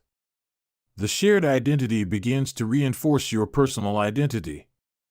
This is why remaining part of a group after achieving a goal is crucial to maintaining your habits. It's friendship and community that embed a new identity and help behaviors last over the long run. 2. Imitating the many. In the 1950s, psychologist Solomon Asch conducted a series of experiments that are now taught to legions of undergrads each year. To begin each experiment, the subject entered the room with a group of strangers. Unbeknownst to them, the other participants were actors planted by the researcher and instructed to deliver scripted answers to certain questions. The group would be shown one card with a line on it and then a second card with a series of lines. Each person was asked to select the line on the second card that was similar in length to the line on the first card. It was a very simple task. Conforming to social norms. The experiment always began the same. First, there would be some easy trials where everyone agreed on the correct line. After a few rounds, the participants were shown a test that was just as obvious as the previous ones, except the actors in the room would select an intentionally incorrect answer. For example, they would respond A to the comparison shown in Figure 10. Everyone would agree that the lines were the same even though they were clearly different. The subject, who was unaware of the ruse, would immediately become bewildered. Their eyes would open wide. They would laugh nervously to themselves. They would double-check the reactions of other participants. Their agitation would grow as one person after another delivered the same incorrect response. Soon, the subject began to doubt their own eyes. Eventually, they delivered the answer they knew in their heart to be incorrect. Asch ran this experiment many times and in many different ways. What he discovered was that as the number of actors increased, so did the conformity of the subject. If it was just the subject and one actor, then there was no effect on the person's choice. They just assumed they were in the room with a dummy. When two actors were in the room with the subject, there was still little impact. But as the number of people increased to 3 actors and 4 and all the way to 8, the subject became more likely to second-guess themselves. By the end of the experiment, nearly 75% of the subjects had agreed with the group answer even though it was obviously incorrect. Whenever we are unsure how to act, we look to the group to guide our behavior. We are constantly scanning our environment and wondering, what is everyone else doing?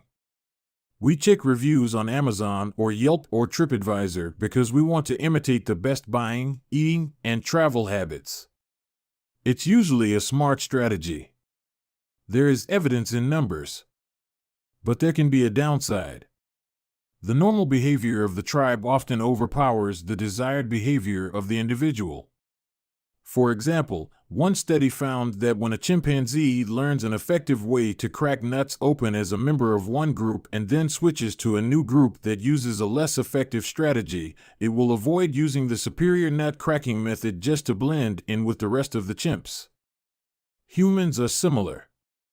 There is tremendous internal pressure to comply with the norms of the group. The reward of being accepted is often greater than the reward of winning an argument, looking smart, or finding truth. Most days, we'd rather be wrong with the crowd than be right by ourselves. The human mind knows how to get along with others. It wants to get along with others. This is our natural mode. You can override it. You can choose to ignore the group or to stop caring what other people think, but it takes work. Running against the grain of your culture requires extra effort. When changing your habits means challenging the tribe, change is unattractive. When changing your habits means fitting in with the tribe, change is very attractive. 3. Imitating the powerful. Humans everywhere pursue power, prestige, and status. We want pins and medallions on our jackets. We want president or partner in our titles. We want to be acknowledged, recognized, and praised. This tendency can seem vain, but overall, it's a smart move. Historically, a person with greater power and status has access to more resources, worries less about survival, and proves to be a more attractive mate. We are drawn to behaviors that earn us respect, approval, admiration, and status. We want to be the one in the gym who can do muscle-ups, or the musician who can play the hardest chord progressions, or the parent with the most accomplished children, because these things separate us from the crowd. Once we fit in, we start looking for ways to stand out. This is one reason we care so much about the habits of highly effective people. We try to copy the behavior of successful people because we desire success ourselves. Many of our daily habits are imitations of people we admire. You replicate the marketing strategies of the most successful firms in your industry. You make a recipe from your favorite baker. You borrow the storytelling strategies of your favorite writer. You mimic the communication style of your boss. We imitate people we envy. High-status people enjoy the approval, respect, and praise of others. And that means if a behavior can get us approval, respect, and praise, we find it attractive. We are also motivated to avoid behaviors that would lower our status. We trim our hedges and mow our lawn because we don't want to be the slob of the neighborhood. When our mother comes to visit, we clean up the house because we don't want to be judged. We are continually wondering what will others think of me, and altering our behavior based on the answer. The Polgar sisters, the chess prodigies mentioned at the beginning of this chapter, are evidence of the powerful and lasting impact social influences can have on our behavior. The sisters practiced chess for many hours each day and continued this remarkable effort for decades. But these habits and behaviors maintained their attractiveness, in part, because they were valued by their culture. From the praise of their parents to the achievement of different status markers like becoming a grandmaster, they had many reasons to continue their effort. Chapter Summary. The culture we live in determines which behaviors are attractive to us. We tend to adopt habits that are praised and approved of by our culture because we have a strong desire to fit in and belong to the tribe. We tend to imitate the habits of three social groups: the close, family and friends; the many, the tribe; and the powerful, those with status and prestige. One of the most effective things you can do to build better habits is to join a culture where 1. Your desired behavior is the normal behavior, and 2. You already have something in common with the group. The normal behavior of the tribe often overpowers the desired behavior of the individual. Most days, we'd rather be wrong with the crowd than be right by ourselves. If a behavior can get us approval, respect, and praise, we find it attractive. Chapter 10. How to find and fix the causes of your bad habits. In late 2012, I was sitting in an old apartment just a few blocks from Istanbul's most famous street, Istiklal Caddesi. I was in the middle of a 4-day trip to Turkey, and my guide, Mike, was relaxing in a worn-out armchair a few feet away. Mike wasn't really a guide. He was just a guy from Maine who had been living in Turkey for 5 years, but he offered to show me around while I was visiting the country, and I took him up on it. On this particular night, I had been invited to dinner with him and a handful of his Turkish friends. There were 7 of us, and I was the only one who hadn't, at some point, smoked at least 1 pack of cigarettes per day. I asked one of the Turks how he got started. "Friends," he said. "It always starts with your friends. One friend smokes, then you try it." What was truly fascinating was that half of the people in the room had managed to quit smoking. Mike had been smoke-free for a few years at that point, and he swore up and down that he broke the habit because of a book called Alan Carr's Easy Way to Stop Smoking. "It frees you from the mental burden of smoking," he said. "It tells you, stop lying to yourself.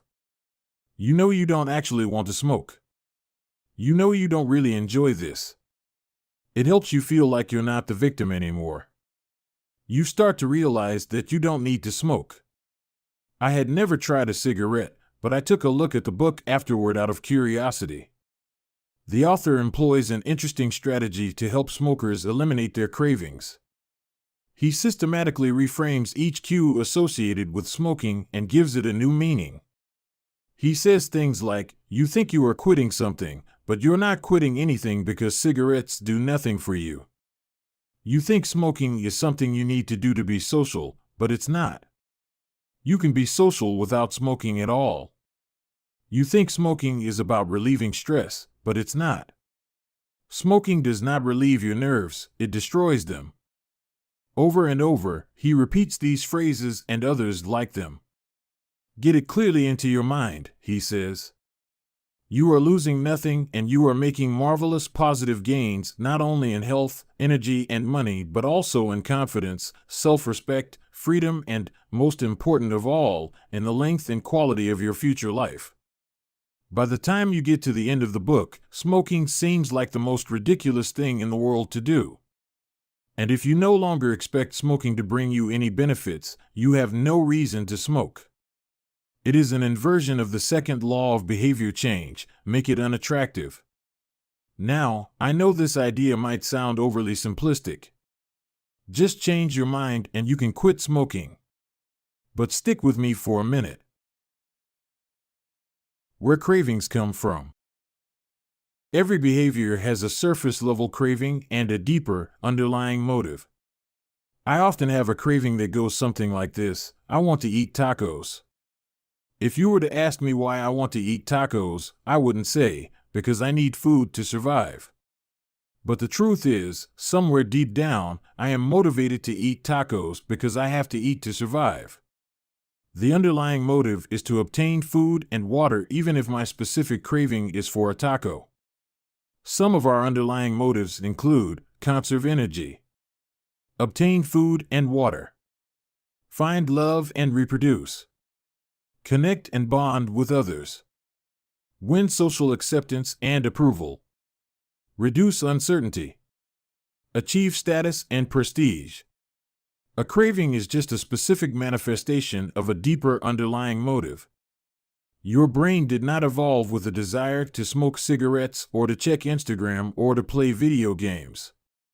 At a deep level, you simply want to reduce uncertainty and relieve anxiety, to win social acceptance and approval, or to achieve status. Look at nearly any product that is habit-forming and you'll see that it does not create a new motivation, but rather latches onto the underlying motives of human nature. Find love and reproduce equals using Tinder. Connect and bond with others equals browsing Facebook. Win social acceptance and approval equals posting on Instagram. Reduce uncertainty equals searching on Google. Achieve status and prestige equals playing video games. Your habits are modern-day solutions to ancient desires. New versions of old vices.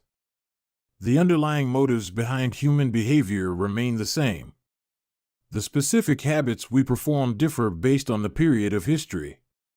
Here's the powerful part: there are many different ways to address the same underlying motive. One person might learn to reduce stress by smoking a cigarette. Another person learns to ease their anxiety by going for a run. Your current habits are not necessarily the best way to solve the problems you face, they are just the methods you learn to use. Once you associate a solution with the problem you need to solve, you keep coming back to it. Habits are all about associations. These associations determine whether we predict a habit to be worth repeating or not.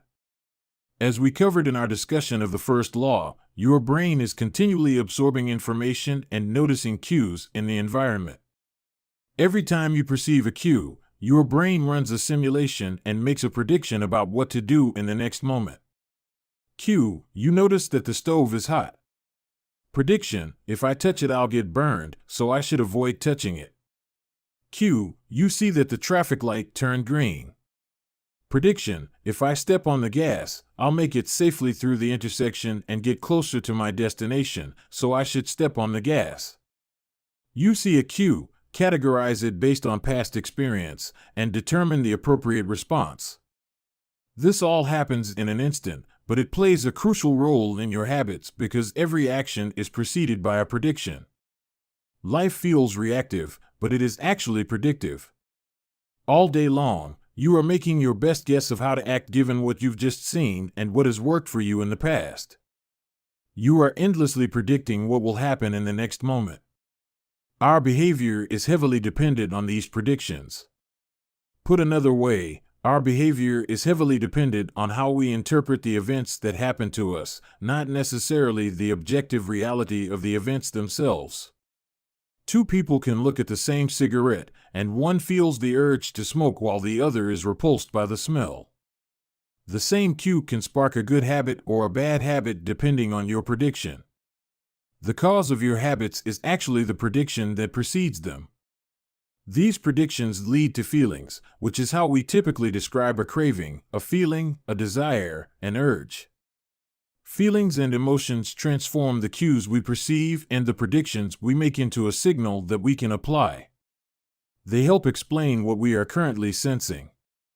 For instance, whether or not you realize it, you are noticing how warm or cold you feel right now. If the temperature drops by 1 degree, you probably won't do anything. If the temperature drops 10 degrees, however, you'll feel cold and put on another layer of clothing.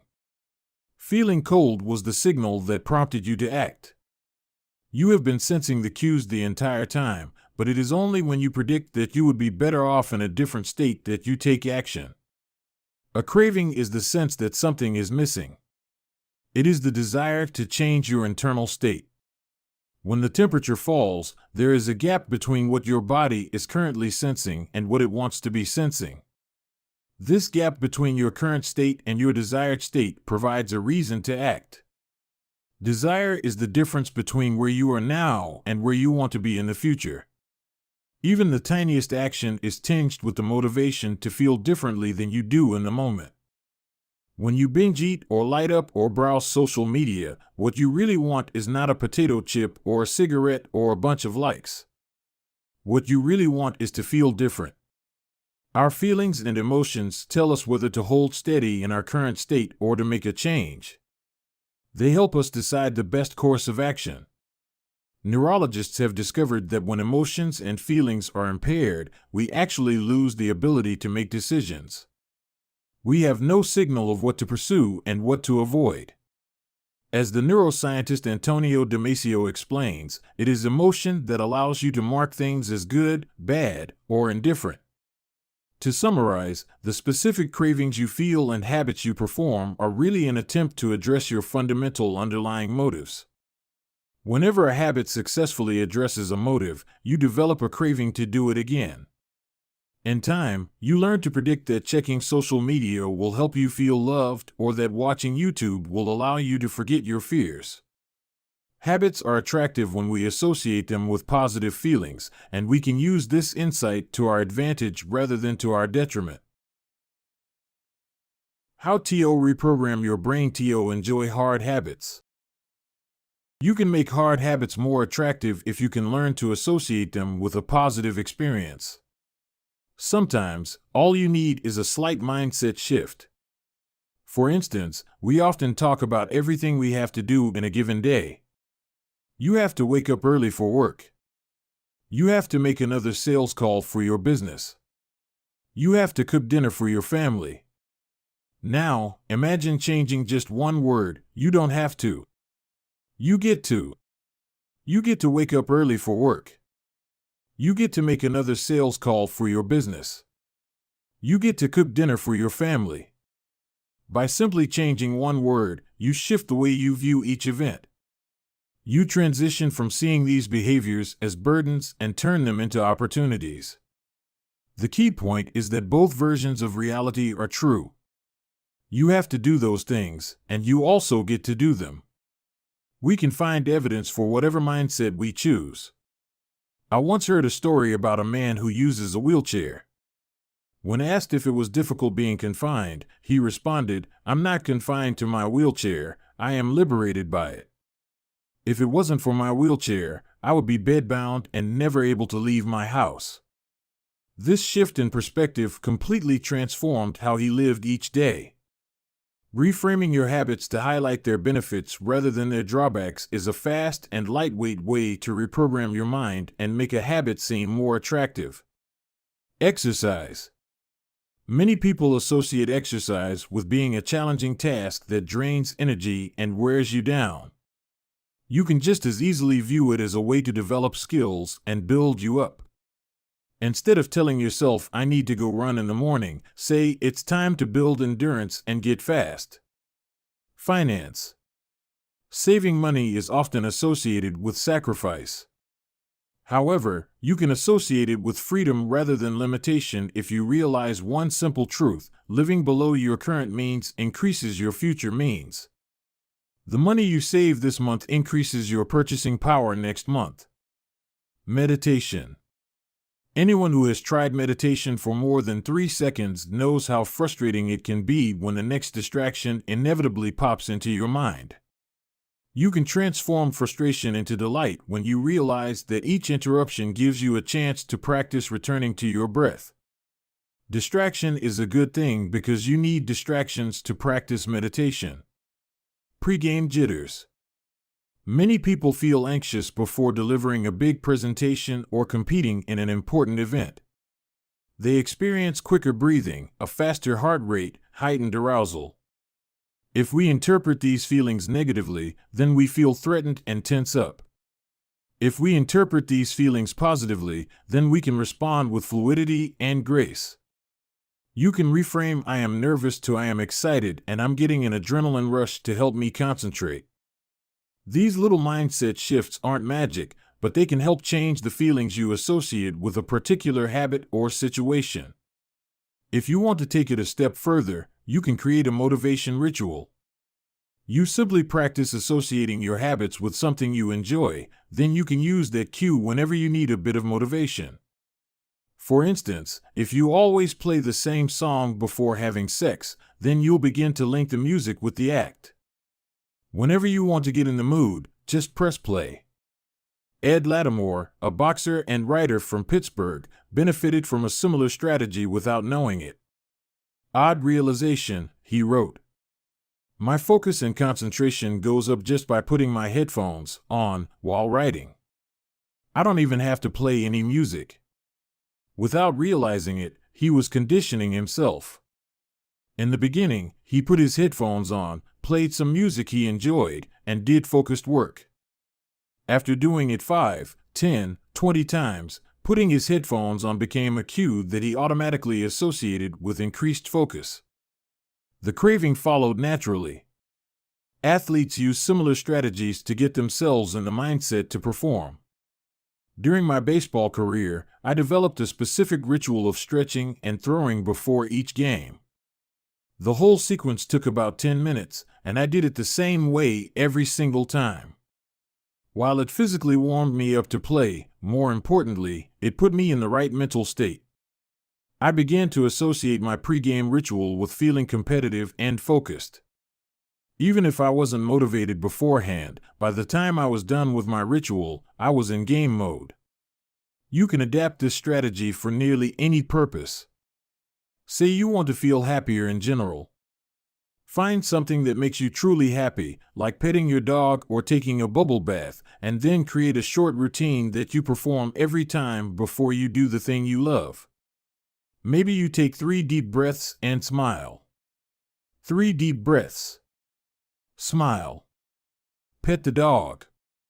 Repeat. Eventually, you'll begin to associate this breathe and smile routine with being in a good mood. It becomes a cue that means feeling happy. Once established, you can break it out anytime you need to change your emotional state. Stressed at work? Take 3 deep breaths and smile. Sad about life? 3 deep breaths and smile. Once a habit has been built, the cue can prompt a craving, even if it has little to do with the original situation. The key to finding and fixing the causes of your bad habits is to reframe the associations you have about them. It's not easy, but if you can reprogram your predictions, you can transform a hard habit into an attractive one. Chapter Summary. The inversion of the second law of behavior change is make it unattractive. Every behavior has a surface-level craving and a deeper underlying motive. Your habits are modern-day solutions to ancient desires. The cause of your habits is actually the prediction that precedes them. The prediction leads to a feeling. Highlight the benefits of avoiding a bad habit to make it seem unattractive. Habits are attractive when we associate them with positive feelings and unattractive when we associate them with negative feelings. Create a motivation ritual by doing something you enjoy immediately before a difficult habit. The third law, make it easy. Chapter 11. Walk slowly, but never backward. On the first day of class, Jerry Yulesman, a professor at the University of Florida, divided his film photography students into two groups. Everyone on the left side of the classroom, he explained, would be in the quantity group. They would be graded solely on the amount of work they produced. On the final day of class, he would tally the number of photos submitted by each student. 100 photos would rate an A, 90 photos a B, 80 photos a C, and so on. Meanwhile, everyone on the right side of the room would be in the quality group. They would be graded only on the excellence of their work. They would only need to produce one photo during the semester, but to get an A, it had to be a nearly perfect image. At the end of the term, he was surprised to find that all the best photos were produced by the quantity group. During the semester, these students were busy taking photos, experimenting with composition and lighting, testing out various methods in the darkroom, and learning from their mistakes. In the process of creating hundreds of photos, they honed their skills. Meanwhile, the quality group sat around speculating about perfection. In the end, they had little to show for their efforts other than unverified theories and one mediocre photo. It is easy to get bogged down trying to find the optimal plan for change, the fastest way to lose weight, the best program to build muscle, the perfect idea for a side hustle. We are so focused on figuring out the best approach that we never get around to taking action. As Voltaire once wrote, the best is the enemy of the good. I refer to this as the difference between being in motion and taking action. The two ideas sound similar, but they're not the same. When you're in motion, you're planning and strategizing and learning. Those are all good things, but they don't produce a result. Action, on the other hand, is the type of behavior that will deliver an outcome. If I outline 20 ideas for articles I want to write, that's motion. If I actually sit down and write an article, that's action. If I search for a better diet plan and read a few books on the topic, that's motion. If I actually eat a healthy meal, that's action. Sometimes motion is useful, but it will never produce an outcome by itself. It doesn't matter how many times you go talk to the personal trainer, that motion will never get you in shape. Only the action of working out will get the result you're looking to achieve. If motion doesn't lead to results, why do we do it? Sometimes we do it because we actually need to plan or learn more. But more often than not, we do it because motion allows us to feel like we're making progress without running the risk of failure.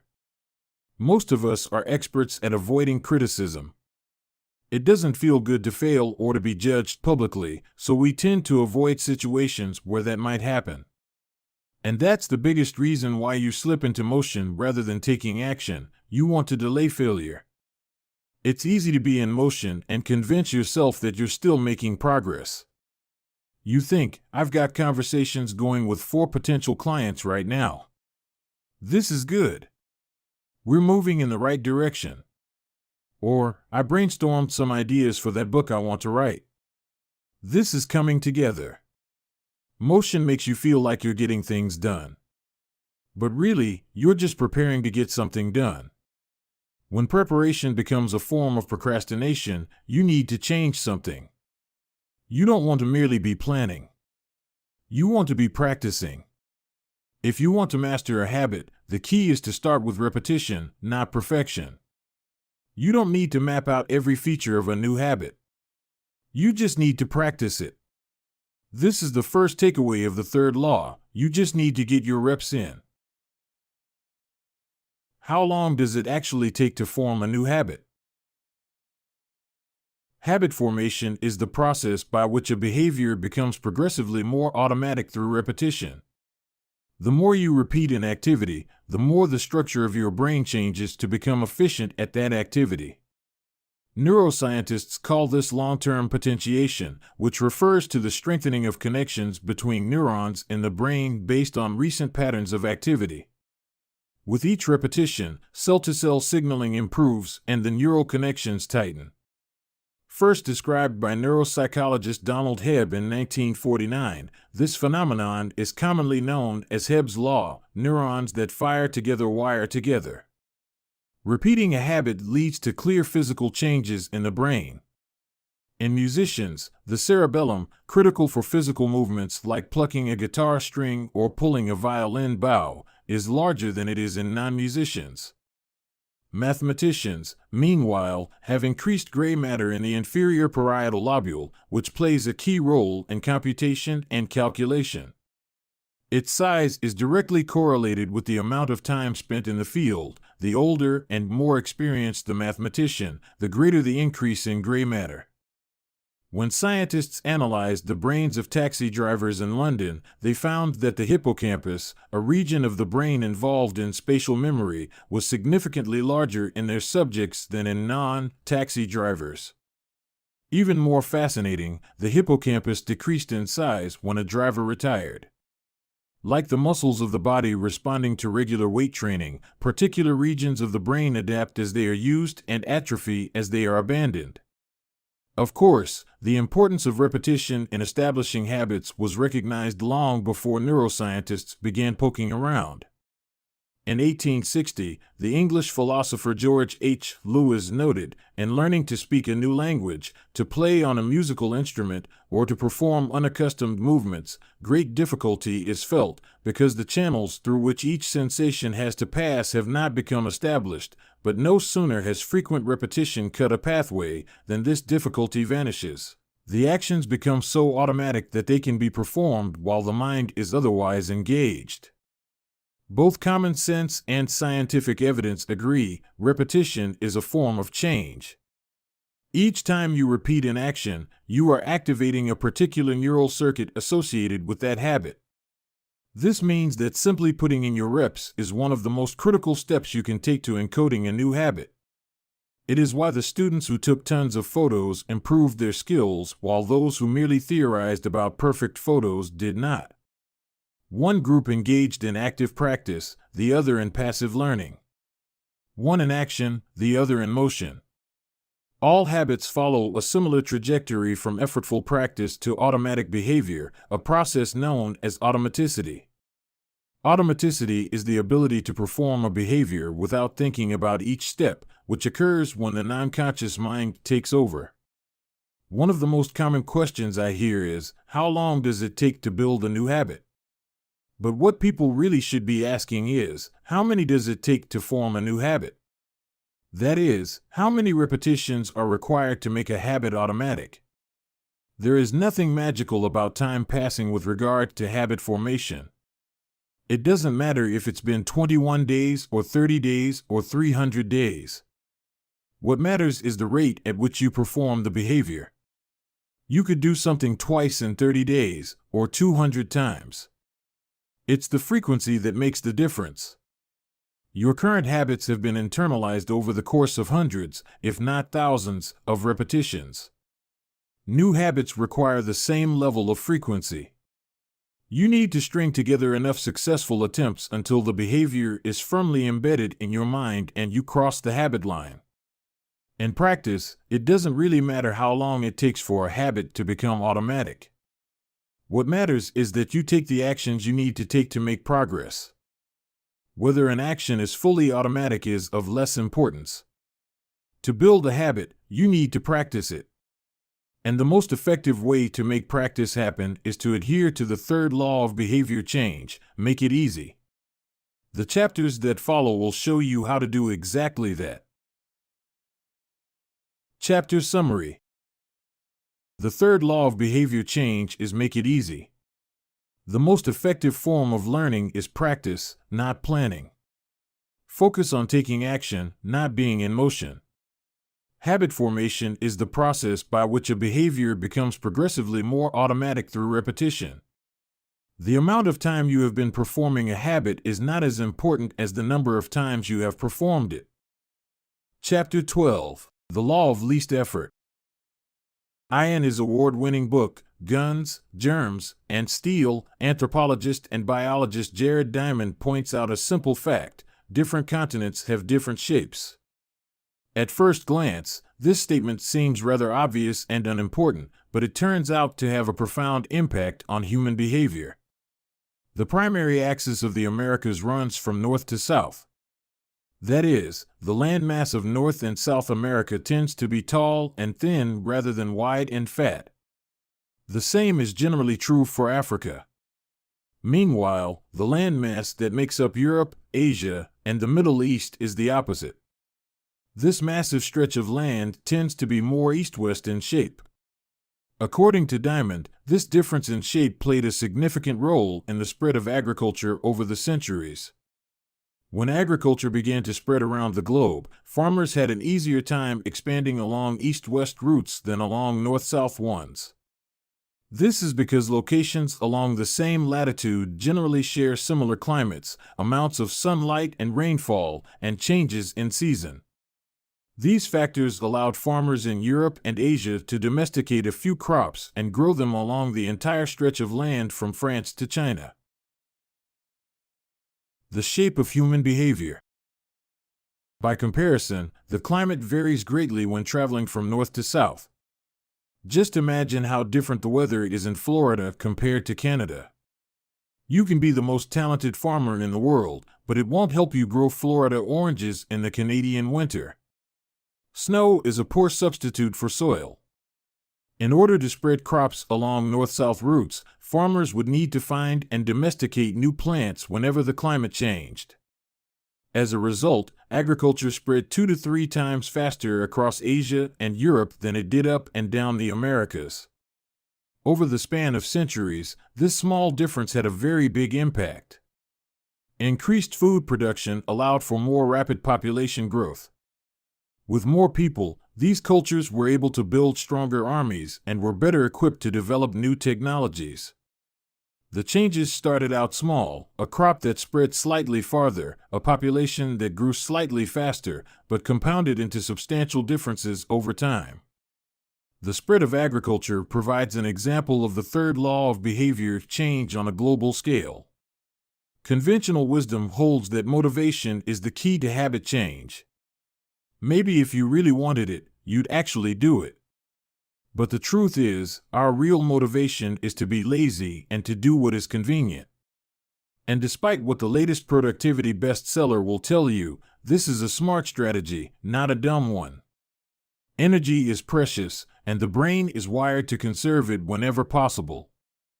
It is human nature to follow the law of least effort, which states that when deciding between two similar options, people will naturally gravitate toward the option that requires the least amount of work.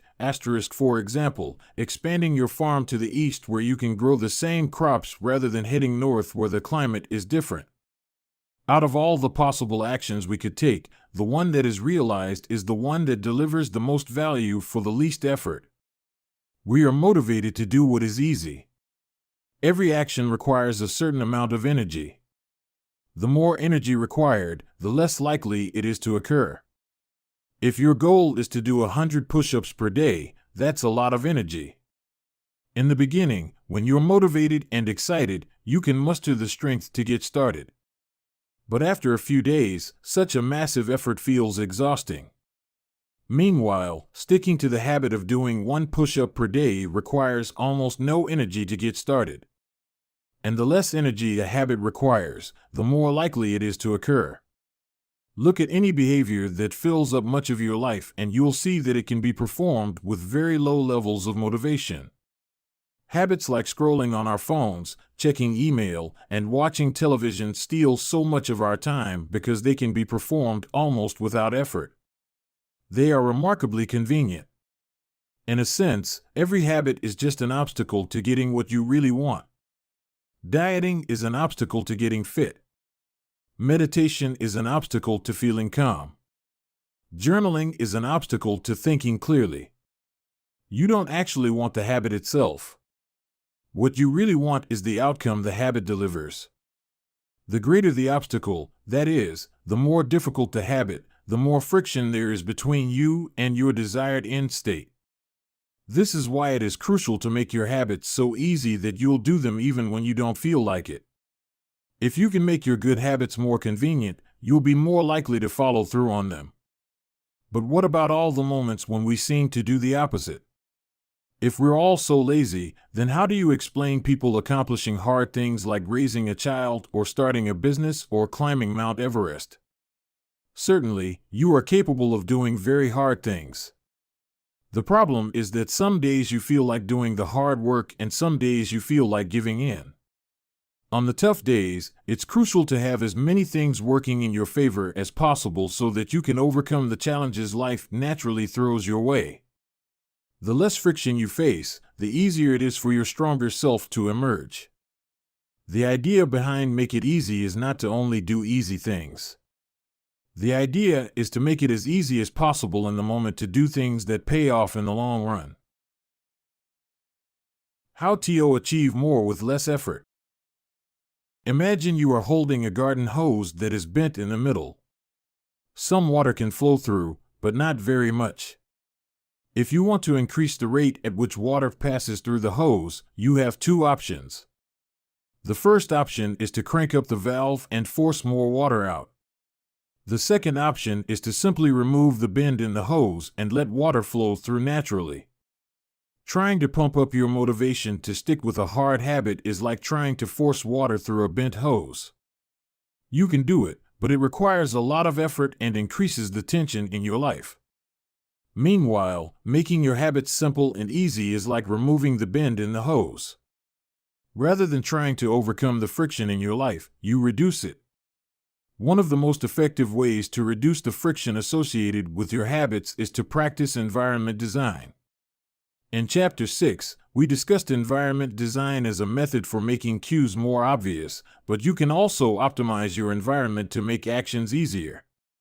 For example, when deciding where to practice a new habit, it is best to choose a place that is already along the path of your daily routine.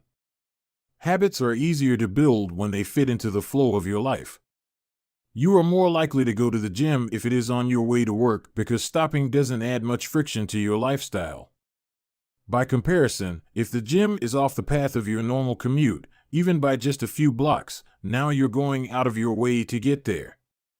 Perhaps even more effective is reducing the friction within your home or office. Too often, we try to start habits in high-friction environments. We try to follow a strict diet while we are out to dinner with friends. We try to write a book in a chaotic household. We try to concentrate while using a smartphone filled with distractions. It doesn't have to be this way. We can remove the points of friction that hold us back. This is precisely what electronics manufacturers in Japan began to do in the 1970s. In an article published in the New Yorker titled Better All the Time, James Shiroaki writes, Japanese firms emphasized what came to be known as lean production, relentlessly looking to remove waste of all kinds from the production process, down to redesigning workspaces, so workers didn't have to waste time twisting and turning to reach their tools. The result was that Japanese factories were more efficient and Japanese products were more reliable than American ones. In 1974, service calls for American-made color televisions were 5 times as common as for Japanese televisions. By 1979, it took American workers 3 times as long to assemble their sets. I like to refer to this strategy as addition by subtraction. The Japanese companies looked for every point of friction in the manufacturing process and eliminated it. As they subtracted wasted effort, they added customers and revenue. Similarly, when we remove the points of friction that sap our time and energy, we can achieve more with less effort. This is one reason tidying up can feel so good. We are simultaneously moving forward and lightening the cognitive load our environment places on us. If you look at the most habit-forming products, you'll notice that one of the things these goods and services do best is remove little bits of friction from your life. Meal delivery services reduce the friction of shopping for groceries. Dating apps reduce the friction of making social introductions. Ride-sharing services reduce the friction of getting across town. Text messaging reduces the friction of sending a letter in the mail. Like a Japanese television manufacturer redesigning their workspace to reduce wasted motion, successful companies design their products to automate, eliminate, or simplify as many steps as possible. They reduce the number of fields on each form. They pare down the number of clicks required to create an account. They deliver their products with easy-to-understand directions or ask their customers to make fewer choices. When the first voice-activated speakers were released, products like Google Home, Amazon Echo, and Apple HomePod, I asked a friend what he liked about the product he had purchased. He said it was just easier to say play some country music than to pull out his phone, open the music app, and pick a playlist. Of course, just a few years earlier, having unlimited access to music in your pocket was a remarkably frictionless behavior compared to driving to the store and buying a CD. Business is a never-ending quest to deliver the same result in an easier fashion. Similar strategies have been used effectively by governments. When the British government wanted to increase tax collection rates, they switched from sending citizens to a web page where the tax form could be downloaded to linking directly to the form. Reducing that one step in the process increased the response rate from 19.2% to 23.4%. For a country like the United Kingdom, those percentage points represent millions in tax revenue. The central idea is to create an environment where doing the right thing is as easy as possible. Much of the battle of building better habits comes down to finding ways to reduce the friction associated with our good habits and increase the friction associated with our bad ones. Prime the environment for future use. Oswald Knuckles is an IT developer from Natchez, Mississippi. He is also someone who understands the power of priming his environment. Knuckles dialed in his cleaning habits by following a strategy he refers to as resetting the room. For instance, when he finishes watching television, he places the remote back on the TV stand, arranges the pillows on the couch, and folds the blanket. When he leaves his car, he throws any trash away. Whenever he takes a shower, he wipes down the toilet while the shower is warming up. As he notes, the perfect time to clean the toilet is right before you wash yourself in the shower anyway. The purpose of resetting each room is not simply to clean up after the last action, but to prepare for the next action. When I walk into a room, everything is in its right place, Knuckles wrote. Because I do this every day in every room, stuff always stays in good shape. People think I work hard, but I'm actually really lazy.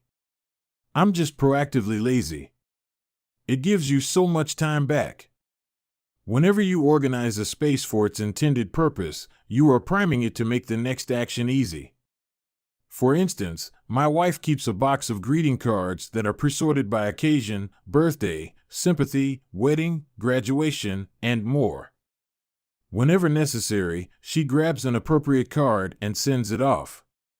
She is incredibly good at remembering to send cards because she has reduced the friction of doing so. For years, I was the opposite. Someone would have a baby and I would think I should send a card. But then weeks would pass, and by the time I remembered to pick one up at the store, it was too late. The habit wasn't easy. There are many ways to prime your environment so it's ready for immediate use. If you want to cook a healthy breakfast, place the skillet on the stove, set the cooking spray on the counter, and lay out any plates and utensils you'll need the night before. When you wake up, making breakfast will be easy. Want to draw more? Put your pencils, pens, notebooks, and drawing tools on top of your desk, within easy reach. Want to exercise? Set out your workout clothes, shoes, gym bag, and water bottle ahead of time. Want to improve your diet?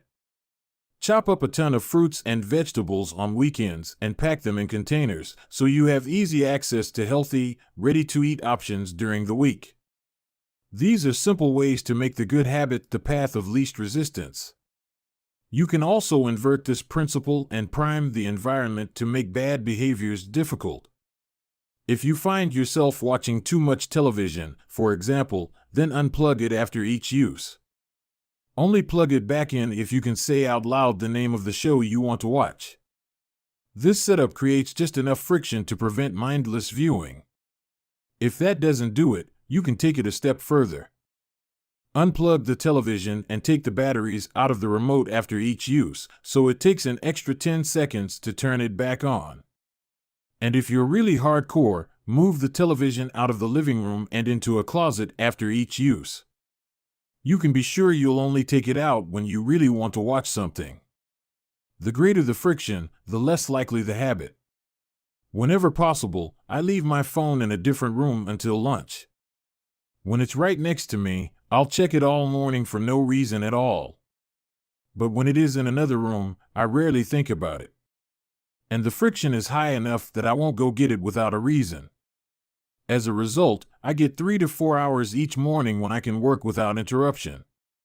If sticking your phone in another room doesn't seem like enough, tell a friend or family member to hide it from you for a few hours. Ask a coworker to keep it at their desk in the morning and give it back to you at lunch. It is remarkable how little friction is required to prevent unwanted behavior. When I hide beer in the back of the fridge where I can't see it, I drink less. When I delete social media apps from my phone, it can be weeks before I download them again and log in. These tricks are unlikely to curb a true addiction, but for many of us, a little bit of friction can be the difference between sticking with a good habit or sliding into a bad one. Imagine the cumulative impact of making dozens of these changes and living in an environment designed to make the good behaviors easier and the bad behaviors harder. Whether we are approaching behavior change as an individual, a parent, a coach, or a leader, we should ask ourselves the same question: how can we design a world where it's easy to do what's right? Redesign your life so the actions that matter most are also the actions that are easiest to do. Chapter Summary. Human behavior follows the law of least effort. We will naturally gravitate toward the option that requires the least amount of work. Create an environment where doing the right thing is as easy as possible.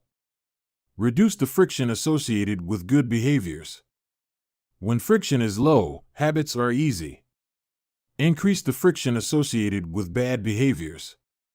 When friction is high, habits are difficult. Prime your environment to make future actions easier. Chapter 13. How to stop procrastinating by using the 2-minute rule. Twyla Tharp is widely regarded as one of the greatest dancers and choreographers of the modern era. In 1992, she was awarded a MacArthur Fellowship, often referred to as the Genius Grant, and she has spent the bulk of her career touring the globe to perform her original works. She also credits much of her success to simple daily habits. I begin each day of my life with a ritual, she writes. I wake up at 5:30 a.m., put on my workout clothes, my leg warmers, my sweatshirt, and my hat. I walk outside my Manhattan home, hail a taxi, and tell the driver to take me to the Pumping Iron Gym at 91st Street and 1st Avenue, where I work out for 2 hours. The ritual is not the stretching and weight training I put my body through each morning at the gym. The ritual is the cab. The moment I tell the driver where to go, I have completed the ritual. It's a simple act, but doing it the same way each morning habitualizes it, makes it repeatable, easy to do. It reduces the chance that I would skip it or do it differently. It is one more item in my arsenal of routines, and one less thing to think about. Hailing a cab each morning may be a tiny action, but it is a splendid example of the third law of behavior change. Researchers estimate that 40 to 50% of our actions on any given day are done out of habit. This is already a substantial percentage, but the true influence of your habits is even greater than these numbers suggest. Habits are automatic choices that influence the conscious decisions that follow. Yes, a habit can be completed in just a few seconds, but it can also shape the actions that you take for minutes or hours afterward. Habits are like the entrance ramp to a highway. They lead you down a path and, before you know it, you're speeding toward the next behavior. It seems to be easier to continue what you are already doing than to start doing something different. You sit through a bad movie for 2 hours. You keep snacking even when you're already full. You check your phone for just a second and soon you have spent 20 minutes staring at the screen.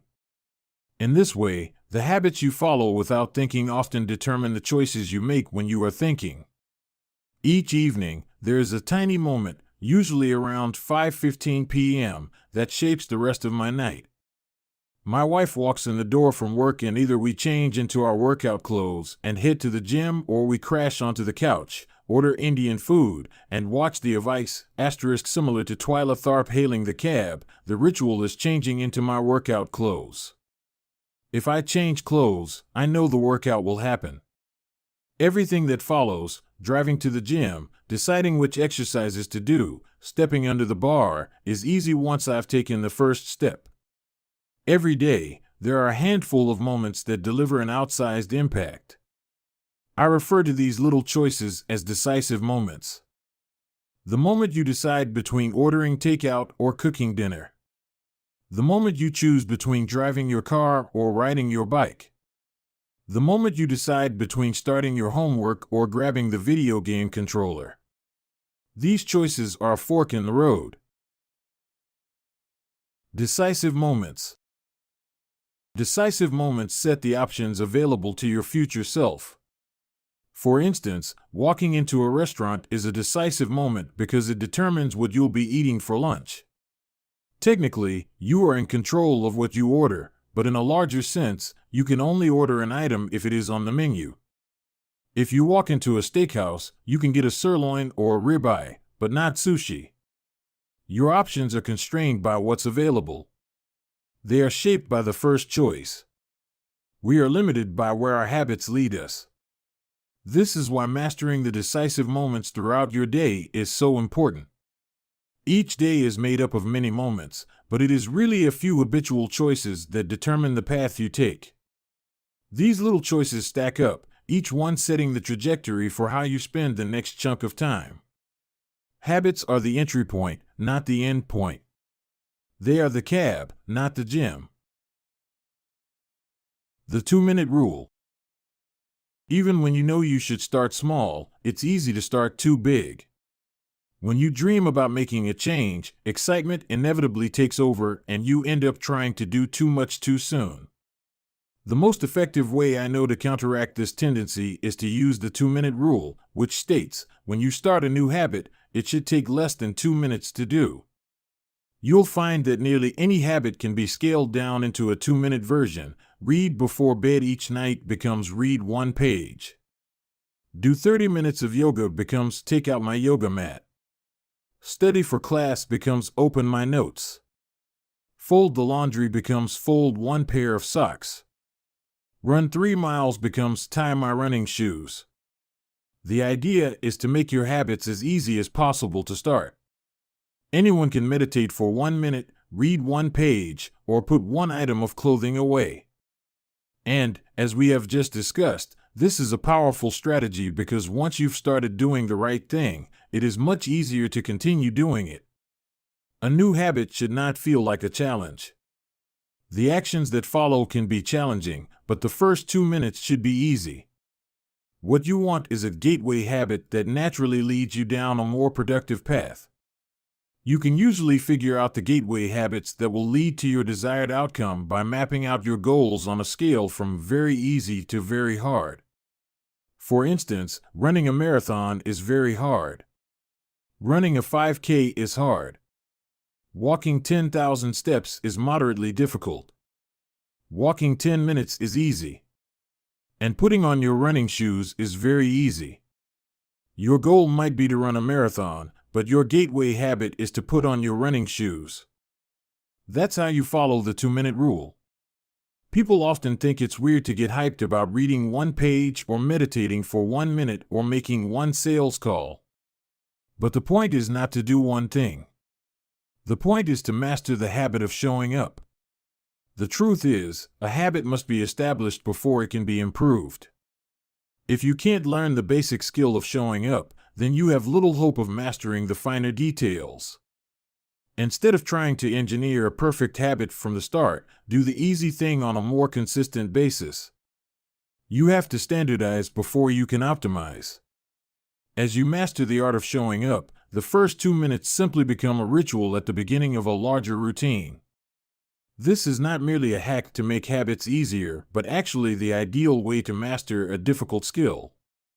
The more you ritualize the beginning of a process, the more likely it becomes that you can slip into the state of deep focus that is required to do great things. By doing the same warm-up before every workout, you make it easier to get into a state of peak performance. By following the same creative ritual, you make it easier to get into the hard work of creating.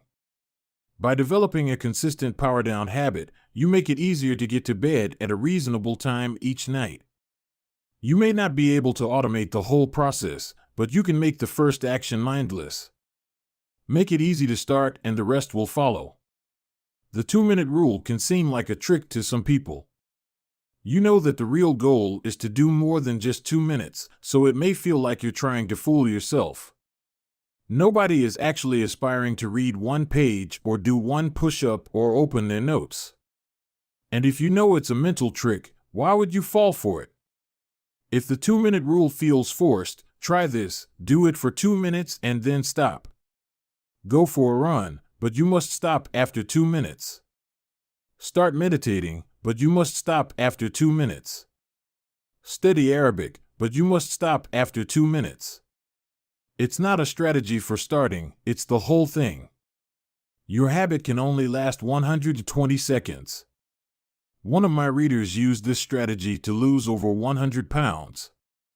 In the beginning, he went to the gym each day, but he told himself he wasn't allowed to stay for more than 5 minutes. He would go to the gym, exercise for 5 minutes, and leave as soon as his time was up. After a few weeks, he looked around and thought, well, I'm always coming here anyway. I might as well start staying a little longer. A few years later, the weight was gone. Journaling provides another example. Nearly everyone can benefit from getting their thoughts out of their head and onto paper, but most people give up after a few days or avoid it entirely because journaling feels like a chore. The secret is to always stay below the point where it feels like work.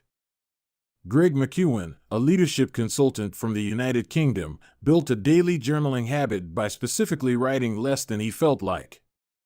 He always stopped journaling before it seemed like a hassle. Ernest Hemingway believed in similar advice for any kind of writing. The best way is to always stop when you are going good, he said. Strategies like this work for another reason, too. They reinforce the identity you want to build. If you show up at the gym 5 days in a row, even if it's just for 2 minutes, you are casting votes for your new identity. You're not worried about getting in shape. You're focused on becoming the type of person who doesn't miss workouts. You're taking the smallest action that confirms the type of person you want to be. We rarely think about change this way because everyone is consumed by the end goal. But 1 push-up is better than not exercising. 1 minute of guitar practice is better than none at all. 1 minute of reading is better than never picking up a book. It's better to do less than you hope than to do nothing at all. At some point, once you've established the habit and you're showing up each day, you can combine the 2-minute rule with a technique we call habit shaping to scale your habit back up toward your ultimate goal. Start by mastering the first 2 minutes of the smallest version of the behavior. Then, advance to an intermediate step and repeat the process, focusing on just the first 2 minutes and mastering that stage before moving on to the next level. Eventually, you'll end up with the habit you had originally hoped to build while still keeping your focus where it should be, on the first 2 minutes of the behavior. Examples of habit shaping. Becoming an early riser. Phase 1. Be home by 10 p.m. every night. Phase 2. Have all devices, TV, phone, etc., turned off by 10 p.m. every night. Phase 3. Be in bed by 10 p.m. every night, reading a book, talking with your partner. Phase 4. Lights off by 10 p.m. every night.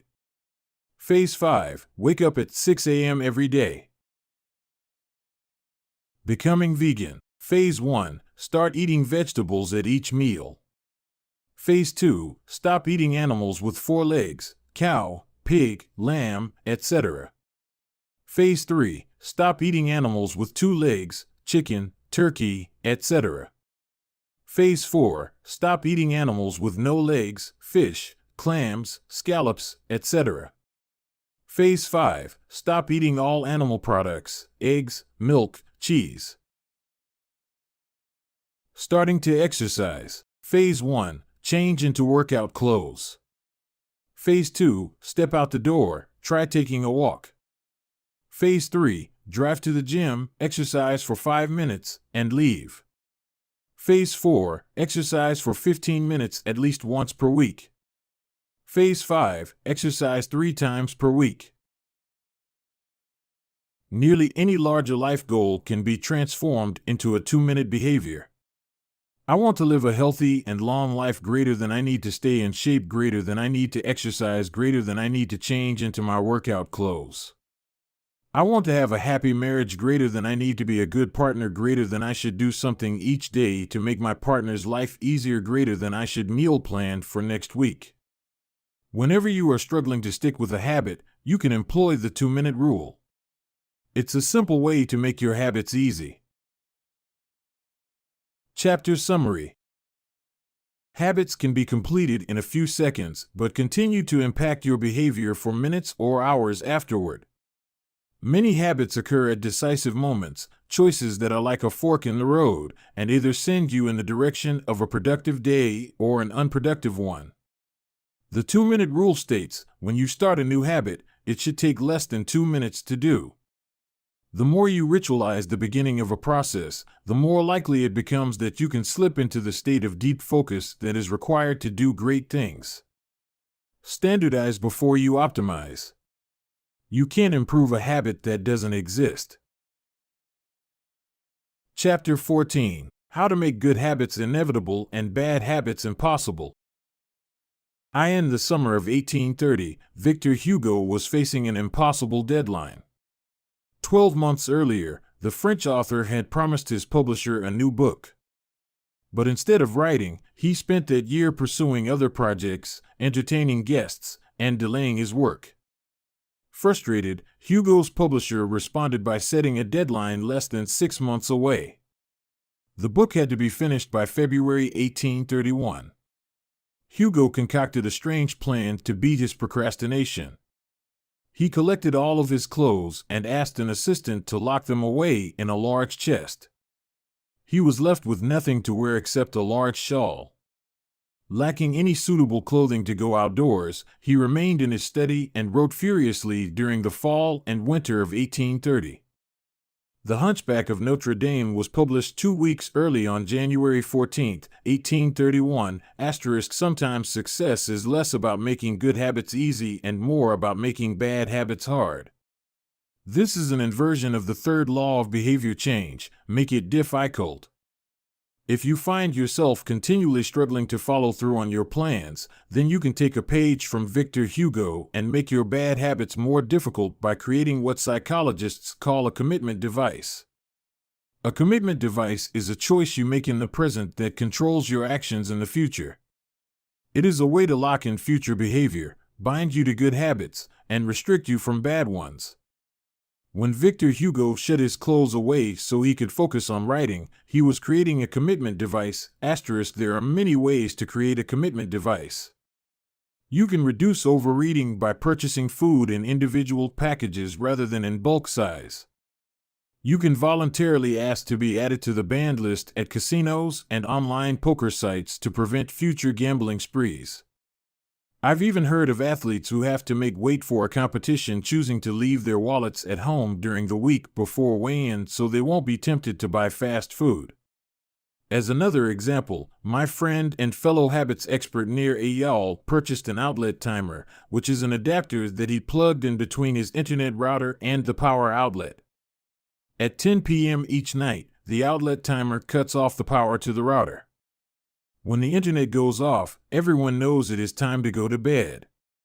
Commitment devices are useful because they enable you to take advantage of good intentions before you can fall victim to temptation. Whenever I'm looking to cut calories, for example, I will ask the waiter to split my meal and box half of it to go before the meal is served. If I waited until the meal came out and told myself I'll just eat half, it would never work. The key is to change the task such that it requires more work to get out of the good habit than to get started on it. If you're feeling motivated to get in shape, schedule a yoga session and pay ahead of time. If you're excited about the business you want to start, email an entrepreneur you respect and set up a consulting call. When the time comes to act, the only way to bail is to cancel the meeting, which requires effort and may cost money. Commitment devices increase the odds that you'll do the right thing in the future by making bad habits difficult in the present. However, we can do even better. We can make good habits inevitable and bad habits impossible. How to automate a habit and never think about it again. John Henry Patterson was born in Dayton, Ohio, in 1844. He spent his childhood doing chores on the family farm and working shifts at his father's sawmill. After attending college at Dartmouth, Patterson returned to Ohio and opened a small supply store for coal miners. It seemed like a good opportunity. The store faced little competition and enjoyed a steady stream of customers, but still struggled to make money. That was when Patterson discovered his employees were stealing from him. In the mid-1800s, employee theft was a common problem. Receipts were kept in an open drawer and could easily be altered or discarded. There were no video cameras to review behavior and no software to track transactions. Unless you were willing to hover over your employees every minute of the day, or to manage all transactions yourself, it was difficult to prevent theft. As Patterson mulled over his predicament, he came across an advertisement for a new invention called Ritty's Incorruptible Cashier. Designed by fellow Dayton resident James Ritty, it was the first cash register. The machine automatically locked the cash and receipts inside after each transaction. Patterson bought 2 for $50 each. Employee theft at his store vanished overnight. In the next 6 months, Patterson's business went from losing money to making $5,000 in profit, the equivalent of more than $100,000 today. Patterson was so impressed with the machine that he changed businesses. He bought the rights to Ritty's invention and opened the National Cash Register Company. 10 years later, National Cash Register had over 1,000 employees and was on its way to becoming one of the most successful businesses of its time. The best way to break a bad habit is to make it impractical to do. Increase the friction until you don't even have the option to act. The brilliance of the cash register was that it automated ethical behavior by making stealing practically impossible. Rather than trying to change the employees, it made the preferred behavior automatic. Some actions, like installing a cash register, pay off again and again. These one-time choices require a little bit of effort up front but create increasing value over time. I'm fascinated by the idea that a single choice can deliver returns again and again, and I surveyed my readers on their favorite one-time actions that lead to better long-term habits. The table on the following page shares some of the most popular answers. I'd wager that if the average person were to simply do half of the one-time actions on this list, even if they didn't give another thought to their habits, most would find themselves living a better life a year from now. These one-time actions are a straightforward way to employ the third law of behavior change. They make it easier to sleep well, eat healthy, be productive, save money, and generally live better. One-time actions that lock in good habits. Nutrition. Buy a water filter to clean your drinking water. Use smaller plates to reduce caloric intake. Sleep. Buy a good mattress. Get blackout curtains. Remove your television from your bedroom. Productivity. Unsubscribe from emails. Turn off notifications and mute group chats. Set your phone to silent. Use email filters to clear up your inbox. Delete games and social media apps on your phone. Happiness. Get a dog. Move to a friendly, social neighborhood. General health. Get vaccinated. Buy good shoes to avoid back pain. Buy a supportive chair or standing desk. Finance. Enroll in an automatic savings plan. Set up automatic bill pay. Cut cable service. Ask service providers to lower your bills. Of course, there are many ways to automate good habits and eliminate bad ones. Typically, they involve putting technology to work for you. Technology can transform actions that were once hard, annoying, and complicated into behaviors that are easy, painless, and simple. It is the most reliable and effective way to guarantee the right behavior. This is particularly useful for behaviors that happen too infrequently to become habitual. Things you have to do monthly or yearly, like rebalancing your investment portfolio, are never repeated frequently enough to become a habit, so they benefit in particular from technology remembering to do them for you. Other examples include medicine. Prescriptions can be automatically refilled. Personal finance. Employees can save for retirement with an automatic wage deduction. Cooking. Meal delivery services can do your grocery shopping. Productivity. Social media browsing can be cut off with a website blocker. When you automate as much of your life as possible, you can spend your effort on the tasks machines cannot do yet. Each habit that we hand over to the authority of technology frees up time and energy to pour into the next stage of growth. As mathematician and philosopher Alfred North Whitehead wrote, civilization advances by extending the number of operations we can perform without thinking about them. Of course, the power of technology can work against us as well. Binge watching becomes a habit because you have to put more effort in to stop looking at the screen than to continue doing so.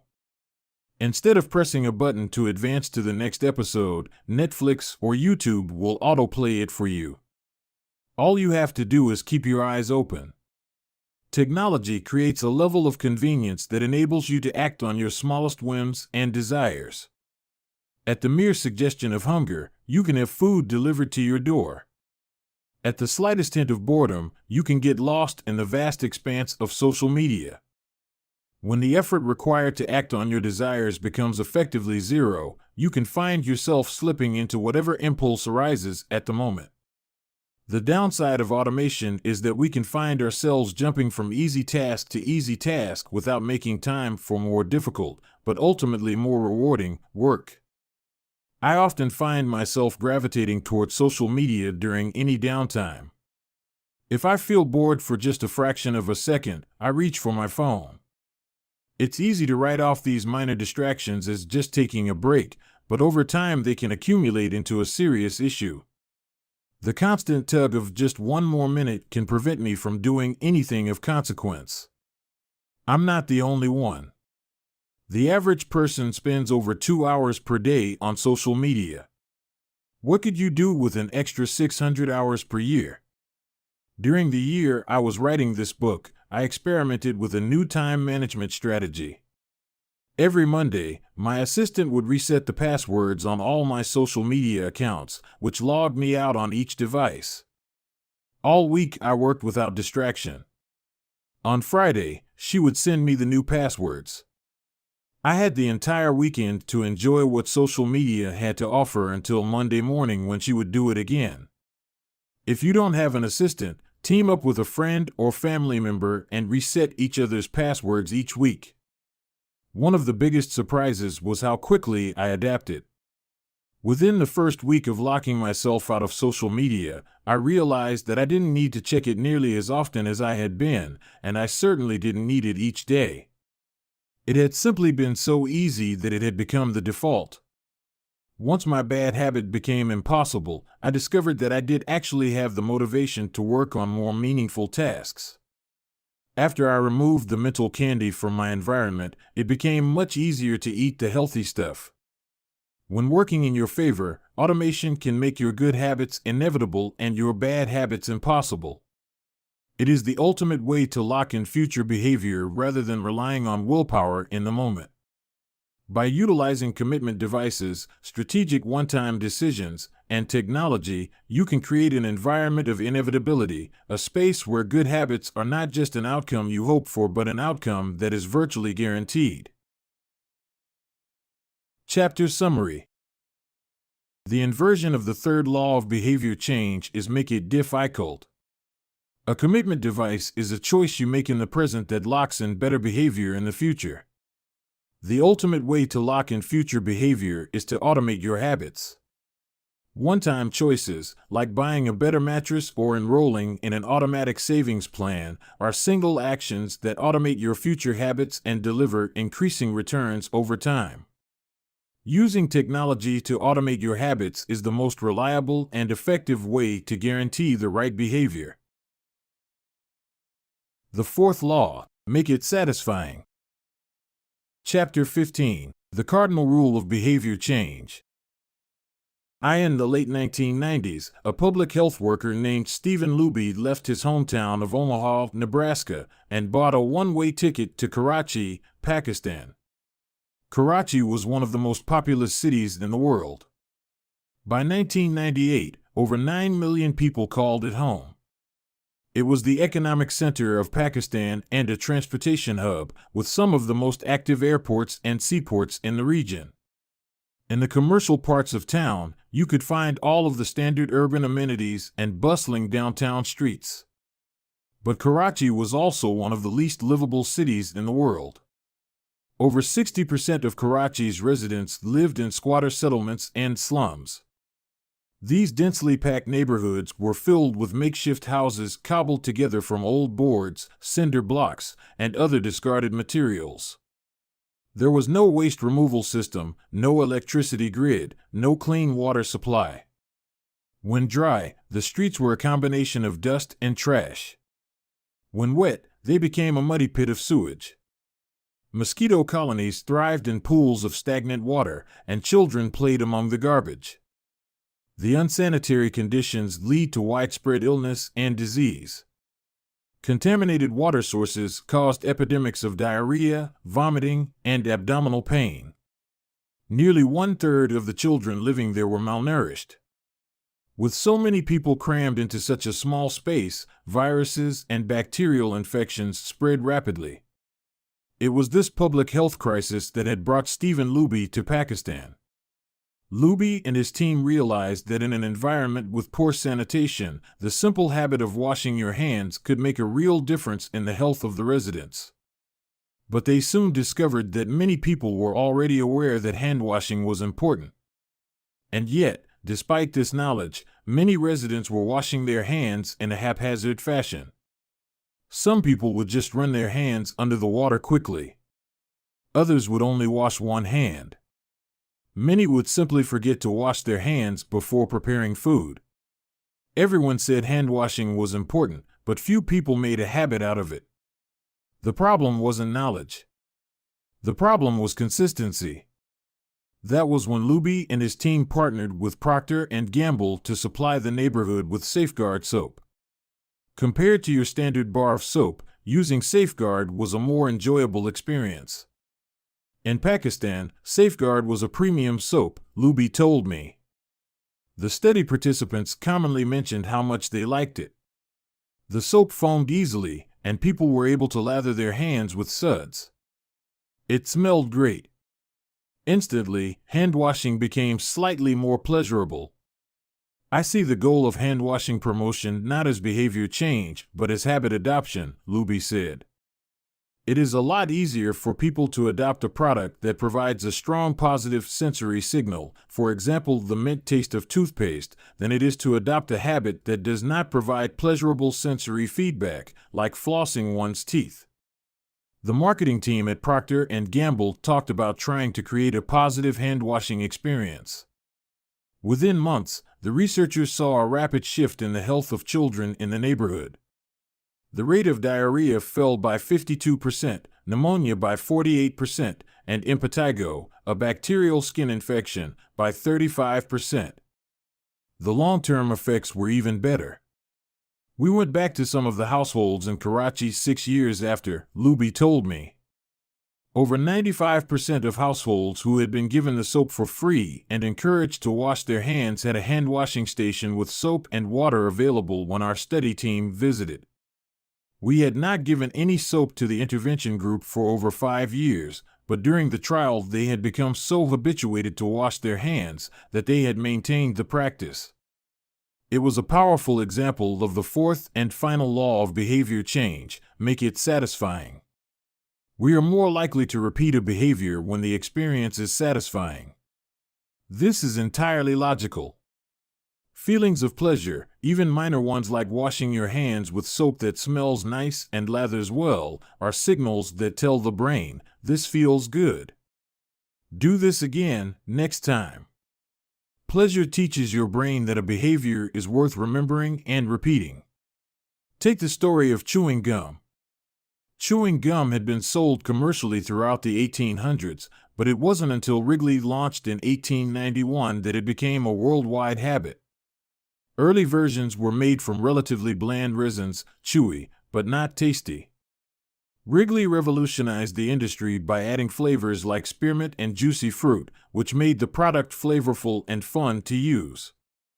Then they went a step further and began pushing chewing gum as a pathway to a clean mouth. Advertisements told readers to refresh your taste. Tasty flavors and the feeling of a fresh mouth provided little bits of immediate reinforcement and made the product satisfying to use. Consumption skyrocketed, and Wrigley became the largest chewing gum company in the world. Toothpaste had a similar trajectory. Manufacturers enjoyed great success when they added flavors like spearmint, peppermint, and cinnamon to their products. These flavors don't improve the effectiveness of toothpaste. They simply create a clean mouth feel and make the experience of brushing your teeth more pleasurable. My wife actually stopped using Sensodyne because she didn't like the aftertaste. She switched to a brand with a stronger mint flavor, which proved to be more satisfying. Conversely, if an experience is not satisfying, we have little reason to repeat it. In my research, I came across the story of a woman who had a narcissistic relative who drove her nuts. In an attempt to spend less time with this egomaniac, she acted as dull and as boring as possible whenever he was around. Within a few encounters, he started avoiding her because he found her so uninteresting. Stories like these are evidence of the cardinal rule of behavior change: what is rewarded is repeated. What is punished is avoided. You learn what to do in the future based on what you were rewarded for doing or punished for doing in the past. Positive emotions cultivate habits. Negative emotions destroy them. The first 3 laws of behavior change: make it obvious, make it attractive, and make it easy, increase the odds that a behavior will be performed this time. The 4th law of behavior change, make it satisfying, increases the odds that a behavior will be repeated next time. It completes the habit loop. But there is a trick. We are not looking for just any type of satisfaction. We are looking for immediate satisfaction. The mismatch between immediate and delayed rewards. Imagine you're an animal roaming the plains of Africa, a giraffe or an elephant or a lion. On any given day, most of your decisions have an immediate impact. You are always thinking about what to eat or where to sleep or how to avoid a predator. You are constantly focused on the present or the very near future. You live in what scientists call an immediate return environment because your actions instantly deliver clear and immediate outcomes. Now switch back to your human self. In modern society, many of the choices you make today will not benefit you immediately. If you do a good job at work, you'll get a paycheck in a few weeks. If you exercise today, perhaps you won't be overweight next year. If you save money now, maybe you'll have enough for retirement decades from now. You live in what scientists call a delayed return environment because you can work for years before your actions deliver the intended payoff. The human brain did not evolve for life in a delayed return environment. The earliest remains of modern humans, known as Homo sapiens sapiens, are approximately 200,000 years old. These were the first humans to have a brain relatively similar to ours. In particular, the neocortex, the newest part of the brain and the region responsible for higher functions like language, was roughly the same size 200,000 years ago as today. You are walking around with the same hardware as your Paleolithic ancestors. It is only recently, during the last 500 years or so, that society has shifted to a predominantly delayed return environment. Compared to the age of the brain, modern society is brand new. In the last 100 years, we have seen the rise of the car, the airplane, the television, the personal computer, the internet, the smartphone, and Beyoncé. The world has changed much in recent years, but human nature has changed little. Similar to other animals on the African savanna, our ancestors spent their days responding to grave threats, securing the next meal, and taking shelter from a storm. It made sense to place a high value on instant gratification. The distant future was less of a concern. And after thousands of generations in an immediate return environment, our brains evolved to prefer quick payoffs to long-term ones. Behavioral economists refer to this tendency as time inconsistency. That is, the way your brain evaluates rewards is inconsistent across time. You value the present more than the future. Usually, this tendency serves us well. A reward that is certain right now is typically worth more than one that is merely possible in the future. But occasionally, our bias toward instant gratification causes problems. Why would someone smoke if they know it increases the risk of lung cancer? Why would someone overeat when they know it increases their risk of obesity? Why would someone have unsafe sex if they know it can result in sexually transmitted disease? Once you understand how the brain prioritizes rewards, the answers become clear. The consequences of bad habits are delayed while the rewards are immediate. Smoking might kill you in 10 years, but it reduces stress and eases your nicotine cravings now. Overeating is harmful in the long run but appetizing in the moment. Sex, safe or not, provides pleasure right away. Disease and infection won't show up for days or weeks, even years. Every habit produces multiple outcomes across time. Unfortunately, these outcomes are often misaligned. With our bad habits, the immediate outcome usually feels good, but the ultimate outcome feels bad. With good habits, it is the reverse. The immediate outcome is unenjoyable, but the ultimate outcome feels good. The French economist Frédéric Bastiat explained the problem clearly when he wrote, "It almost always happens that when the immediate consequence is favorable, the later consequences are disastrous, and vice versa. Often, the sweeter the first fruit of a habit, the more bitter are its later fruits." Put another way, the costs of your good habits are in the present. The costs of your bad habits are in the future. The brain's tendency to prioritize the present moment means you can't rely on good intentions. When you make a plan to lose weight, write a book, or learn a language, you are actually making plans for your future self. And when you envision what you want your life to be like, it is easy to see the value in taking actions with long-term benefits. We all want better lives for our future selves. However, when the moment of decision arrives, instant gratification usually wins. You are no longer making a choice for future you, who dreams of being fitter or wealthier or happier. You are choosing for present you, who wants to be full, pampered, and entertained. As a general rule, The more immediate pleasure you get from an action, the more strongly you should question whether it aligns with your long-term goals, with a fuller understanding of what causes our brain to repeat some behaviors and avoid others. Let's update the cardinal rule of behavior change. What is immediately rewarded is repeated. What is immediately punished is avoided. Our preference for instant gratification reveals an important truth about success. Because of how we are wired, most people will spend all day chasing quick hits of satisfaction. The road less traveled is the road of delayed gratification. If you're willing to wait for the rewards, you'll face less competition and often get a bigger payoff. As the saying goes, the last mile is always the least crowded. This is precisely what research has shown. People who are better at delaying gratification have higher SAT scores, lower levels of substance abuse, lower likelihood of obesity, better responses to stress, and superior social skills. We've all seen this play out in our own lives. If you delay watching television and get your homework done, you'll generally learn more and get better grades. If you don't buy desserts and chips at the store, you'll often eat healthier food when you get home. At some point, success in nearly every field requires you to ignore an immediate reward in favor of a delayed reward. Here's the problem: most people know that delaying gratification is the wise approach.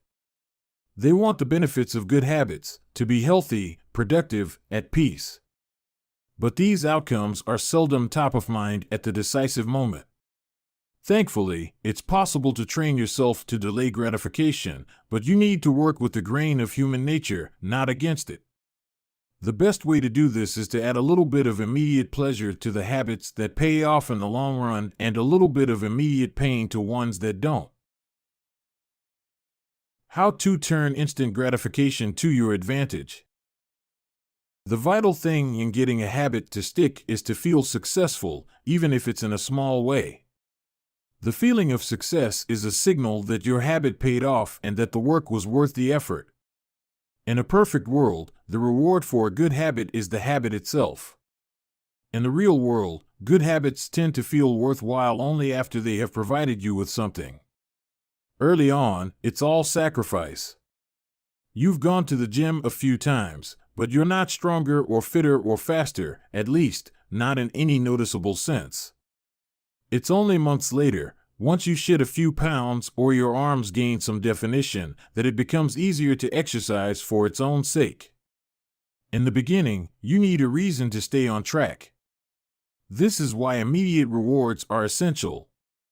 They keep you excited while the delayed rewards accumulate in the background. What we're really talking about here, when we're discussing immediate rewards, is the ending of a behavior. The ending of any experience is vital because we tend to remember it more than other phases. You want the ending of your habit to be satisfying. The best approach is to use reinforcement, which refers to the process of using an immediate reward to increase the rate of a behavior. Habit stacking, which we covered in Chapter 5, ties your habit to an immediate cue, which makes it obvious when to start. Reinforcement ties your habit to an immediate reward, which makes it satisfying when you finish. Immediate reinforcement can be especially helpful when dealing with habits of avoidance, which are behaviors you want to stop doing. It can be challenging to stick with habits like no frivolous purchases or no alcohol this month because nothing happens when you skip happy hour drinks or don't buy that pair of shoes. It can be hard to feel satisfied when there is no action in the first place. All you're doing is resisting temptation, and there isn't much satisfying about that. One solution is to turn the situation on its head. You want to make avoidance visible. Open a savings account and label it for something you want, maybe leather jacket. Whenever you pass on a purchase, put the same amount of money in the account. Skip your morning latte? Transfer $5. Pass on another month of Netflix? Move $10 over. It's like creating a loyalty program for yourself. The immediate reward of seeing yourself save money toward the leather jacket feels a lot better than being deprived. You are making it satisfying to do nothing. One of my readers and his wife used a similar setup. They wanted to stop eating out so much and start cooking together more. They labeled their savings account trip to Europe. Whenever they skipped going out to eat, they transferred $50 into the account. At the end of the year, they put the money toward the vacation. It is worth noting that it is important to select short-term rewards that reinforce your identity rather than ones that conflict with it. Buying a new jacket is fine if you're trying to lose weight or read more books, but it doesn't work if you're trying to budget and save money. Instead, taking a bubble bath or going on a leisurely walk are good examples of rewarding yourself with free time, which aligns with your ultimate goal of more freedom and financial independence. Similarly, if your reward for exercising is eating a bowl of ice cream, then you're casting votes for conflicting identities, and it ends up being a wash. Instead, maybe your reward is a massage, which is both a luxury and a vote toward taking care of your body. Now the short-term reward is aligned with your long-term vision of being a healthy person. Eventually, as intrinsic rewards like a better mood, more energy, and reduced stress kick in, you will become less concerned with chasing the secondary reward. The identity itself becomes the reinforcer. You do it because it's who you are and it feels good to be you. The more a habit becomes part of your life, the less you need outside encouragement to follow through. Incentives can start a habit. Identity sustains a habit. That said, it takes time for the evidence to accumulate and a new identity to emerge. Immediate reinforcement helps maintain motivation in the short term while you're waiting for the long-term rewards to arrive. In summary, a habit needs to be enjoyable for it to last.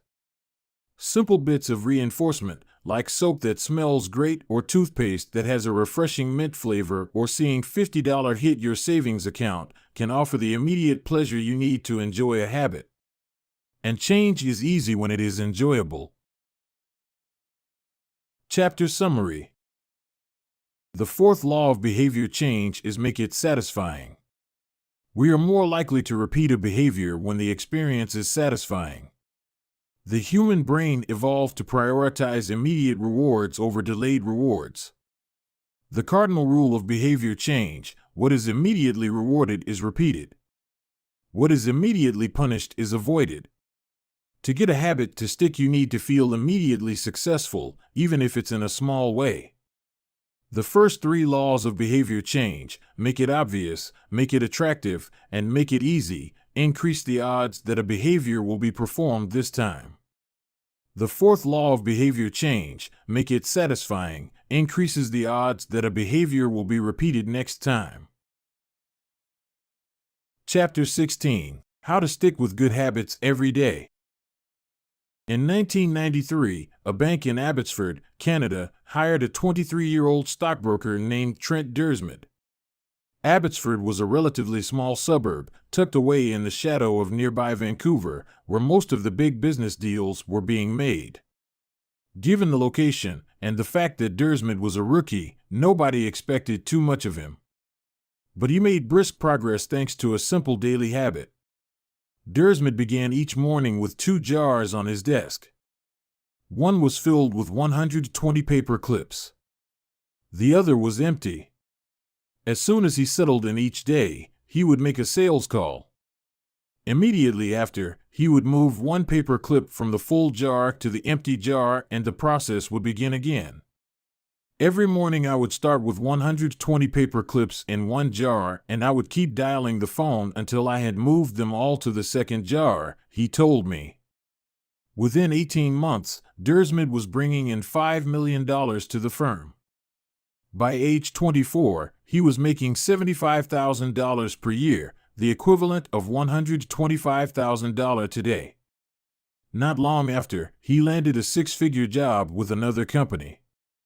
I like to refer to this technique as the paperclip strategy, and, over the years, I've heard from readers who have employed it in a variety of ways.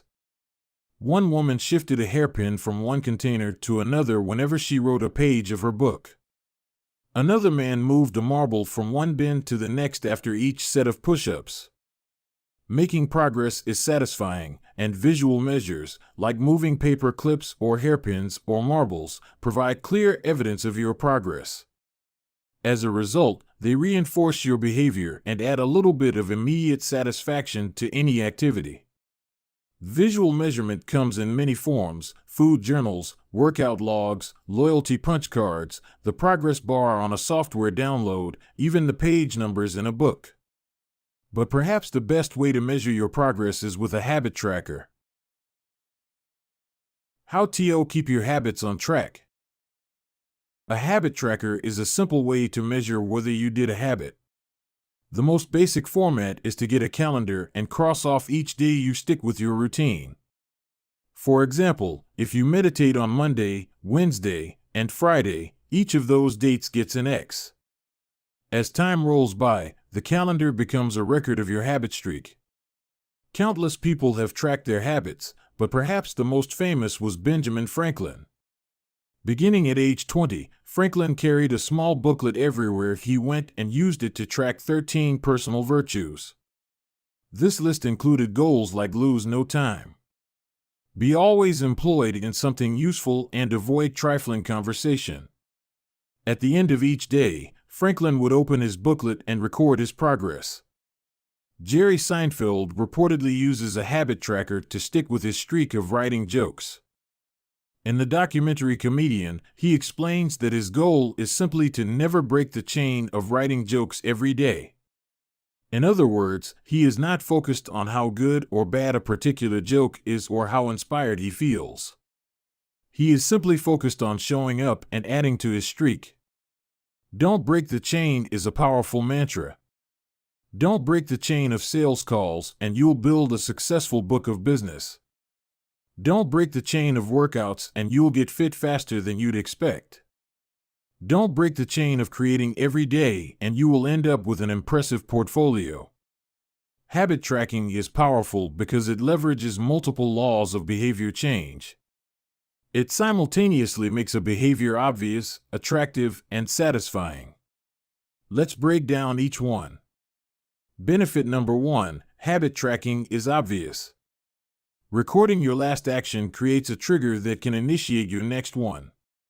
Habit tracking naturally builds a series of visual cues like the streak of X's on your calendar or the list of meals in your food log. When you look at the calendar and see your streak, you'll be reminded to act again. Research has shown that people who track their progress on goals like losing weight, quitting smoking, and lowering blood pressure are all more likely to improve than those who don't. One study of more than 1,600 people found that those who kept a daily food log lost twice as much weight as those who did not. The mere act of tracking a behavior can spark the urge to change it.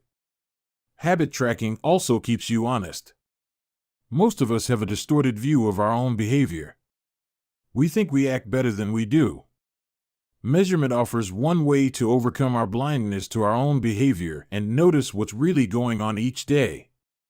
One glance at the paper clips in the container and you immediately know how much work you have, or haven't, been putting in. When the evidence is right in front of you, you are less likely to lie to yourself. Benefit number 2: habit tracking is attractive. The most effective form of motivation is progress. When we get a signal that we are moving forward, we become more motivated to continue down that path. In this way, habit tracking can have an addictive effect on motivation. Each small win feeds your desire. This can be particularly powerful on a bad day. When you're feeling down, it's easy to forget about all the progress you have already made. Habit tracking provides visual proof of your hard work, a subtle reminder of how far you've come. Plus, the empty square you see each morning can motivate you to get started because you don't want to lose your progress by breaking the streak. Benefit number 3: habit tracking is satisfying. This is the most crucial benefit of all. Tracking can become its own form of reward. It is satisfying to cross an item off your to-do list, to complete an entry in your workout log, or to mark an X on the calendar. It feels good to watch your results grow, the size of your investment portfolio, the length of your book manuscript, and if it feels good, then you're more likely to endure. Habit tracking also helps keep your eye on the ball. You're focused on the process rather than the result. You're not fixated on getting six-pack abs. You're just trying to keep the streak alive and become the type of person who doesn't miss workouts. In summary, habit tracking, 1. Creates a visual cue that can remind you to act. 2. Is inherently motivating because you see the progress you are making and don't want to lose it. And 3. Feels satisfying whenever you record another successful instance of your habit. Furthermore, habit tracking provides visual proof that you are casting votes for the type of person you wish to become, which is a delightful form of immediate and intrinsic gratification. Asterisk, you may be wondering, if habit tracking is so useful, why have I waited so long to talk about it? Despite all the benefits, I've left this discussion until now for a simple reason: many people resist the idea of tracking and measuring. It can feel like a burden because it forces you into two habits: the habit you're trying to build and the habit of tracking it. Counting calories sounds like a hassle when you're already struggling to follow a diet. Writing down every sales call seems tedious when you've got work to do. It feels easier to say, "I'll just eat less," or "I'll try harder," or "I'll remember to do it." People inevitably tell me things like, "I have a decision journal, but I wish I used it more." Or, "I recorded my workouts for a week, but then quit." I've been there myself. I once made a food log to track my calories. I managed to do it for one meal and then gave up. Tracking isn't for everyone, and there is no need to measure your entire life. But nearly anyone can benefit from it in some form, even if it's only temporary. What can we do to make tracking easier? First, whenever possible, measurement should be automated. You'll probably be surprised by how much you're already tracking without knowing it. Your credit card statement tracks how often you go out to eat. Your Fitbit registers how many steps you take and how long you sleep. Your calendar records how many new places you travel to each year. Once you know where to get the data, add a note to your calendar to review it each week or each month, which is more practical than tracking it every day. Second, manual tracking should be limited to your most important habits. It is better to consistently track one habit than to sporadically track 10. Finally, record each measurement immediately after the habit occurs. The completion of the behavior is the cue to write it down. This approach allows you to combine the habit stacking method mentioned in Chapter 5 with habit tracking. The habit stacking plus habit tracking formula is: after current habit, I will track my habit. After I hang up the phone from a sales call, I will move one paper clip over. After I finish each set at the gym, I will record it in my workout journal.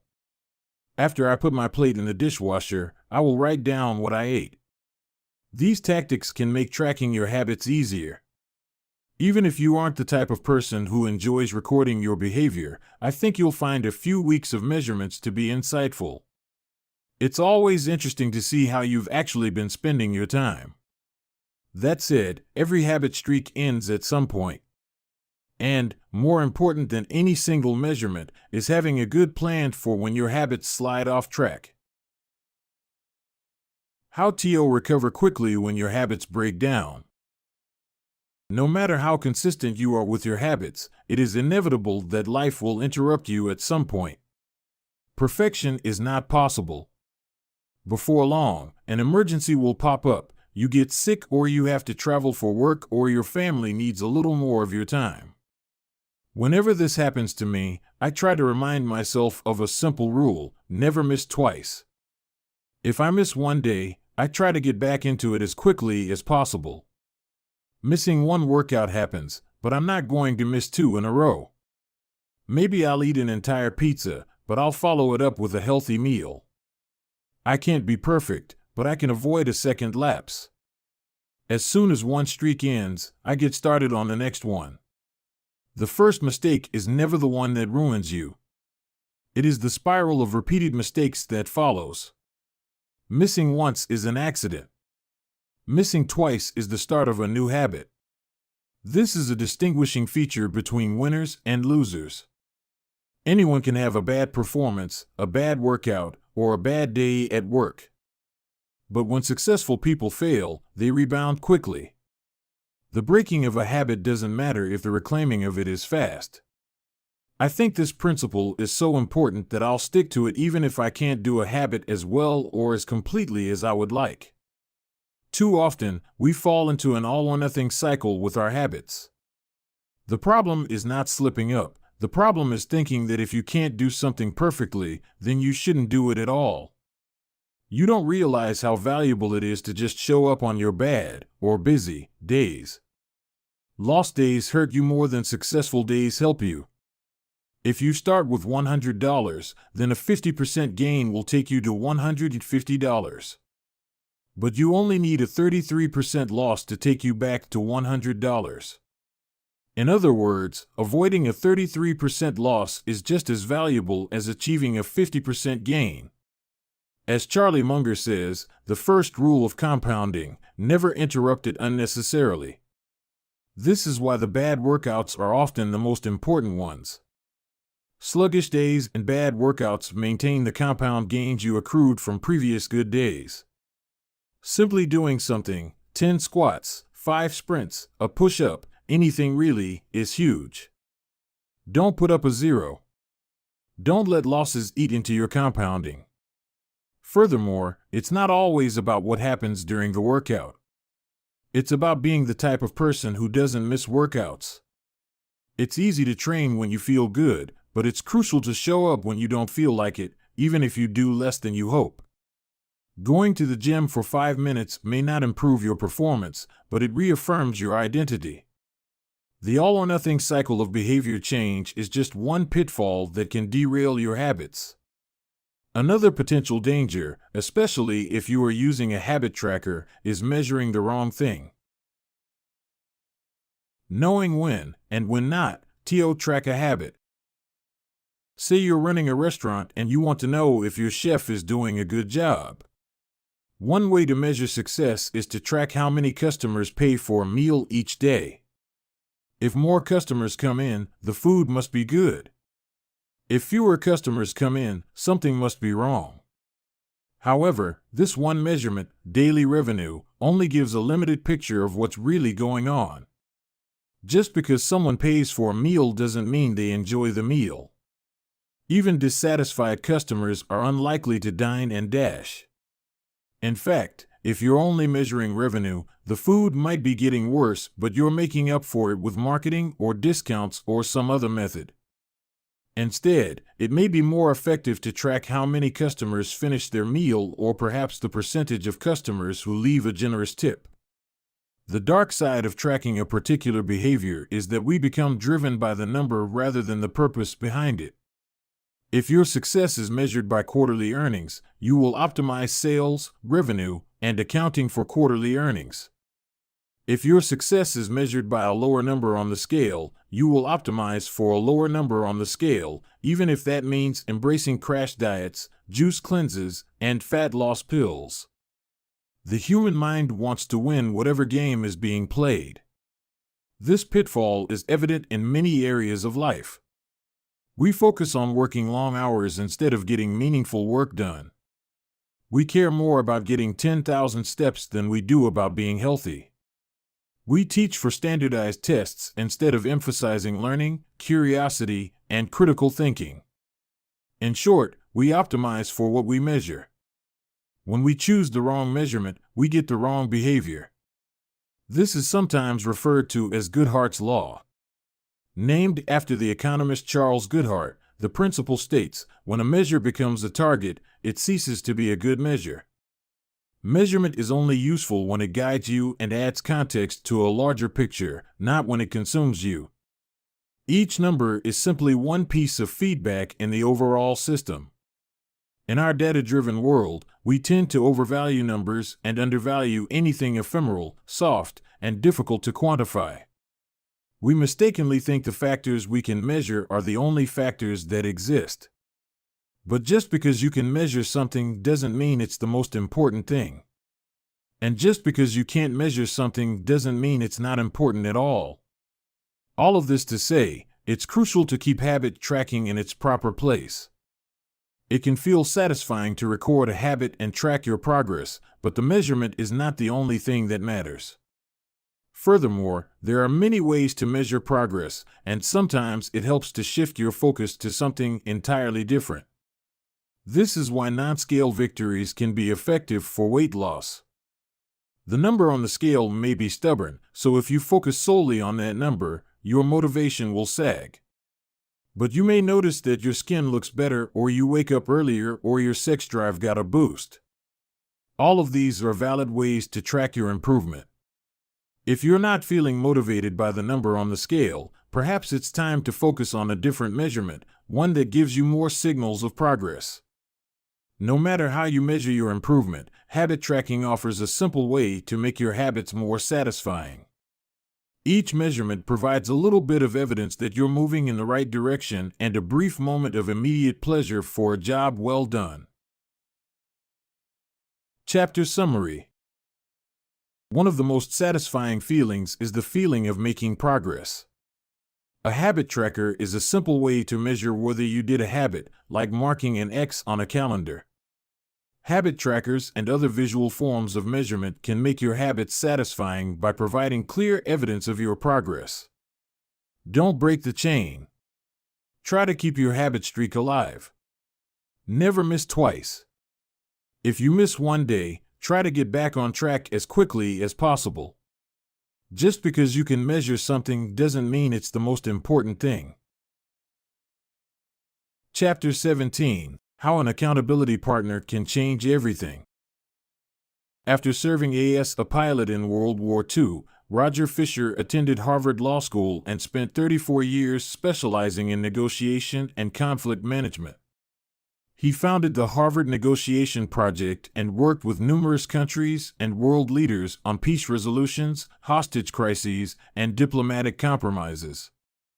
But it was in the 1970s and 1980s, as the threat of nuclear war escalated, that Fisher developed perhaps his most interesting idea. At the time, Fisher was focused on designing strategies that could prevent nuclear war, and he had noticed a troubling fact.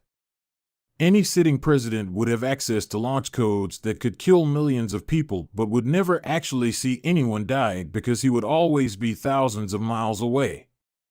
My suggestion was quite simple, he wrote in 1981.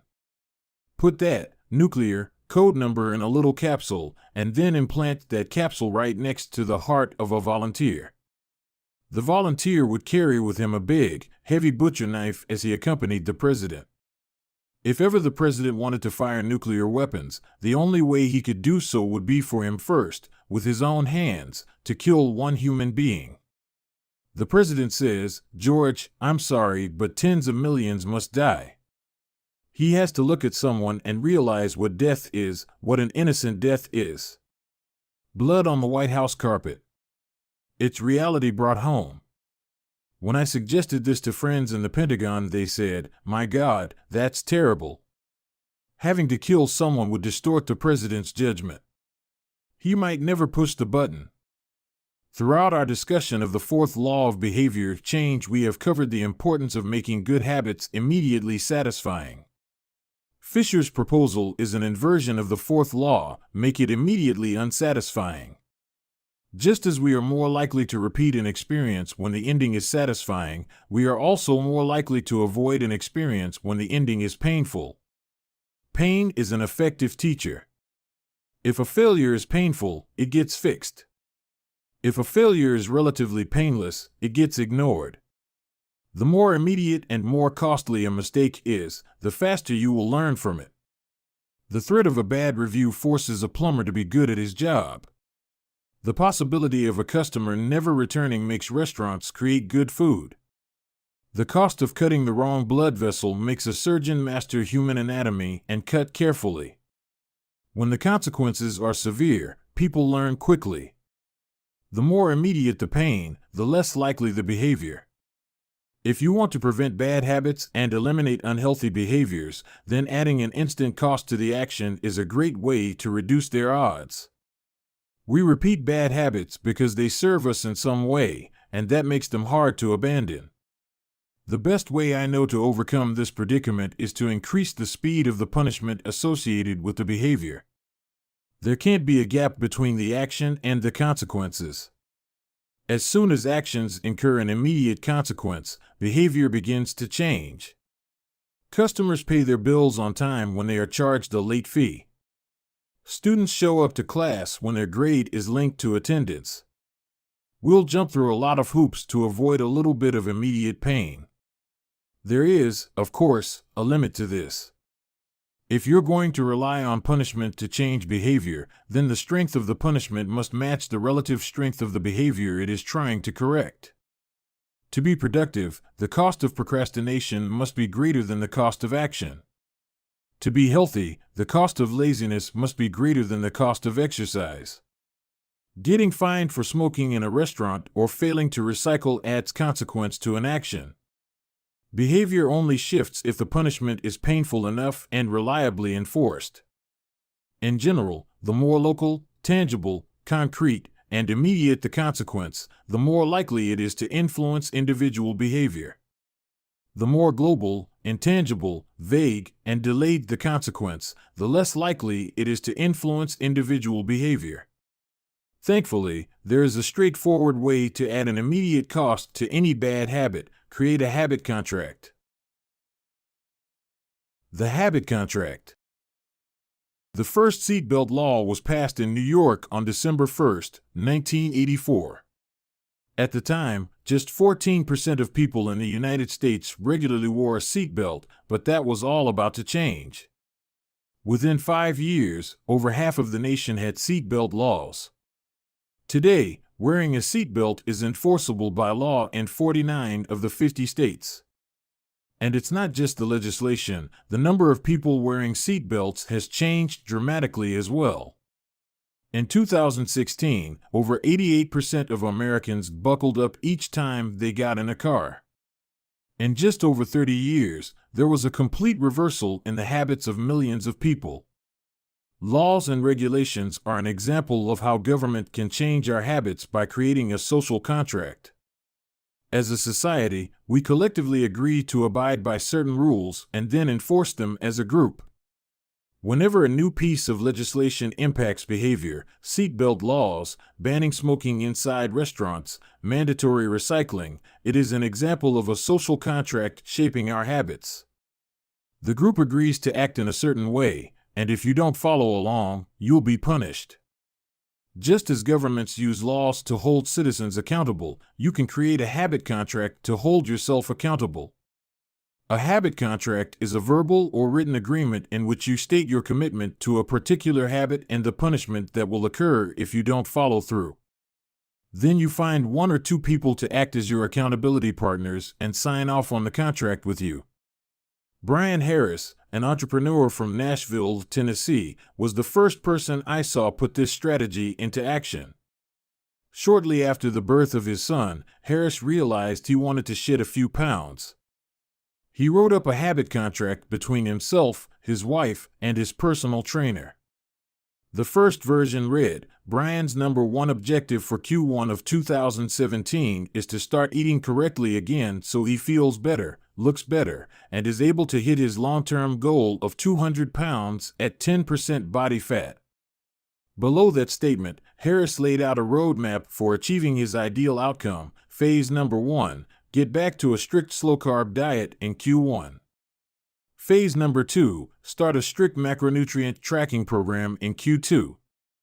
Phase number 3, refine and maintain the details of his diet and workout program in Q3. Finally, he wrote out each of the daily habits that would get him to his goal. For example, write down all food that he consumes each day and weigh himself each day. And then he listed the punishment if he failed. If Brian doesn't do these 2 items, then the following consequence will be enforced. He will have to dress up each workday and each Sunday morning for the rest of the quarter. Dress up is defined as not wearing jeans, t-shirts, hoodies, or shorts. He will also give Joey, his trainer, $200 to use as he sees fit if he misses 1 day of logging food. At the bottom of the page, Harris, his wife, and his trainer all signed the contract. My initial reaction was that a contract like this seemed overly formal and unnecessary, especially the signatures. But Harris convinced me that signing the contract was an indication of seriousness.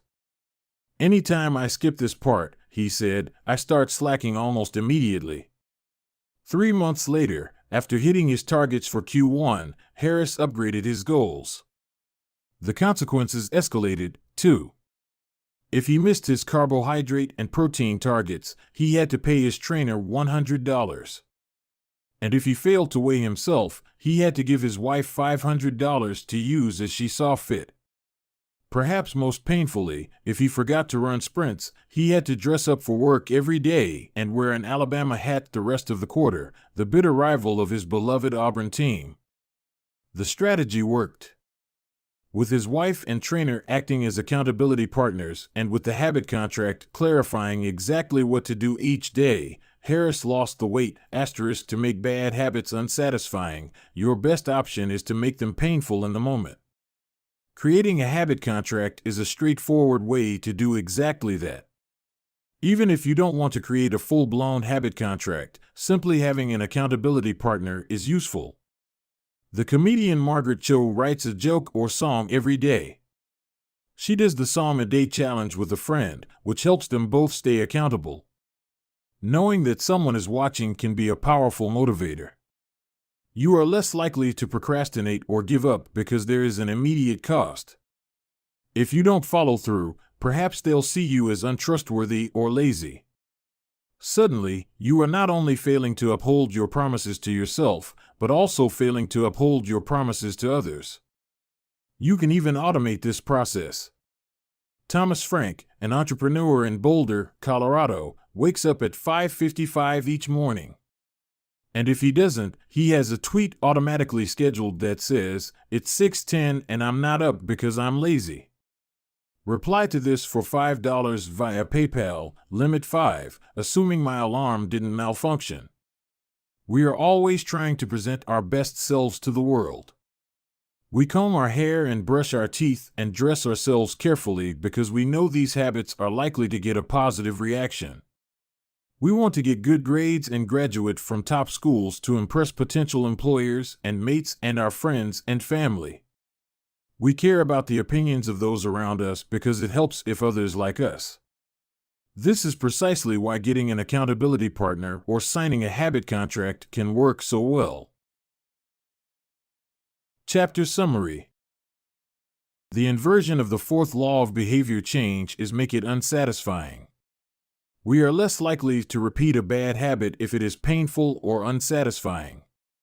An accountability partner can create an immediate cost to inaction. We care deeply about what others think of us, and we do not want others to have a lesser opinion of us. A habit contract can be used to add a social cost to any behavior. It makes the costs of violating your promises public and painful. Knowing that someone else is watching you can be a powerful motivator. Advanced Tactics: How to go from being merely good to being truly great. Chapter 18. The Truth About Talent, When Genes Matter and When They Don't.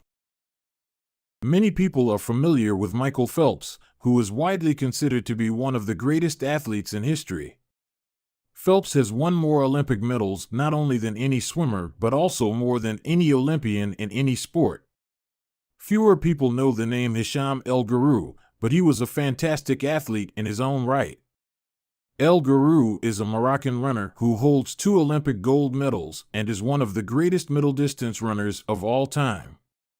For many years, he held the world record in the mile, 1,500-meter, and 2,000-meter races. At the Olympic Games in Athens, Greece, in 2004, he won gold in the 1,500-meter and 5,000-meter races. These two athletes are wildly different in many ways. For starters, one competed on land and the other in water. But most notably, they differ significantly in height. El Guru is 5 feet, 9 inches tall. Phelps is 6 feet, 4 inches tall. Despite this 7-inch difference in height, the two men are identical in one respect. Michael Phelps and Hisham El Guru were the same length inseam on their pants. How is this possible? Phelps has relatively short legs for his height and a very long torso, the perfect build for swimming. El Guru has incredibly long legs and a short upper body, an ideal frame for distance running. Now, imagine if these world-class athletes were to switch sports. Given his remarkable athleticism, could Michael Phelps become an Olympic-caliber distance runner with enough training? It's unlikely. At peak fitness, Phelps weighed 194 pounds, which is 40% heavier than El Guru, who competed at an ultralight 138 pounds. Taller runners are heavier runners, and every extra pound is a curse when it comes to distance running. Against elite competition, Phelps would be doomed from the start.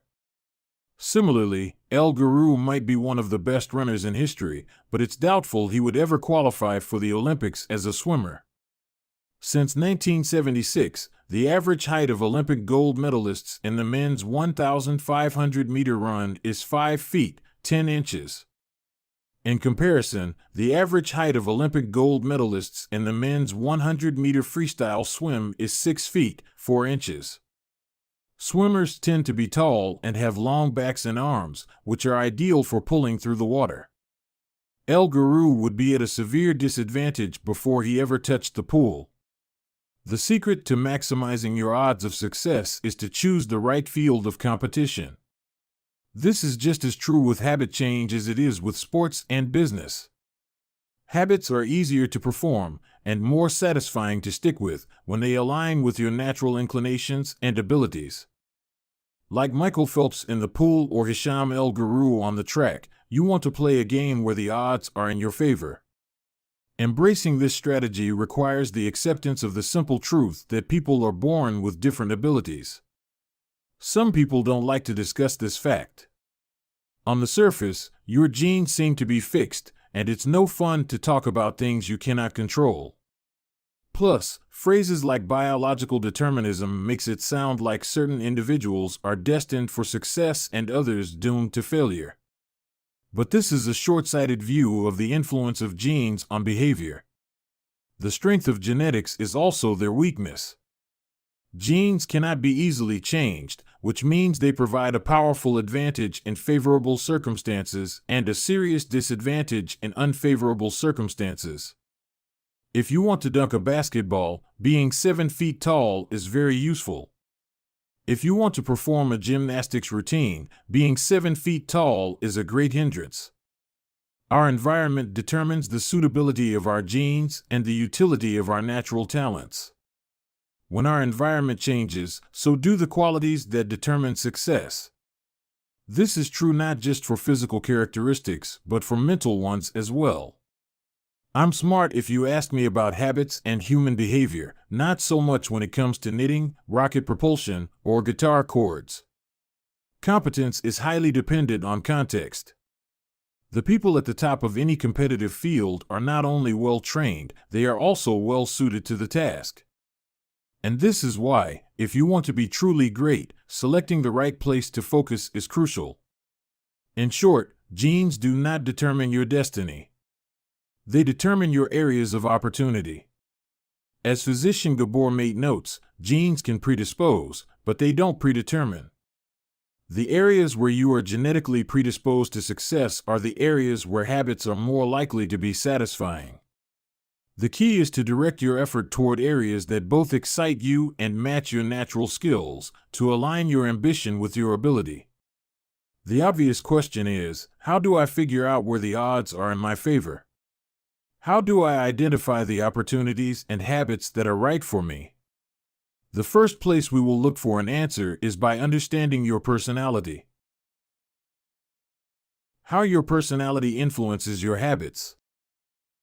Your genes are operating beneath the surface of every habit. Indeed, beneath the surface of every behavior. Genes have been shown to influence everything from the number of hours you spend watching television to your likelihood to marry or divorce to your tendency to get addicted to drugs, alcohol, or nicotine.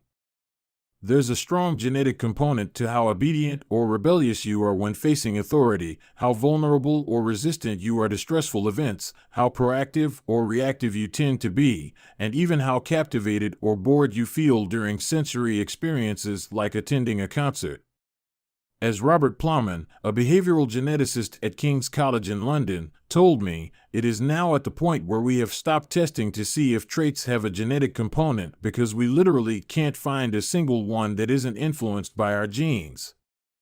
Bundled together, your unique cluster of genetic traits predispose you to a particular personality. Your personality is the set of characteristics that is consistent from situation to situation. The most proven scientific analysis of personality traits is known as the Big Five, which breaks them down into 5 spectrums of behavior. 1. Openness to experience, from curious and inventive on one end to cautious and consistent on the other. 2. Conscientiousness, organized and efficient to easygoing and spontaneous. 3. Extroversion, outgoing and energetic to solitary and reserved. You likely know them as extroverts versus introverts. 4. Agreeableness, friendly and compassionate to challenging and detached. 5. Neuroticism, anxious and sensitive to confident, calm, and stable. All 5 characteristics have biological underpinnings.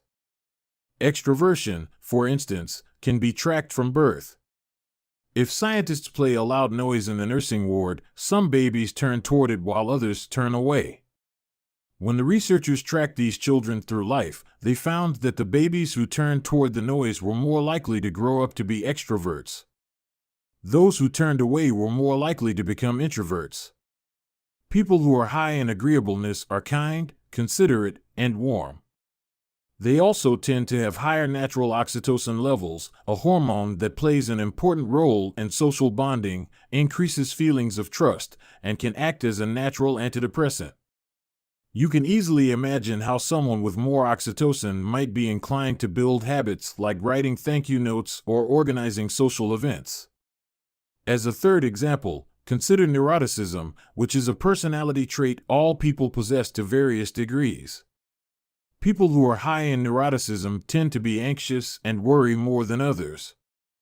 This trait has been linked to hypersensitivity of the amygdala, the portion of the brain responsible for noticing threats. In other words, people who are more sensitive to negative cues in their environment are more likely to score high in neuroticism. Our habits are not solely determined by our personalities, but there is no doubt that our genes nudge us in a certain direction. Our deeply rooted preferences make certain behaviors easier for some people than for others. You don't have to apologize for these differences or feel guilty about them, but you do have to work with them. A person who scores lower on conscientiousness, for example, will be less likely to be orderly by nature and may need to rely more heavily on environment design to stick with good habits.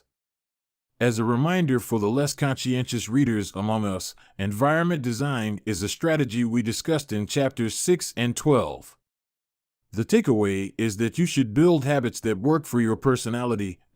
People can get ripped working out like a bodybuilder, but if you prefer rock climbing or cycling or rowing, then shape your exercise habit around your interests. If your friend follows a low-carb diet but you find that low-fat works for you, then more power to you. If you want to read more, don't be embarrassed if you prefer steamy romance novels over nonfiction. Read whatever fascinates you. You don't have to build the habits everyone tells you to build. Choose the habit that best suits you, not the one that is most popular. There is a version of every habit that can bring you joy and satisfaction. Find it.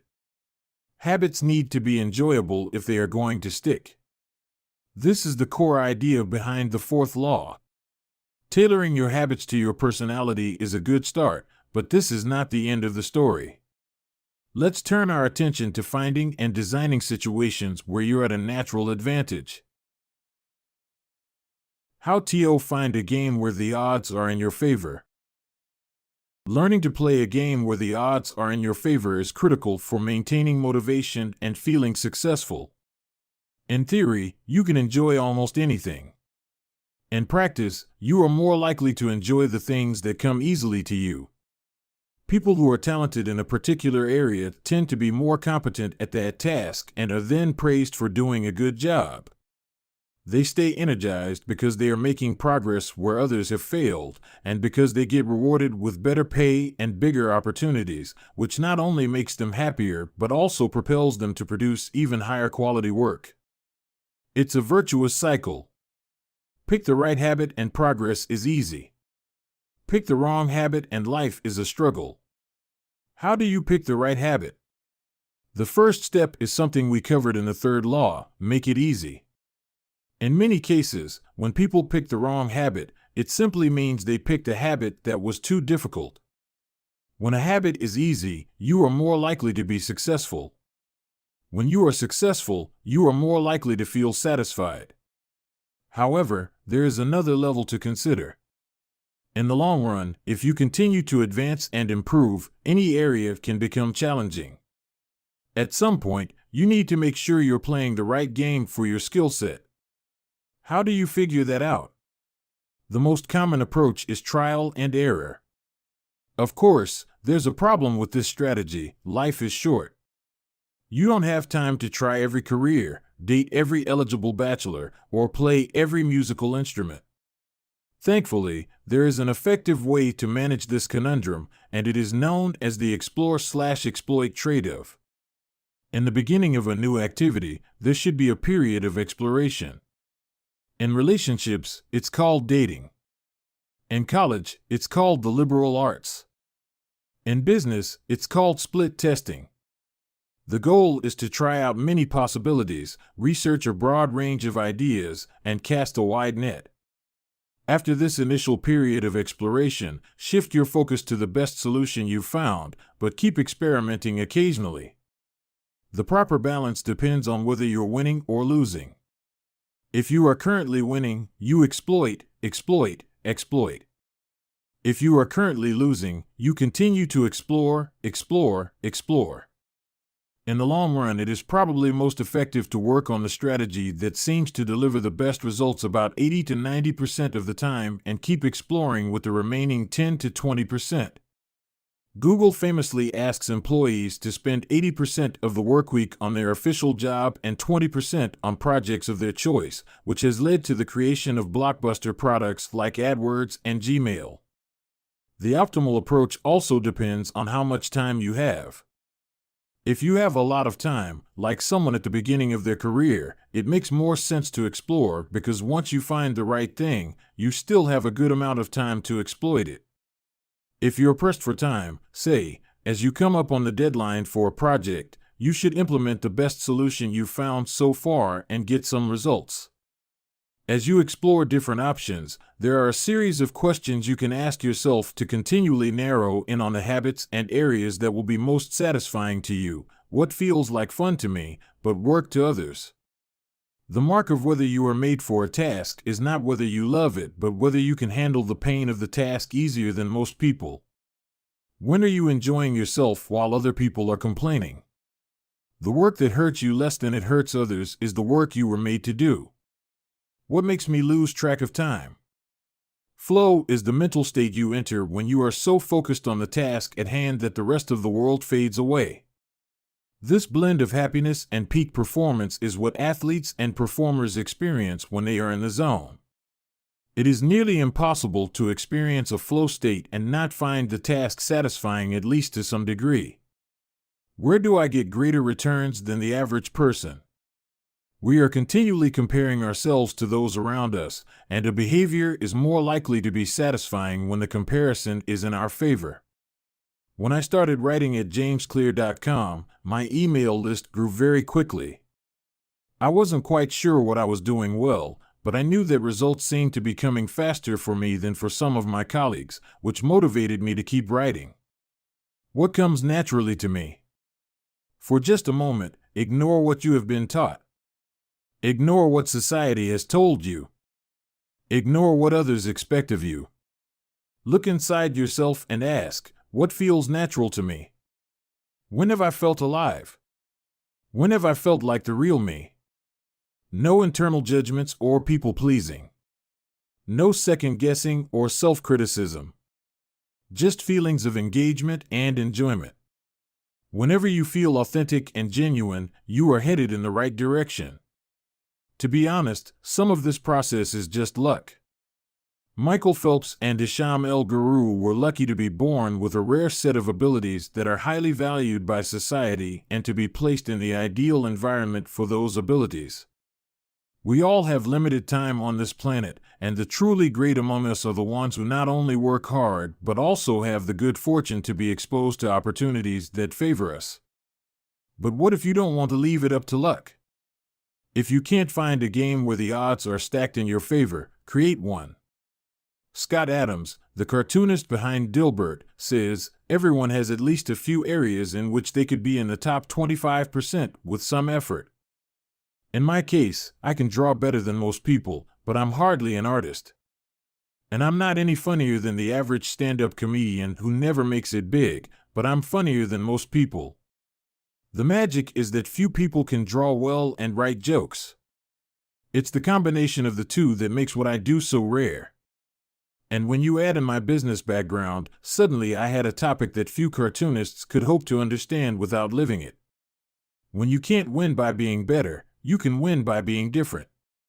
By combining your skills, you reduce the level of competition, which makes it easier to stand out. You can shortcut the need for a genetic advantage or for years of practice by rewriting the rules. A good player works hard to win the game everyone else is playing. A great player creates a new game that favors their strengths and avoids their weaknesses. In college, I designed my own major, biomechanics, which was a combination of physics, chemistry, biology, and anatomy. I wasn't smart enough to stand out among the top physics or biology majors, so I created my own game. And because it suited me, I was only taking the courses I was interested in. Studying felt like less of a chore. It was also easier to avoid the trap of comparing myself to everyone else. After all, nobody else was taking the same combination of classes, so who could say if they were better or worse? Specialization is a powerful way to overcome the accident of bad genetics. The more you master a specific skill, the harder it becomes for others to compete with you. Many bodybuilders are stronger than the average arm wrestler, but even a massive bodybuilder may lose at arm wrestling because the arm wrestling champ has very specific strength. Even if you're not the most naturally gifted, you can often win by being the best in a very narrow category. Boiling water will soften a potato but harden an egg. You can't control whether you're a potato or an egg, but you can decide to play a game where it's better to be hard or soft. If you can find a more favorable environment, you can transform the situation from one where the odds are against you to one where they are in your favor. How to get the most out of your genes. Our genes do not eliminate the need for hard work. They clarify it. They tell us what to work hard on. Once we realize our strengths, we know where to spend our time and energy. We know which types of opportunities to look for and which types of challenges to avoid. The better we understand our nature, the better our strategy can be. Biological differences matter. Even so, it's more productive to focus on whether you are fulfilling your own potential than comparing yourself to someone else. The fact that you have a natural limit to any specific ability has nothing to do with whether you are reaching the ceiling of your capabilities. People get so caught up in the fact that they have limits that they rarely exert the effort required to get close to them. Furthermore, genes can't make you successful if you're not doing the work. Yes, it's possible that the ripped trainer at the gym has better genes, but if you haven't put in the same reps, it's impossible to say if you have been dealt a better or worse genetic hand. Until you work as hard as those you admire, don't explain away their success as luck. In summary, one of the best ways to ensure your habits remain satisfying over the long run is to pick behaviors that align with your personality and skills. Work hard on the things that come easy. Chapter Summary. The secret to maximizing your odds of success is to choose the right field of competition. Pick the right habit and progress is easy.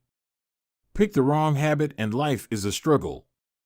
Genes cannot be easily changed, which means they provide a powerful advantage in favorable circumstances and a serious disadvantage in unfavorable circumstances. Habits are easier when they align with your natural abilities.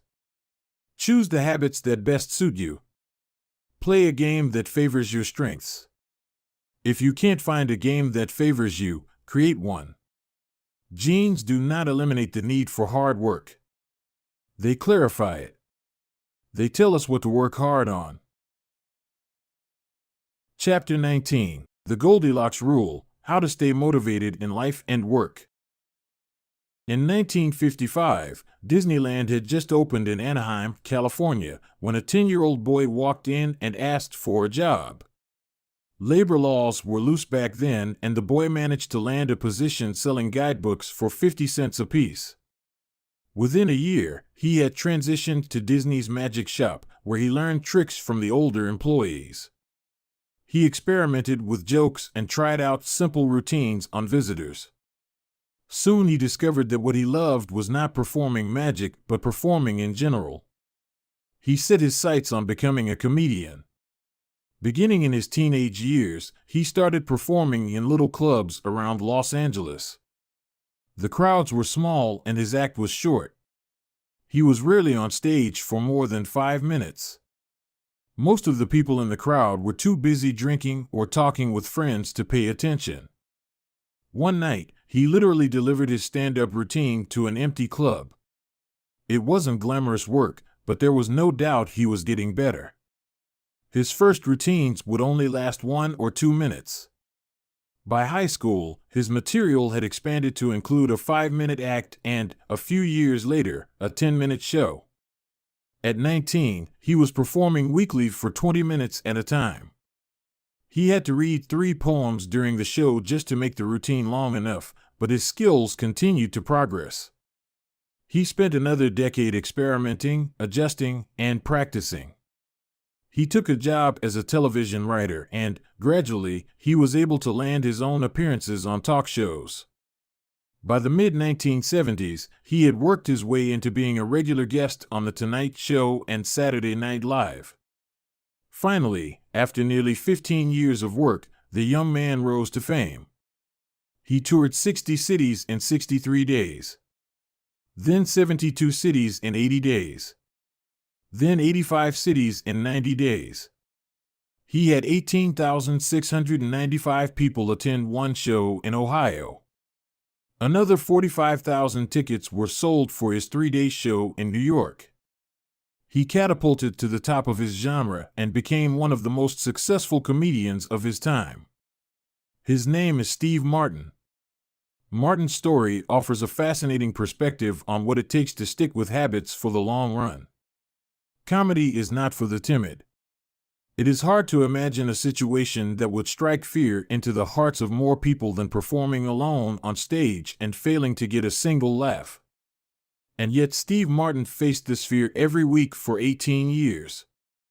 In his words, 10 years spent learning, 4 years spent refining, and 4 years as a wild success. Why is it that some people, like Martin, stick with their habits, whether practicing jokes or drawing cartoons or playing guitar, while most of us struggle to stay motivated? How do we design habits that pull us in rather than ones that fade away? Scientists have been studying this question for many years. While there is still much to learn, one of the most consistent findings is that the way to maintain motivation and achieve peak levels of desire is to work on tasks of just manageable difficulty. The human brain loves a challenge, but only if it is within an optimal zone of difficulty. If you love tennis and try to play a serious match against a 4-year-old, you will quickly become bored. It's too easy. You'll win every point.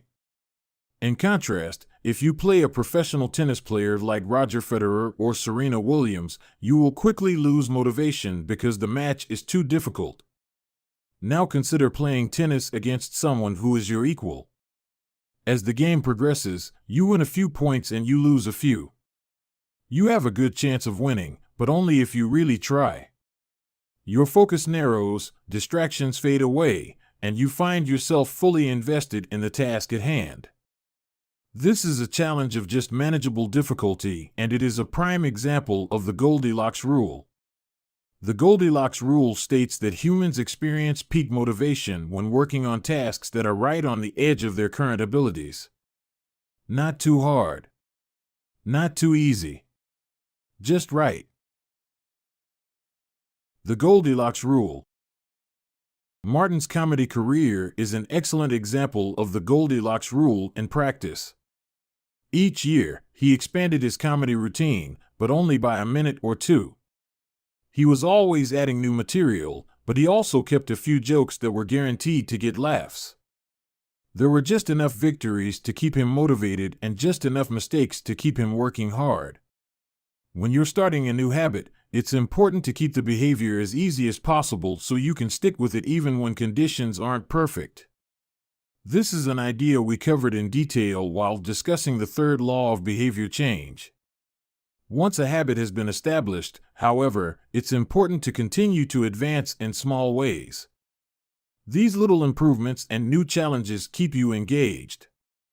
And if you hit the Goldilocks zone just right, you can achieve a flow state. A flow state is the experience of being in the zone and fully immersed in an activity. Scientists have tried to quantify this feeling. They found that to achieve a state of flow, a task must be roughly 4% beyond your current ability. In real life, it's typically not feasible to quantify the difficulty of an action in this way, but the core idea of the Goldilocks rule remains: working on challenges of just manageable difficulty, something on the perimeter of your ability, seems crucial for maintaining motivation. Improvement requires a delicate balance. You need to regularly search for challenges that push you to your edge while continuing to make enough progress to stay motivated. Behaviors need to remain novel in order for them to stay attractive and satisfying. Without variety, we get bored. And boredom is perhaps the greatest villain on the quest for self-improvement. How to stay focused when you get bored working on your goals. After my baseball career ended, I was looking for a new sport. I joined a weightlifting team, and one day an elite coach visited our gym. He had worked with thousands of athletes during his long career, including a few Olympians. I introduced myself, and we began talking about the process of improvement.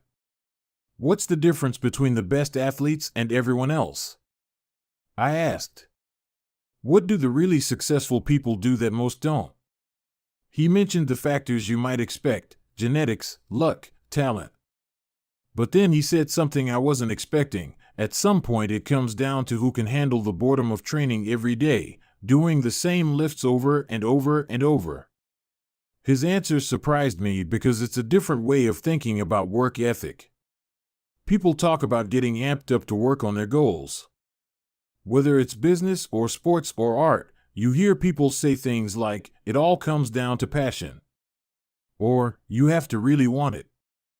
As a result, many of us get depressed when we lose focus or motivation because we think that successful people have some bottomless reserve of passion. But this coach was saying that really successful people feel the same lack of motivation as everyone else. The difference is that they still find a way to show up despite the feelings of boredom. Mastery requires practice. But the more you practice something, the more boring and routine it becomes. Once the beginner gains have been made and we learn what to expect, our interest starts to fade. Sometimes it happens even faster than that. All you have to do is hit the gym a few days in a row or publish a couple of blog posts on time, and letting one day slip doesn't feel like much. Things are going well. It's easy to rationalize taking a day off because you're in a good place. The greatest threat to success is not failure but boredom. We get bored with habits because they stop delighting us. The outcome becomes expected.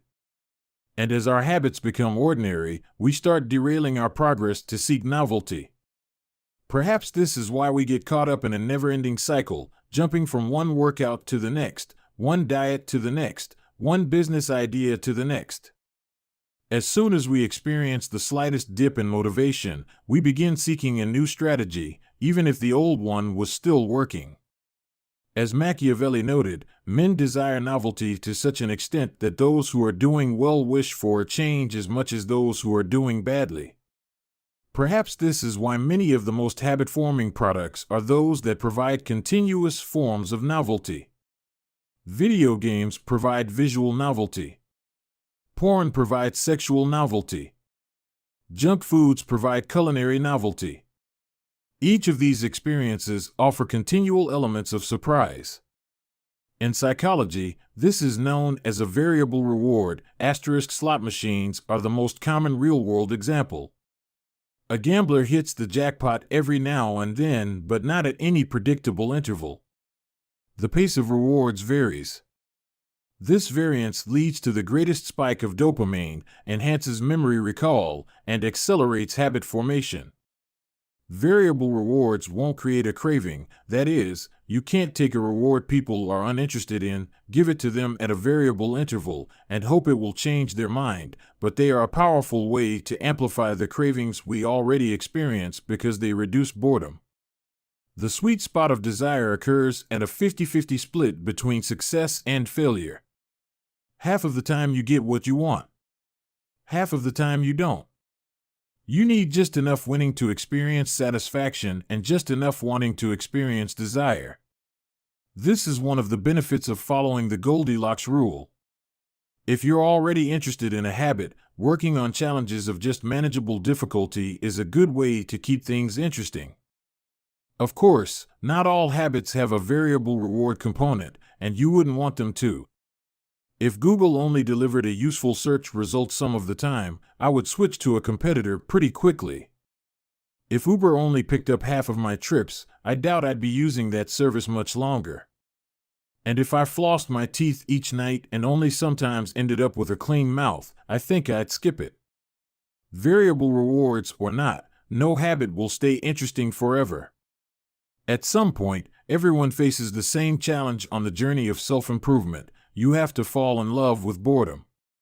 We all have goals that we would like to achieve and dreams that we would like to fulfill, but it doesn't matter what you are trying to become better at. If you only do the work when it's convenient or exciting, then you'll never be consistent enough to achieve remarkable results.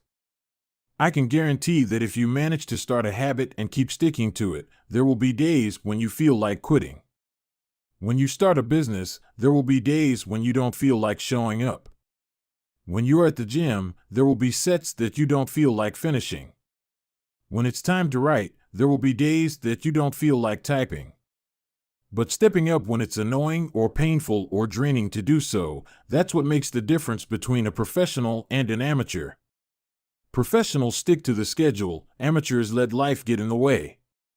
Professionals know what is important to them and work toward it with purpose. Amateurs get pulled off course by the urgencies of life. David Kane, an author and meditation teacher, encourages his students to avoid being fair-weather meditators. Similarly, you don't want to be a fair-weather athlete or a fair-weather writer or a fair-weather anything. When a habit is truly important to you, you have to be willing to stick to it in any mood. Professionals take action even when the mood isn't right. They might not enjoy it, but they find a way to put the reps in. There have been a lot of sets that I haven't felt like finishing, but I've never regretted doing the workout. There have been a lot of articles I haven't felt like writing, but I've never regretted publishing on schedule. There have been a lot of days I've felt like relaxing, but I've never regretted showing up and working on something that was important to me. The only way to become excellent is to be endlessly fascinated by doing the same thing over and over. You have to fall in love with boredom. Chapter Summary. The Goldilocks rule states that humans experience peak motivation when working on tasks that are right on the edge of their current abilities. The greatest threat to success is not failure but boredom. As habits become routine, they become less interesting and less satisfying. We get bored. Anyone can work hard when they feel motivated. It's the ability to keep going when work isn't exciting that makes the difference. Professionals stick to the schedule, amateurs let life get in the way. Chapter 20: The Downside of Creating Good Habit. Habits create the foundation for mastery. In chess, it is only after the basic movements of the pieces have become automatic that a player can focus on the next level of the game. Each chunk of information that is memorized opens up the mental space for more effortful thinking. This is true for any endeavor. When you know the simple movements so well that you can perform them without thinking, you are free to pay attention to more advanced details. In this way, habits are the backbone of any pursuit of excellence. However, the benefits of habits come at a cost. At first, each repetition develops fluency, speed, and skill. But then, as a habit becomes automatic, you become less sensitive to feedback. You fall into mindless repetition. It becomes easier to let mistakes slide. When you can do it good enough on autopilot, you stop thinking about how to do it better. The upside of habits is that we can do things without thinking. The downside of habits is that you get used to doing things a certain way and stop paying attention to little errors. You assume you're getting better because you're gaining experience. In reality, you are merely reinforcing your current habits, not improving them. In fact, some research has shown that once a skill has been mastered, there is usually a slight decline in performance over time. Usually, this minor dip in performance is no cause for worry. You don't need a system to continuously improve how well you brush your teeth or tie your shoes or make your morning cup of tea. With habits like these, good enough is usually good enough. The less energy you spend on trivial choices, the more you can spend it on what really matters. However, when you want to maximize your potential and achieve elite levels of performance, you need a more nuanced approach. You can't repeat the same things blindly and expect to become exceptional. Habits are necessary, but not sufficient for mastery. What you need is a combination of automatic habits and deliberate practice. Habits plus deliberate practice equals mastery. To become great, certain skills do need to become automatic. Basketball players need to be able to dribble without thinking before they can move on to mastering layups with their non-dominant hand. Surgeons need to repeat the first incision so many times that they could do it with their eyes closed, so that they can focus on the hundreds of variables that arise during surgery. But after one habit has been mastered, you have to return to the effortful part of the work and begin building the next habit. Mastery is the process of narrowing your focus to a tiny element of success, repeating it until you have internalized the skill, and then using this new habit as the foundation to advance to the next frontier of your development. Old tasks become easier the second time around, but it doesn't get easier overall because now you're pouring your energy into the next challenge. Each habit unlocks the next level of performance. It's an endless cycle. Mastering one habit. Although habits are powerful, what you need is a way to remain conscious of your performance over time, so you can continue to refine and improve. It is precisely at the moment when you begin to feel like you have mastered a skill, right when things are starting to feel automatic and you are becoming comfortable, that you must avoid slipping into the trap of complacency. The solution? Establish a system for reflection and review. How to review your habits and make adjustments. In 1986, the Los Angeles Lakers had one of the most talented basketball teams ever assembled, but they are rarely remembered that way. The team started the 1985 to 1986 NBA season with an astounding 29-5 record. The pundits were saying that we might be the best team in the history of basketball, head coach Pat Riley said after the season. Surprisingly, the Lakers stumbled in the 1986 playoffs and suffered a season-ending defeat in the Western Conference Finals. The best team in the history of basketball didn't even play for the NBA championship. After that blow, Riley was tired of hearing about how much talent his players had and about how much promise his team held. He didn't want to see flashes of brilliance followed by a gradual fade in performance. He wanted the Lakers to play up to their potential, night after night. In the summer of 1986, he created a plan to do exactly that, a system that he called the Career Best Effort Program, or CBE. When players first joined the Lakers, Riley explained, we track their basketball statistics all the way back to high school. I call this taking their number. We look for an accurate gauge of what a player can do, then build him into our plan for the team, based on the notion that he will maintain and then improve upon his averages. After determining a player's baseline level of performance, Riley added a key step. He asked each player to improve their output by at least 1% over the course of the season. If they succeeded, it would be a CBE, or Career Best Effort. Similar to the British cycling team that we discussed in Chapter 1, the Lakers sought peak performance by getting slightly better each day. Riley was careful to point out that CBE was not merely about points or statistics, but about giving your best effort spiritually and mentally and physically. Players got credit for allowing an opponent to run into you when you know that a foul will be called against him, diving for loose balls, going after rebounds whether you are likely to get them or not, helping a teammate when the player he's guarding has surged past him, and other unsung hero deeds. As an example, let's say that Magic Johnson, the Lakers' star player at the time, had 11 points, 8 rebounds, 12 assists, 2 steals, and 5 turnovers in a game. Magic also got credit for an unsung hero deed by diving after a loose ball, +1. Finally, he played a total of 33 minutes in this imaginary game. The positive numbers, 11 plus 8 plus 12 plus 2 plus 1, add up to 34.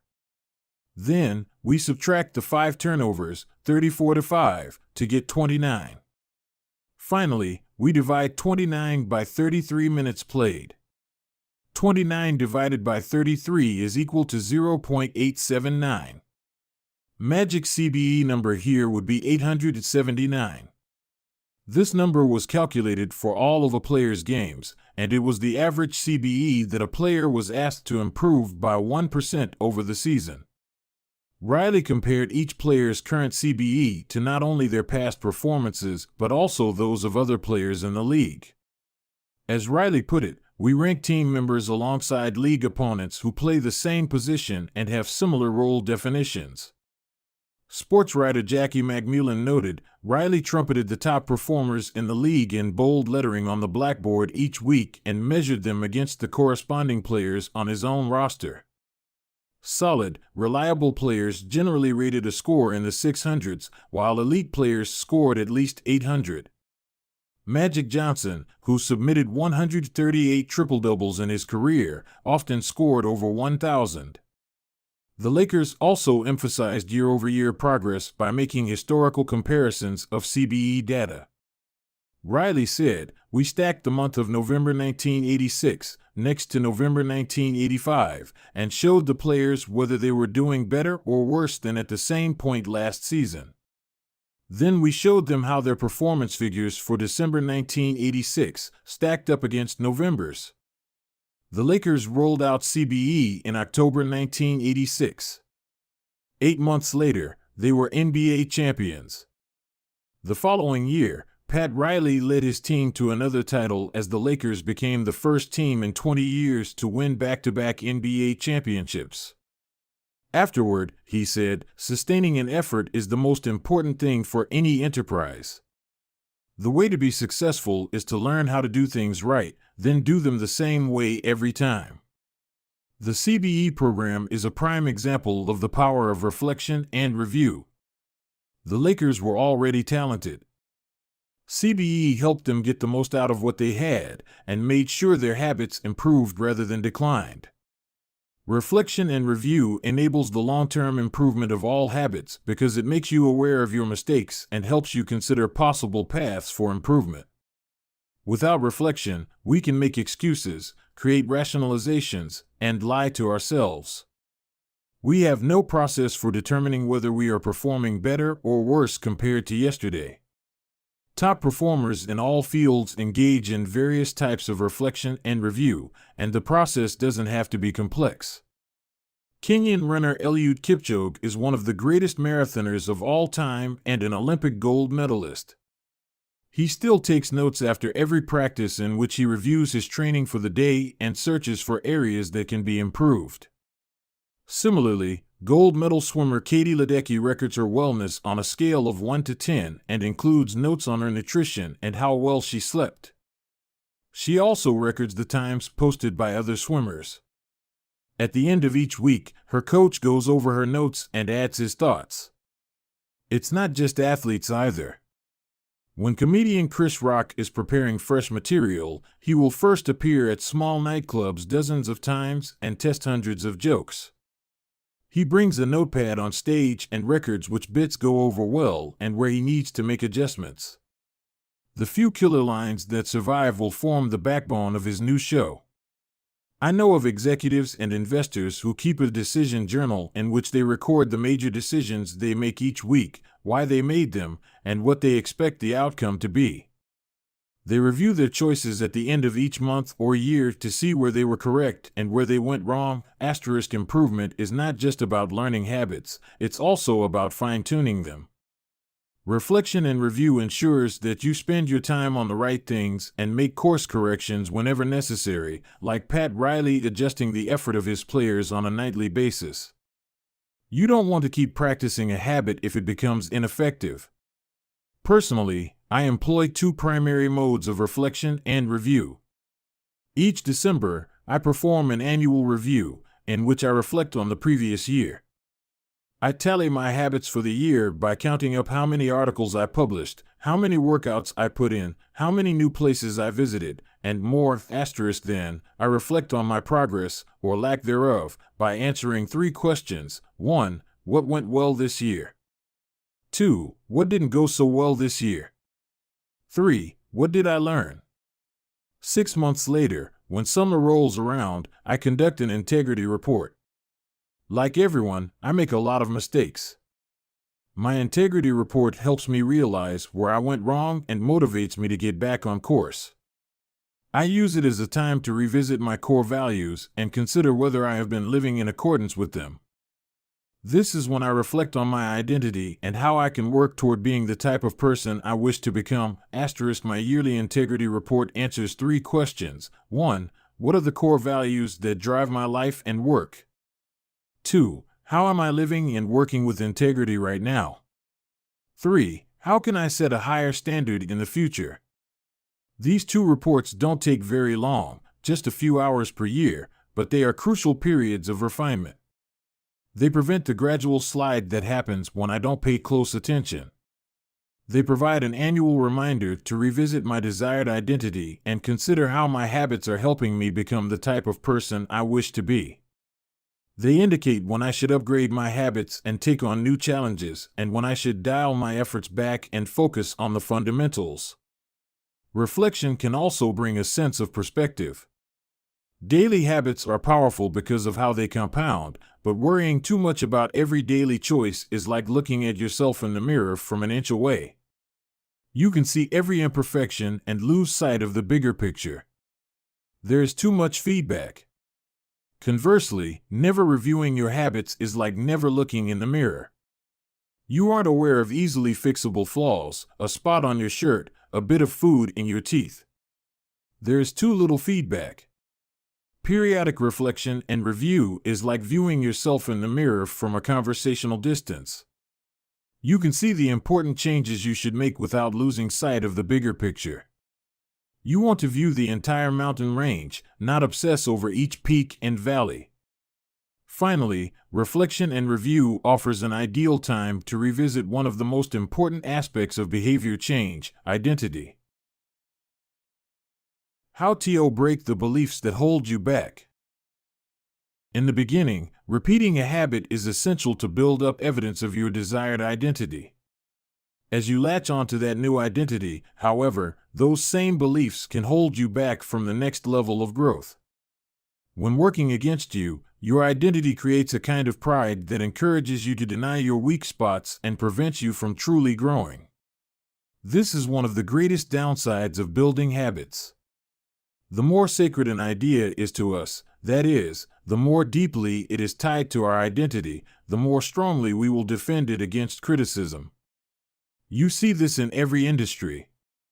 The schoolteacher who ignores innovative teaching methods and sticks with her tried-and-true lesson plans. The veteran manager who is committed to doing things his way. The surgeon who dismisses the ideas of her younger colleagues. The band who produces a mind-blowing first album and then gets stuck in a rut. The tighter we cling to an identity, the harder it becomes to grow beyond it. One solution is to avoid making any single aspect of your identity an overwhelming portion of who you are. In the words of investor Paul Graham, keep your identity small. The more you let a single belief define you, the less capable you are of adapting when life challenges you. If you tie everything up in being the point guard or the partner at the firm or whatever else, then the loss of that facet of your life will wreck you. If you're a vegan and then develop a health condition that forces you to change your diet, you'll have an identity crisis on your hands. When you cling too tightly to one identity, you become brittle.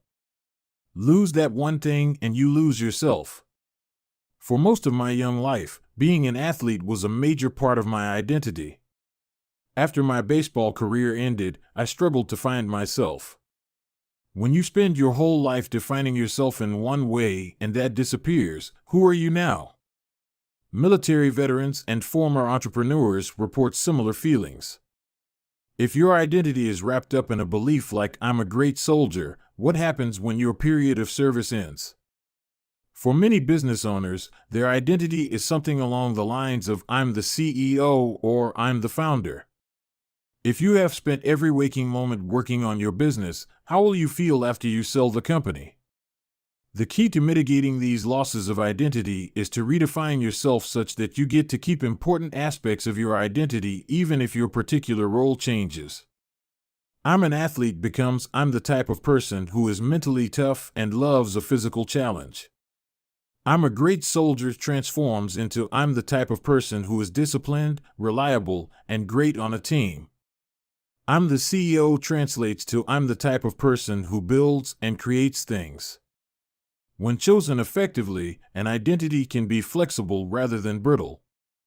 Like water flowing around an obstacle, your identity works with the changing circumstances rather than against them. The following quote from the Tao Te Ching encapsulates the ideas perfectly: "Men are born soft and supple, dead, they are stiff and hard. Plants are born tender and pliant, dead, they are brittle and dry. Thus whoever is stiff and inflexible is a disciple of death. Whoever is soft and yielding is a disciple of life. The hard and stiff will be broken. The soft and supple will prevail." Lao Tzu. Habits deliver numerous benefits, but the downside is that they can lock us into our previous patterns of thinking and acting, even when the world is shifting around us. Everything is impermanent. Life is constantly changing, so you need to periodically check in to see if your old habits and beliefs are still serving you. A lack of self-awareness is poison. Reflection and review is the antidote. Chapter Summary. The upside of habits is that we can do things without thinking. The downside is that we stop paying attention to little errors.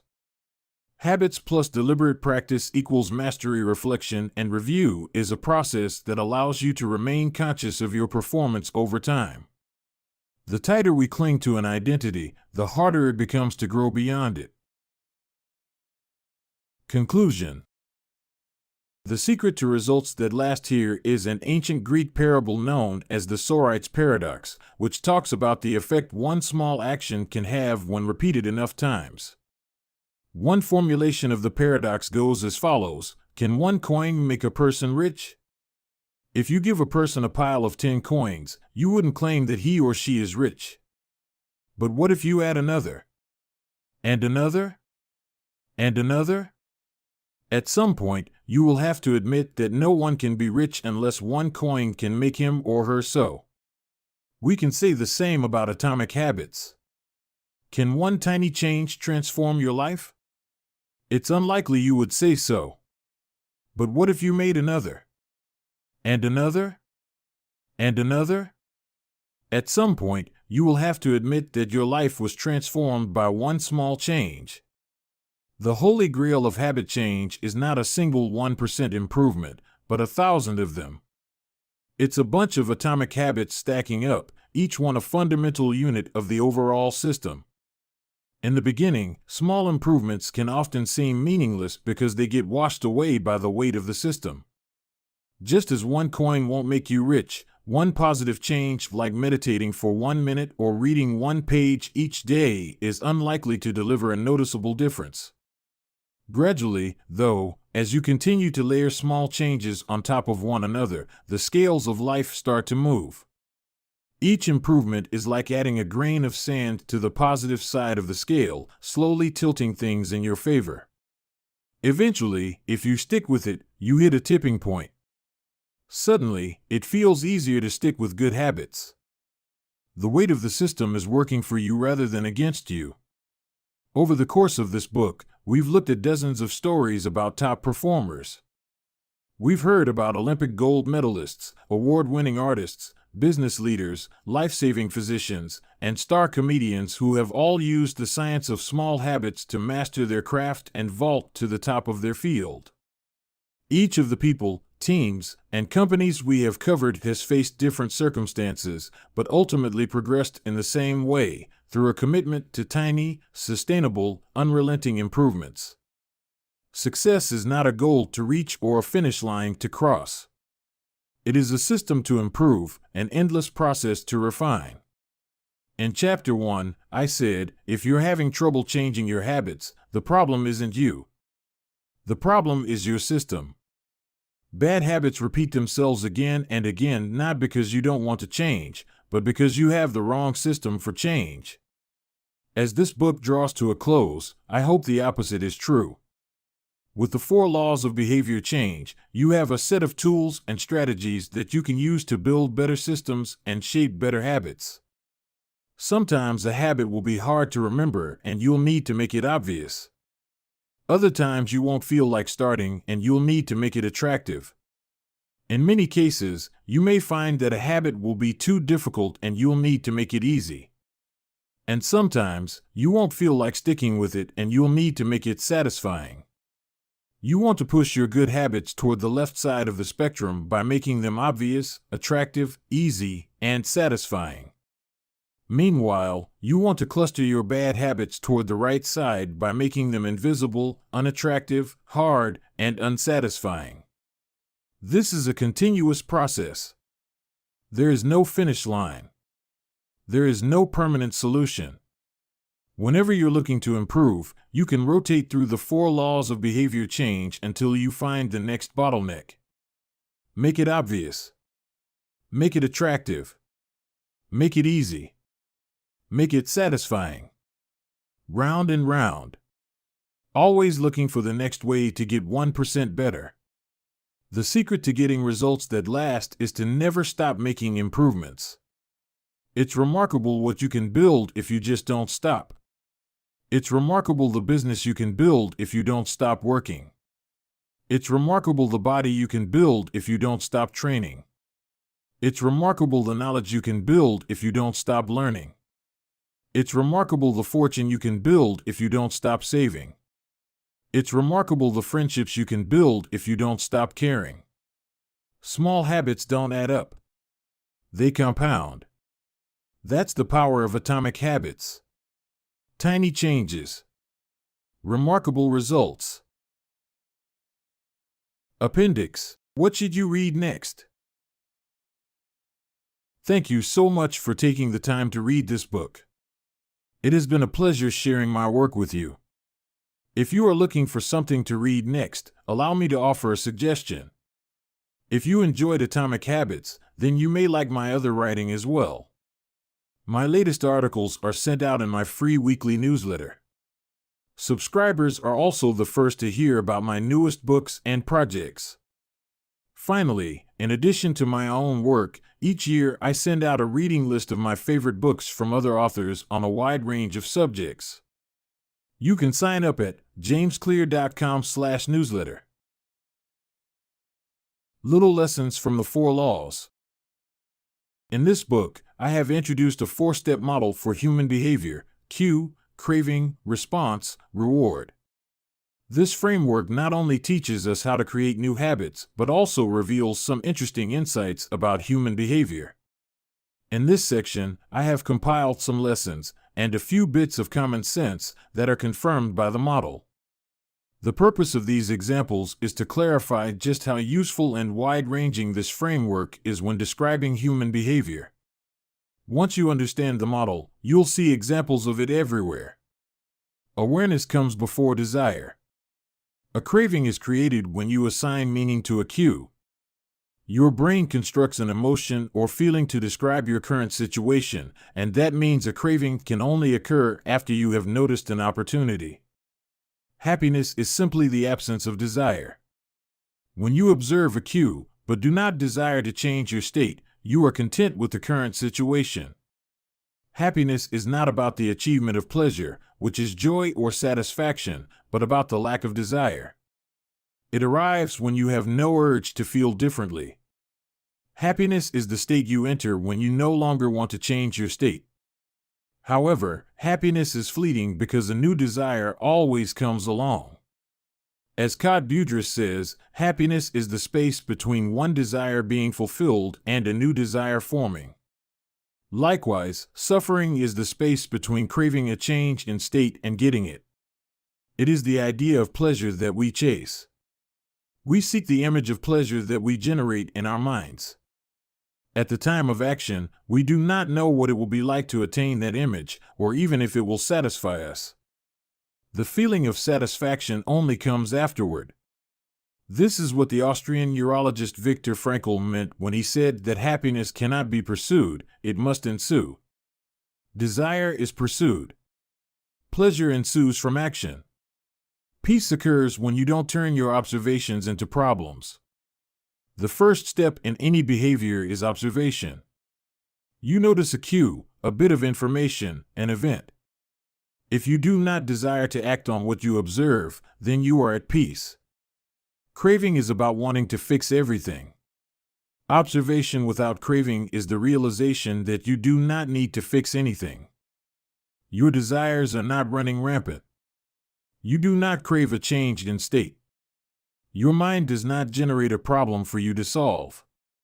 You're simply observing and existing. With a big enough why, you can overcome any how. Friedrich Nietzsche, the German philosopher and poet, famously wrote, "He who has a why to live for can bear almost any how." This phrase harbors an important truth about human behavior. If your motivation and desire are great enough, that is, why you are acting, you'll take action even when it is quite difficult. Great craving can power great action, even when friction is high. Being curious is better than being smart. Being motivated and curious counts for more than being smart because it leads to action. Being smart will never deliver results on its own because it doesn't get you to act. It is desire, not intelligence, that prompts behavior. As Naval Ravikant says, the trick to doing anything is first cultivating a desire for it. Emotions drive behavior. Every decision is an emotional decision at some level. Whatever your logical reasons are for taking action, you only feel compelled to act on them because of emotion. In fact, people with damage to emotional centers of the brain can list many reasons for taking action but still will not act because they do not have emotions to drive them. This is why craving comes before response. The feeling comes first, and then the behavior. We can only be rational and logical after we have been emotional. The primary mode of the brain is to feel, the secondary mode is to think. Our first response, the fast, non-conscious portion of the brain, is optimized for feeling and anticipating. Our second response, the slow, conscious portion of the brain, is the part that does the thinking. Psychologists refer to this as System 1, feelings and rapid judgments, versus System 2, rational analysis. The feeling comes first, System 1, the rationality only intervenes later, System 2. This works great when the two are aligned, but it results in illogical and emotional thinking when they are not.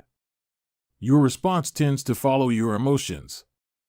Our thoughts and actions are rooted in what we find attractive, not necessarily in what is logical. Two people can notice the same set of facts and respond very differently because they run those facts through their unique emotional filter. This is one reason why appealing to emotion is typically more powerful than appealing to reason. If a topic makes someone feel emotional, they will rarely be interested in the data. This is why emotions can be such a threat to wise decision-making. Put another way, most people believe that the reasonable response is the one that benefits them, the one that satisfies their desires. To approach a situation from a more neutral emotional position allows you to base your response on the data rather than the emotion. Suffering drives progress. The source of all suffering is the desire for a change in state. This is also the source of all progress. The desire to change your state is what powers you to take action. It is wanting more that pushes humanity to seek improvements, develop new technologies, and reach for a higher level. With craving, we are dissatisfied but driven. Without craving, we are satisfied but lack ambition. Your actions reveal how badly you want something. If you keep saying something is a priority but you never act on it, then you don't really want it. It's time to have an honest conversation with yourself. Your actions reveal your true motivations. Reward is on the other side of sacrifice. Response, sacrifice of energy, always precedes reward, the collection of resources. The runner's high only comes after the hard run. The reward only comes after the energy is spent. Self-control is difficult because it is not satisfying. A reward is an outcome that satisfies your craving. This makes self-control ineffective because inhibiting our desires does not usually resolve them. Resisting temptation does not satisfy your craving, it just ignores it. It creates space for the craving to pass. Self-control requires you to release a desire rather than satisfy it. Our expectations determine our satisfaction. The gap between our cravings and our rewards determines how satisfied we feel after taking action. If the mismatch between expectations and outcomes is positive, surprise and delight, then we are more likely to repeat a behavior in the future. If the mismatch is negative, disappointment and frustration, then we are less likely to do so. For example, if you expect to get $10 and get $100, you feel great. If you expect to get $100 and get $10, you feel disappointed. Your expectation changes your satisfaction. An average experience preceded by high expectations is a disappointment. An average experience preceded by low expectations is a delight. When liking and wanting are approximately the same, you feel satisfied. Satisfaction equals liking, wanting. This is the wisdom behind Seneca's famous quote, "Being poor is not having too little, it is wanting more." If your wants outpace your likes, you'll always be unsatisfied. You're perpetually putting more weight on the problem than the solution. Happiness is relative. When I first began sharing my writing publicly, it took me 3 months to get 1,000 subscribers. When I hit that milestone, I told my parents and my girlfriend. We celebrated. I felt excited and motivated. A few years later, I realized that 1,000 people were signing up each day. And yet I didn't even think to tell anyone. It felt normal. I was getting results 90 times faster than before, but experiencing little pleasure over it. It wasn't until a few days later that I realized how absurd it was that I wasn't celebrating something that would have seemed like a pipe dream just a few years before.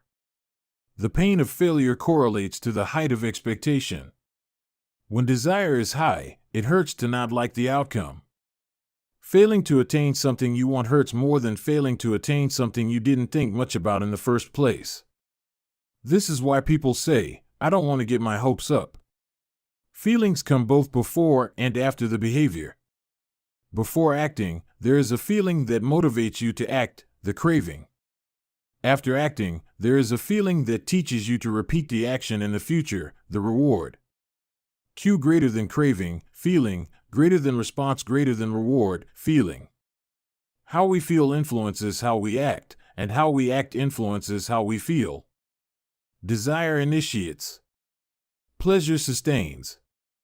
Wanting and liking are the two drivers of behavior. If it's not desirable, you have no reason to do it. Desire and craving are what initiate a behavior. But if it's not enjoyable, you have no reason to repeat it. Pleasure and satisfaction are what sustain a behavior. Feeling motivated gets you to act. Feeling successful gets you to repeat. Hope declines with experience and is replaced by acceptance. The first time an opportunity arises, there is hope of what could be.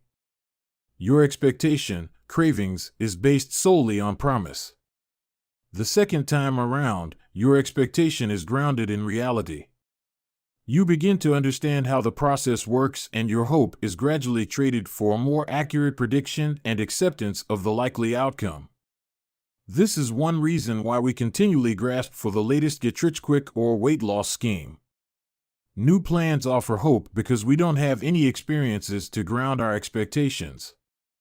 New strategies seem more appealing than old ones because they can have unbounded hope. As Aristotle noted, youth is easily deceived because it is quick to hope. Perhaps this can be revised to youth is easily deceived because it only hopes. There is no experience to root the expectation in. In the beginning, hope is all you have. Acknowledgements. I have relied heavily on others during the creation of this book. Before anyone else, I must thank my wife, Christy, who has been indispensable throughout this process. She has played every role a person can play in the writing of a book: spouse, friend, fan, critic, editor, researcher, therapist. It is no exaggeration to say this book would not be the same without her. It might not exist at all. Like everything in our life, we did it together. Second, I am grateful to my family, not only for their support and encouragement on this book, but also for believing in me no matter what project I happen to be working on.